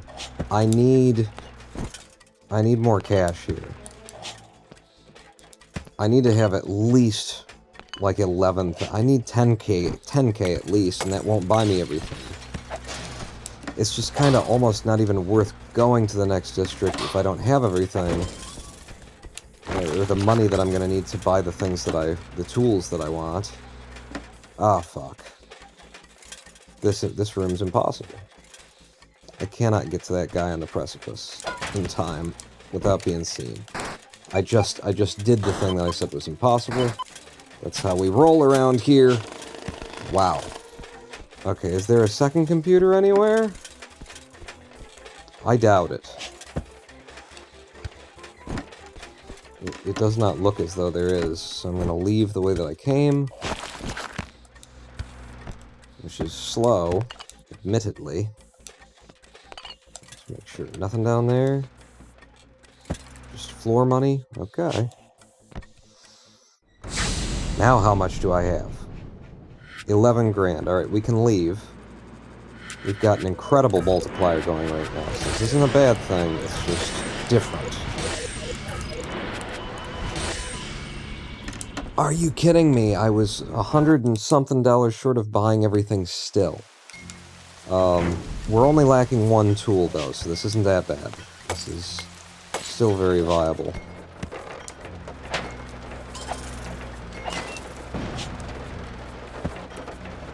Do that.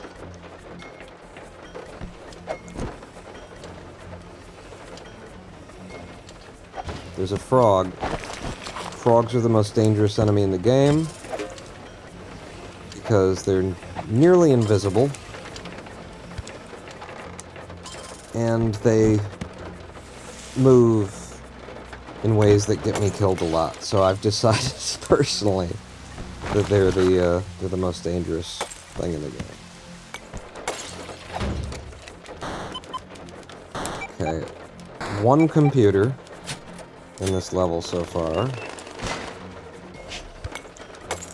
Ah, there's a second.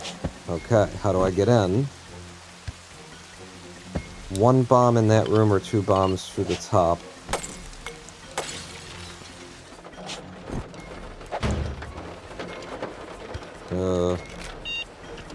Yeah, let's do this. Put a bomb here. I bought bombs, by the way. I don't know if I mentioned that. It was one of the things that we purchased. Wow, that camera has an incredibly long eye to it. I need you to turn around so I can hit you before the camera comes back, then I'll get out of here, and then I'll wait for the camera to swing left, and then I'll move in with it.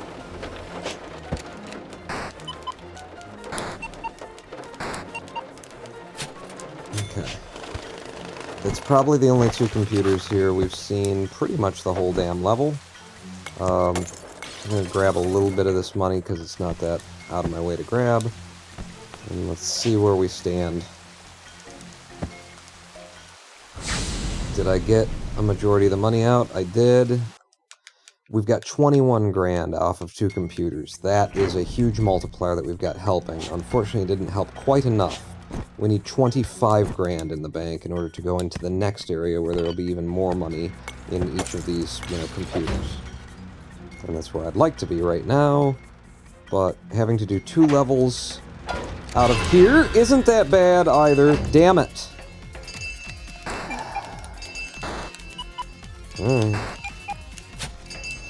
I swung at that guy. I'm pretty sure he should have been dead and then didn't see me. Wouldn't have seen me if he were dead like he was supposed to be. That's enough money, though. And that counted as a successful heist. That was the only computer there. Oh my god, we got really fortunate. Let me get the ability that I wanted in the first place. And now I can't afford anything. That's okay. Are we doing the winning today? Maybe, Elgavo. Hello. How you doing? Good morning. I started when it was still night, I think. It was probably already morning. Whoa! Okay, never mind this level. I don't like this level. Throw it back. Shout out to bad hitboxes. Yeah. Often, you throw back the first level, because the first level has weak generation. It can give you, the least amount of computers in the level, and the level will still be big, and the level will only have one computer in it, so you would have had to hunt for hours to friggin' find the computer, that kind of a thing. Okay. Yeah, I don't care what you think you heard. You ain't heard shit. Don't quote me, boy, because I ain't says shit. Whoa. The game forgot what the crouch button did. I didn't forget, but the game did. Let's hack this for safety, in case it goes off later. There we go. And then there's no mine here, right? And he can't see me as long as I do this fast. Good. It's 2 computers out of New Belgravia. Second level. Nothing down there that we can see.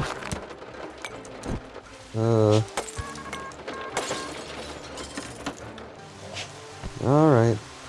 Didn't see anything in there. Another computer right here. Beautiful. And this guy with ears hasn't heard me yet, too. That's neat. If I land quietly, it might help. And these guys can come out a little bit. You've got the hold button. You can just hold to the wall now.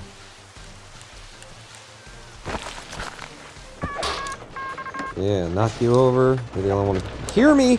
Nope. Nope. Okay. Woo. Woo. Woo. I went under him. Can you please fuck off? What are you even looking at, man? The way those things work is they're supposed to like pick a single point in space and then kind of rotate around it in random vectors and stuff like that. I don't even know what he was looking at, what he was pretending to look at. Alright, now I gotta wait for the camera to swing past and then go in the other direction. But 3 computers out of New Belgravia with our massive bonus, it's gonna be worth like 60 grand or something like that. Gonna put us ahead pretty quick. There's another computer. 4 computers out of New Belgravia, even better. If I can get it. This is a lot of activity in this room.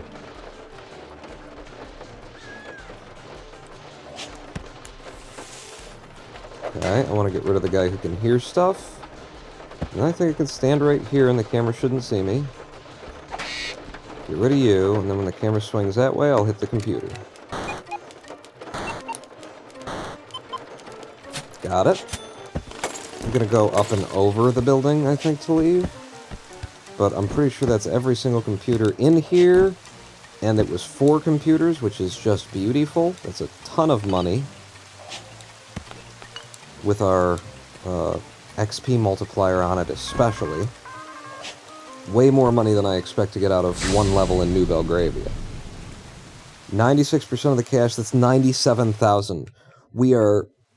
In fact, that was 97.9. We are 2 grand short of having everything that we needed to exit just doing 1 level out of New Belgravia. I don't think I've ever been that close to having, the right amount of money. Yeah. I was considering, like, maybe I should just come in from the front door instead of bombing in, but we'll bomb in. Oh, also, that level actually counted toward our successful heists and increased our XP bonus for us. I don't like anything that I'm seeing right now. This is like, there's not a lot of enemies, but they're all nasty. Like, the way that they're positioned and everything. No! Okay. We'll just live. We just live, that's all. Oh my god. Where that guy's standing, though. We just gotta live. Thank you. Die. Ah! Okay. We can get the computer, too. No, I'm not being greedy. You don't know about greed. Shut up. We got the computer. Cops are here. And I'm out. And we got what we needed. And we're leaving. What do you mean greed? Shut up. Alright, I'm getting that as we go in, and that's all I could possibly afford that's useful. Alright. Whew. Okay, that went exactly how I wanted it. It was great.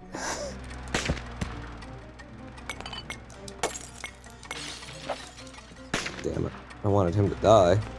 Okay, no computer in that room. Kind of all we're here for now. We're in the casinos. I think what I want to do... Uh-oh.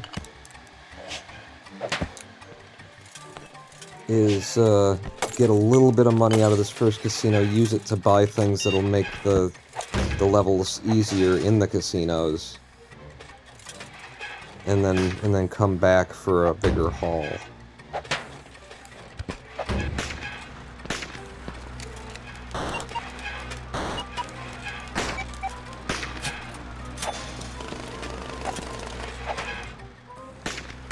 I just want that. I want that. Okay, there's another computer there. I might change my mind on what I want to do here.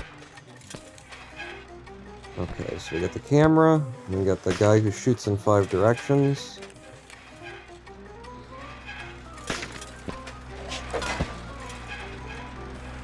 Hit him again, and then get out.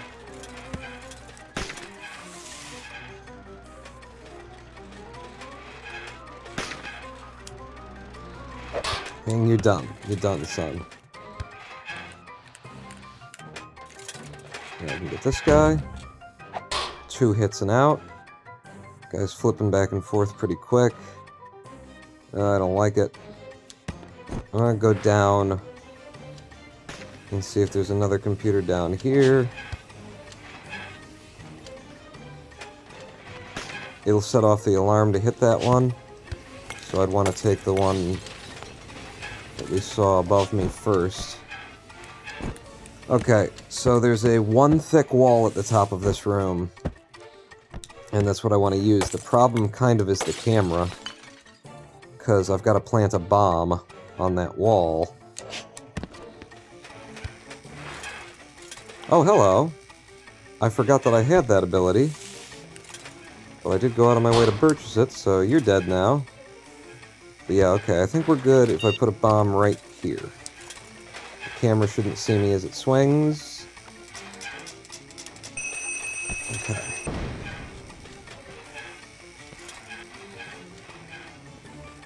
I can actually just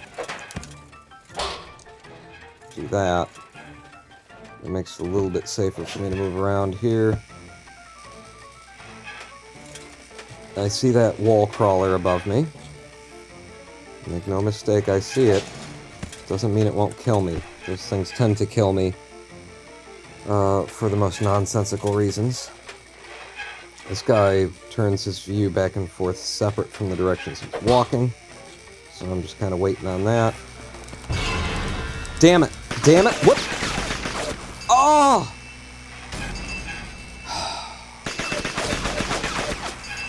This fucking game. I'll tell you what happened there. I switched over to the bombs to place that one bomb, and I forgot that I was on the bombs. I thought I was still on the... Okay, you can shut the fuck up.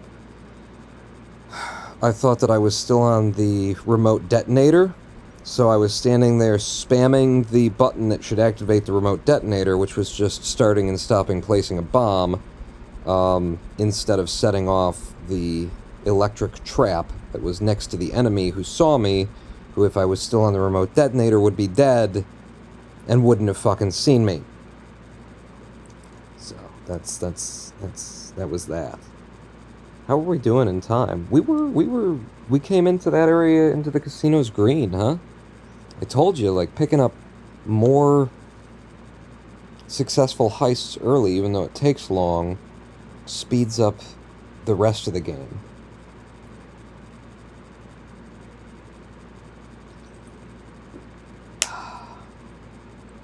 But what a bullshit way to die. I only had like 2 tools in my fucking inventory there, and then of course I gotta manage to get them confused. Assume the thing I want is pulled up and it isn't. Well, that's an honest death. It goes in the honest death category. That's, I'd say the second most likely place for my runs to fall apart is in the casinos. It's either here, you know. It's basically, if I get through the slums, then I'll probably get to the casinos and die.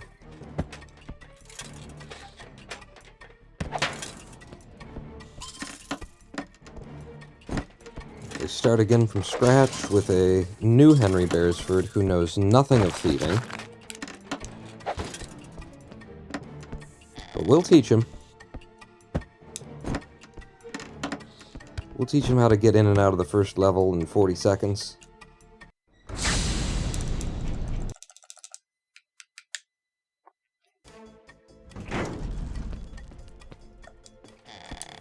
Never heard or seen this game, kind of like Spelunky?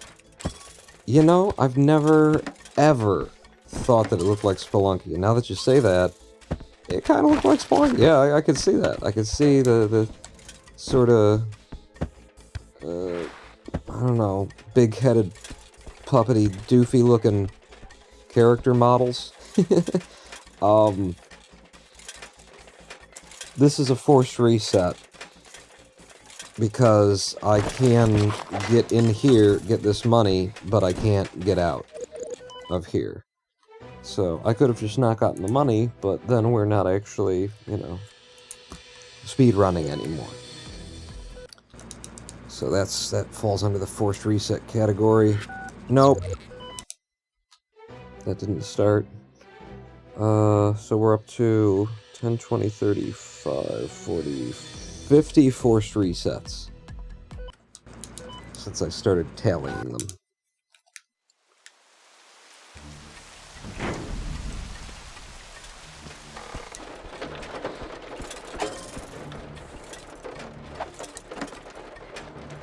If you're jumping blind and you don't know where you're falling, just swing. When you see ground below you, take a swing. Maybe there's something down there that you hit. That because you swung, you kill it instead of it seeing you and ruining your speedrun.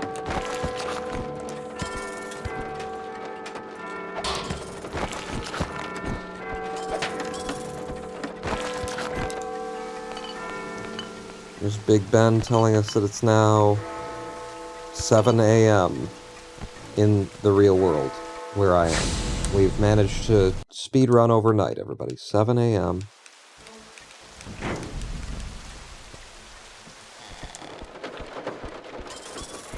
Looks like we've been recording for 8 hours.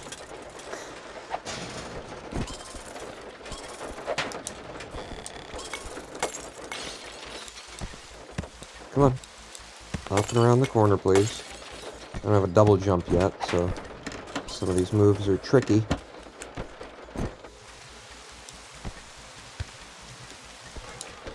Got any money in here? Yes, you do. You get a way for me to glitch through the game so I don't have to walk all that way? Yes, you do. Close the doors behind you as you exit. Just be kind. Rewind. No! Okay, oof. It didn't consume that input. I almost started another level instead of making the first buy. Alright, not that good of an open there. My first buy is usually faster than PB. But hey, it's green, who can complain? Other than me, I'm very good at complaining. I'm Jozu.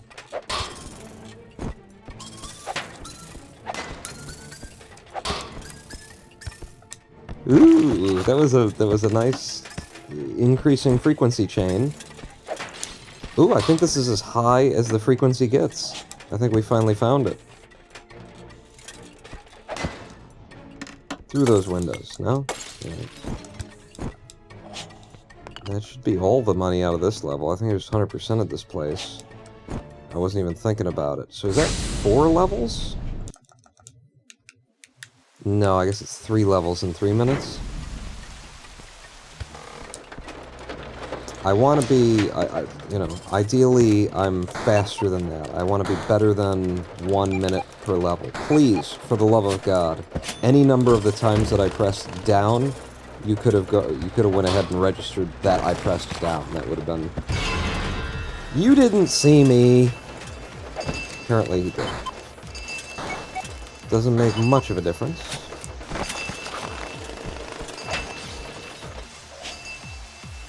See ya.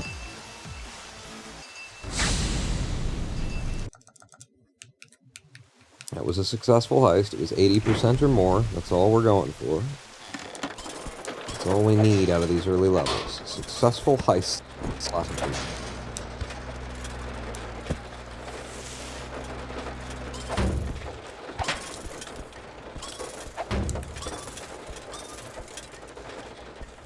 Alright, I see the one computer down there.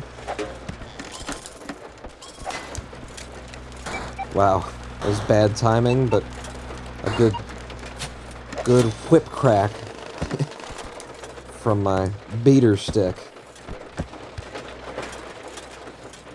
I'm gonna assume there aren't any more computers in this level because there weren't any on screen there, and the building can't be that much bigger. So I'm leaving. 90%, that was the only computer. I got 6,300, huh? I need to do 2 more levels at least to get the money that I need.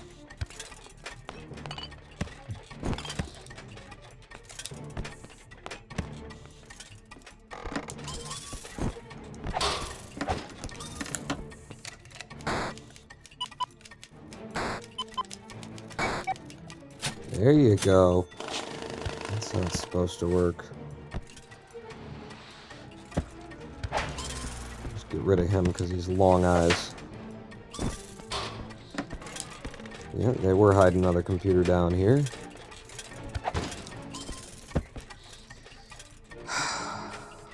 Any day. You let me know when you're ready. Don't let me rush you.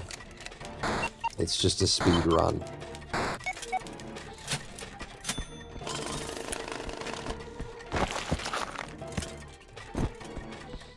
I guess I'm gonna have to go out the way I came, just because at least it should be clear of enemies, and they put a lot of the slow-walking Long Eyes guys in this level.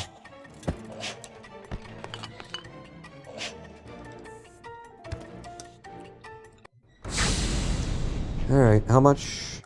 9,800. Yeah, I need one more level to have enough money.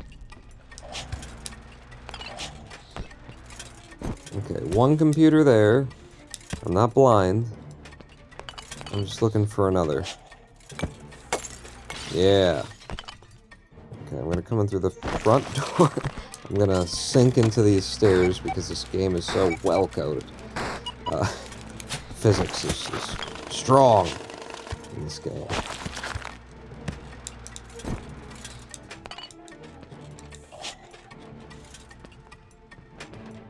So there's one computer at the front of the building, one computer at the exit of the building.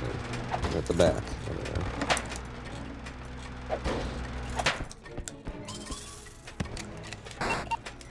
Grab both of them, walk out, head on to the warehouse district. That's the plan.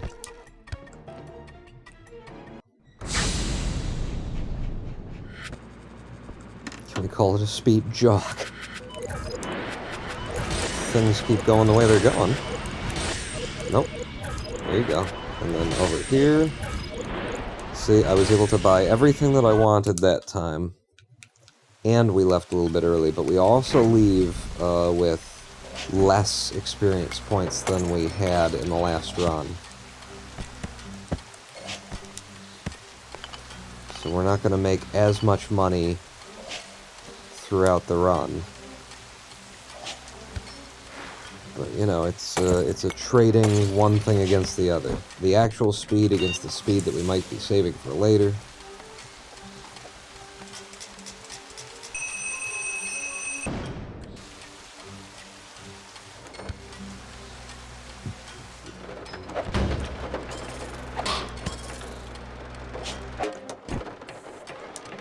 Okay, so there's one computer there.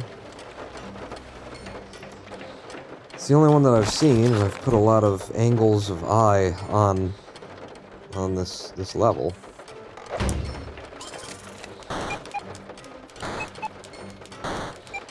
So I think we might have to leave, even though I would guess that there's another computer somewhere, maybe underground.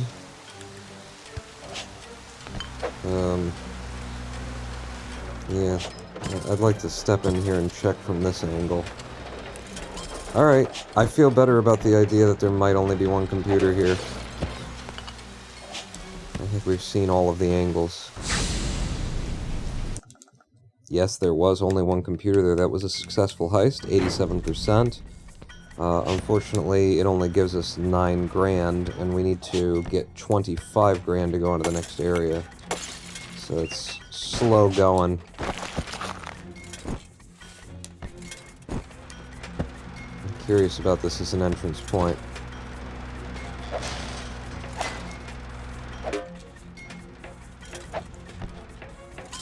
No frog, no frog. Right. Frog's in the hole. You're on the ground. Still no sign of a computer. There we go. Right at the end of this hallway. One of them, anyway. No frogs, no frogs, no frogs, no invisible frogs.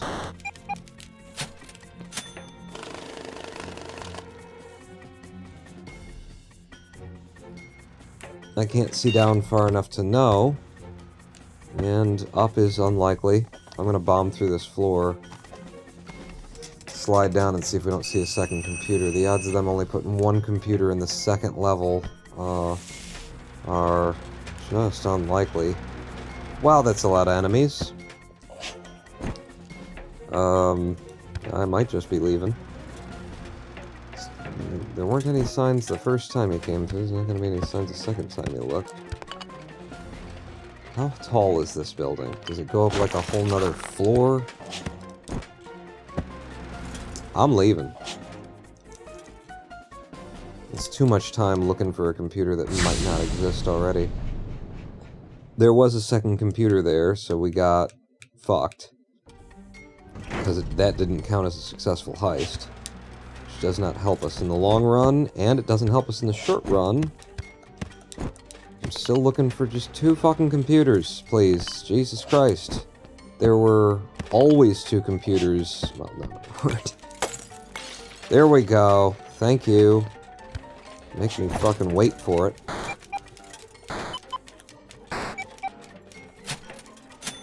You know, if I'm not getting the money, then I want to be getting the experience points. If I'm not getting the experience points, I want to be getting the money.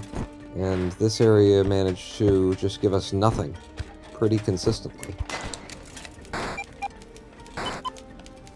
But these 2 will be enough for us to go on to the next area. And now I don't really have the time to waste checking to see if there's another computer here, which means we might miss out on XP that we're gonna need later. And if that's the case, and it was the case, then the warehouse district just really fucked us over. What else? Give me hack speed. Okay. We're still at least moving through the speedrun a little bit.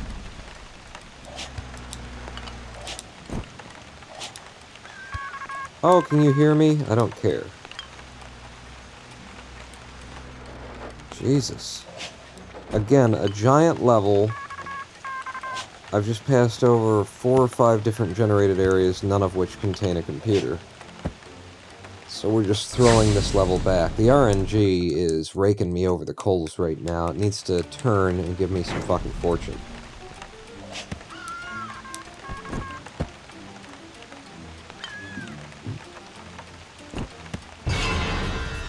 Okay.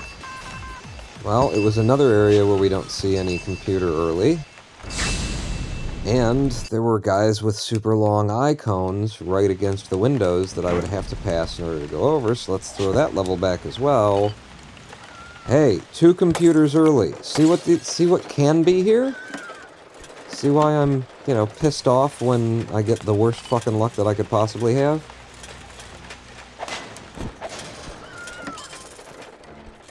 Hey, bud. Just to have 2 early computers in the first friggin' room, as you can see. Take them and then decide whether or not you're just gonna walk out.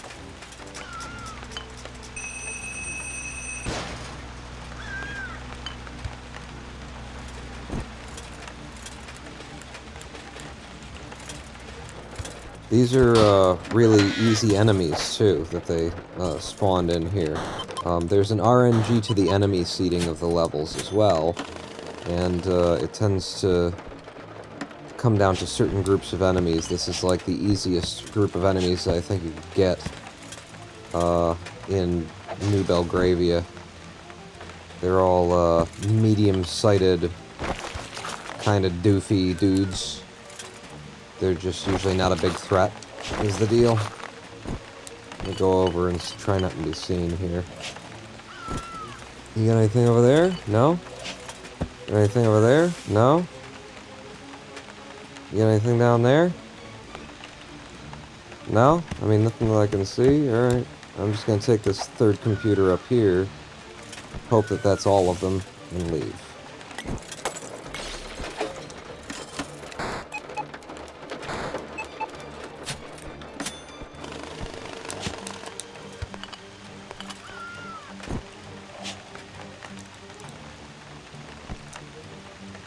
Okay, was that all of them?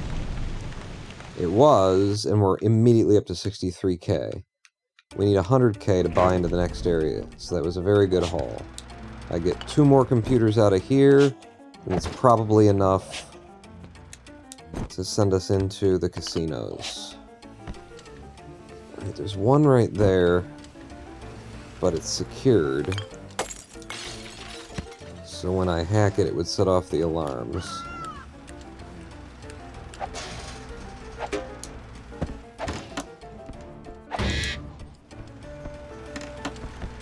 If I can find one that's unsecured, damn it. Alright, what's the situation down here? Okay, it's a nice wide area. I can drop at my leisure. Get behind some people, take them out. Nope, gotta drop now.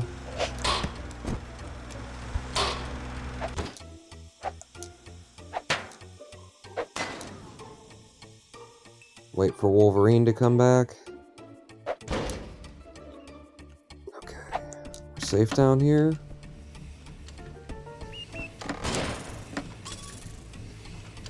There's another computer there. It's also protected. Put you in the hole. Put you in the hole. Knock this guy over. I definitely don't want to get seen by that raven, crow, whatever. They have a way of attacking you that's just insta-death. It's actually the opposite of insta-death, but it's bad anyway. Okay, I'm gonna hack this, and I'm gonna try and hack the one that's to my left as we, you know, run, because the alarm's gonna be sounding. Thank God I got the increased hack speed. And there was another computer that I was aware of, right? Fuck it, leave, pawn, because you don't want to get killed here. And these 2 will probably be everything that you need to get into the casinos. We are $500 short. Come on, game. This game should have, like, would you like to take a loan of 500 pounds? Because that's just ludicrous. I've got 99,500, but I can't go. 99,500 problems, but a bitch ain't one.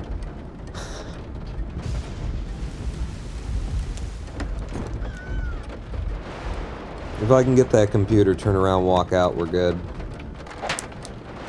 Unfortunately, there's a slow-walking, long-eyed shotgun man that I'm gonna have to wait for here.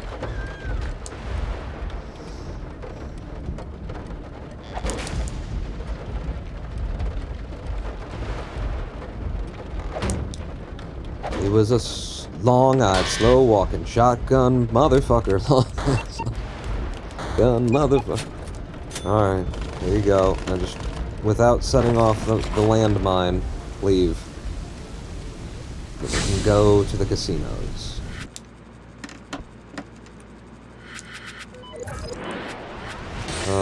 $14 grand in my pocket, I'll buy this. $4 grand, I won't be able to afford anything.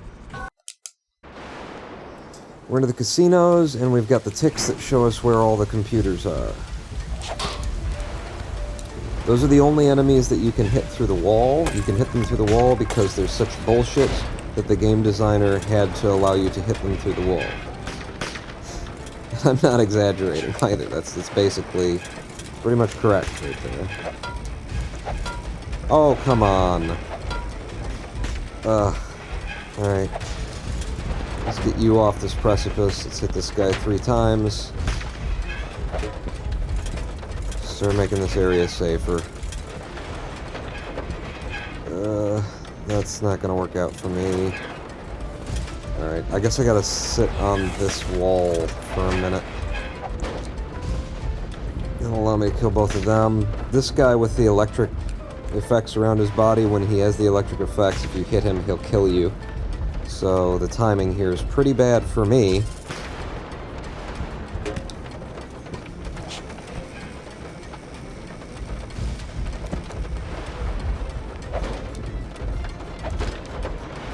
Jesus. Jumping over this landmine. If the landmine goes off next to the computer, it'll destroy the computer. So we don't want that to happen. Okay.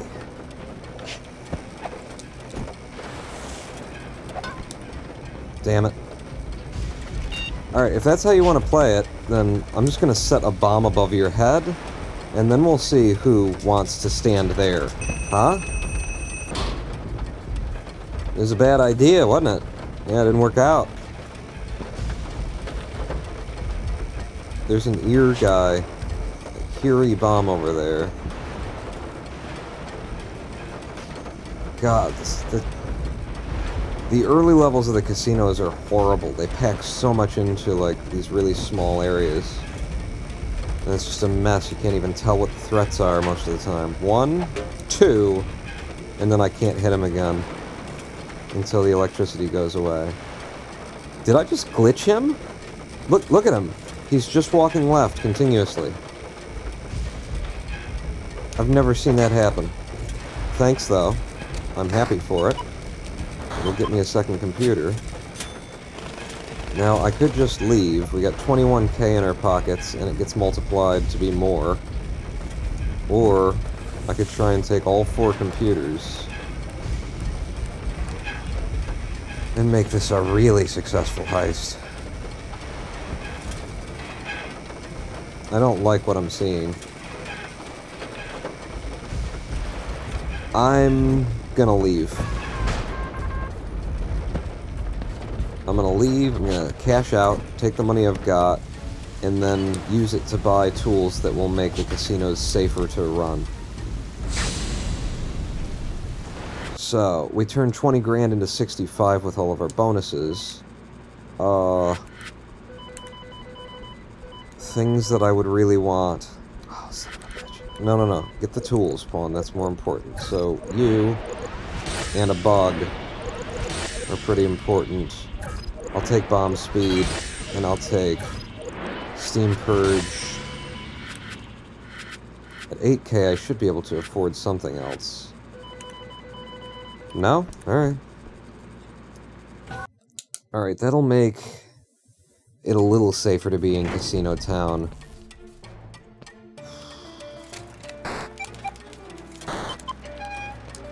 Although this guy makes it immediately deadly to be anywhere in Casino Town.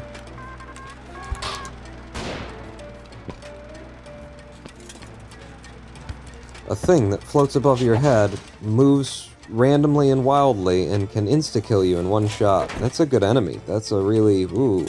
The game design on display. You're being really mean now. Maybe. That room is really bad. The right side of this room is incredibly dangerous. You see all that? I gotta come in from the right in order to do that room, so we might have to bomb into the room next to it first or something like that.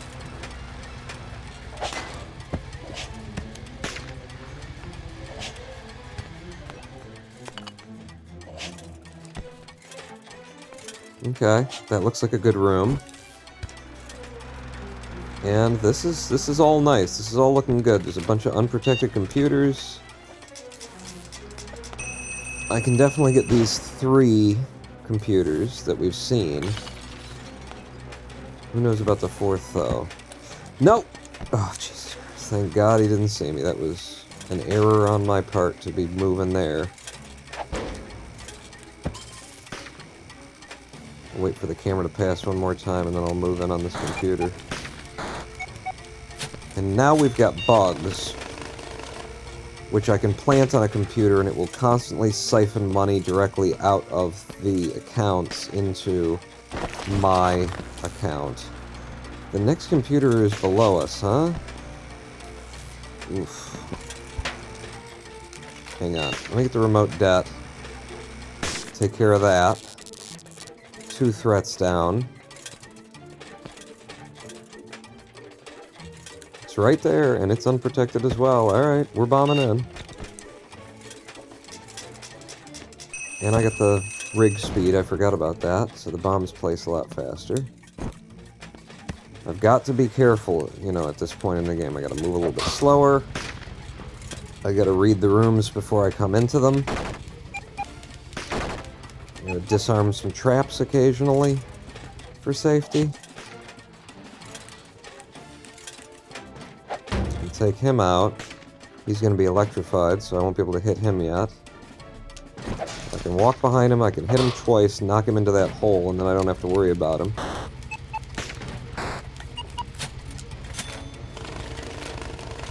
Okay, you've only got 1 bug, that's right. Make sure you're on remote det, in case you decide to use it. Damn it. That guy is going up there. That fucking square dude. And he won't. He's just so slow, and I have to wait behind him. Okay, he's hugging the left side of the wall. Oh, thank you! That was another cat! That nearly fucked up the speed run in the casinos. Jesus Christ. It wasn't Bags this time, it was a kitten. Fuck me. Just jumped on my keyboard and hit the volume knob or something. Last time that happened, it ended the speed run all at once. Okay. Remote det in your hand. Get up here, fall back down. Nope. Okay, go to the other side. There we go. Now he's out of your way. That was the main problem in this room. Wait for the wall hugger. Go back up. Uh-huh. Just in case I manage to thread the needle and pass around the wall. Get rid of the wall hugger. Now, hit this computer. Wow, the camera in that room almost saw me. And I was not planning for it. I guess we're going in here.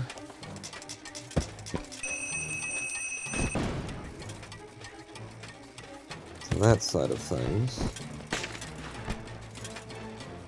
Watch out for the shooty man, he's right above there. He keeps sending bullets directly down on the place where you would land.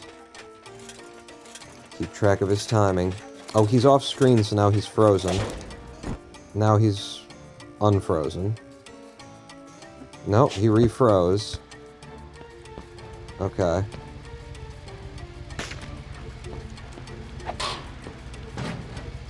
He's way up there. Fucking goddammit. I don't like things being above me. I gotta look in 2 different, you know, places. Make sure I'm just going down here. No, if you're down here when that square guy comes past... No, I was hanging on the wall and spamming jump, fuck you! Fuck this fucking game. Ah. I was not in the tile space that they killed me in. 99% of my body was in the tile that was safe. Dan Marshall is a horrible programmer. I'm just saying it. I'm just gonna say it. That's a mark on bullshit right there. Another bullshit. Dan, if you're watching, that's 21 bullshits so far. Bullshit deaths.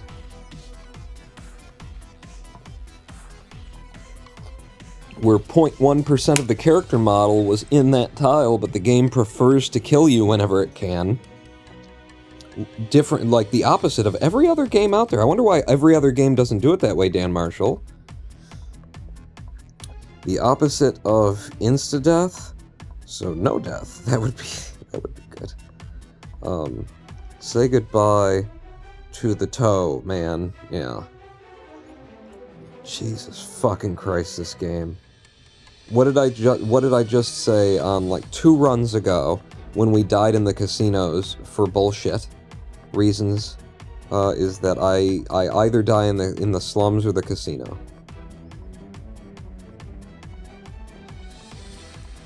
Balls of fucking balls.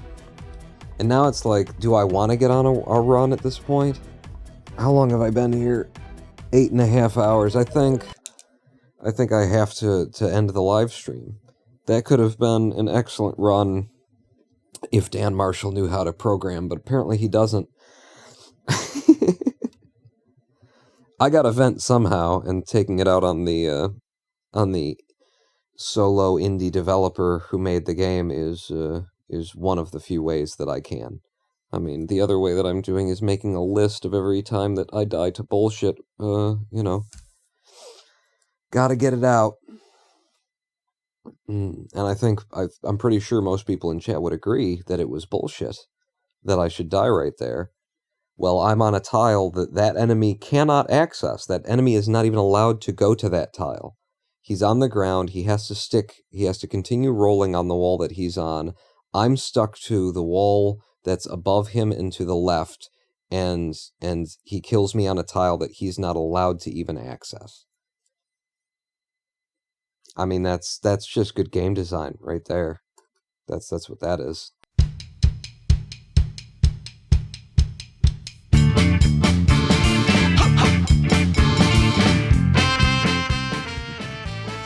I am the Ronin Pawn. 8.5 hours worth of Swindle.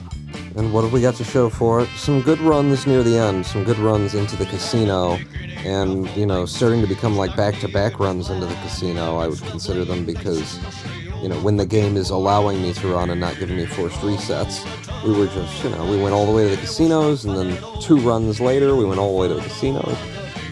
So, I feel good about the speedrun, and it's not pissing me off as much as it used to. Nerd God, thank you. Gee, I can't believe you've been with me basically the entire friggin' live stream, but good night to you as well. You know, there will be more Swindle in our future, but I also want to show you what I've been up to in Minecraft, and I want to get back to our Minecraft seed that we were playing before. And we did start up that Mario 64 run. There's so many things that we're doing right now, and I just can't seem to commit to any of them. That's me. That's me. Alright, I'll see you at the next live stream. Pawn out. Good night, Kenneth. Pawn out.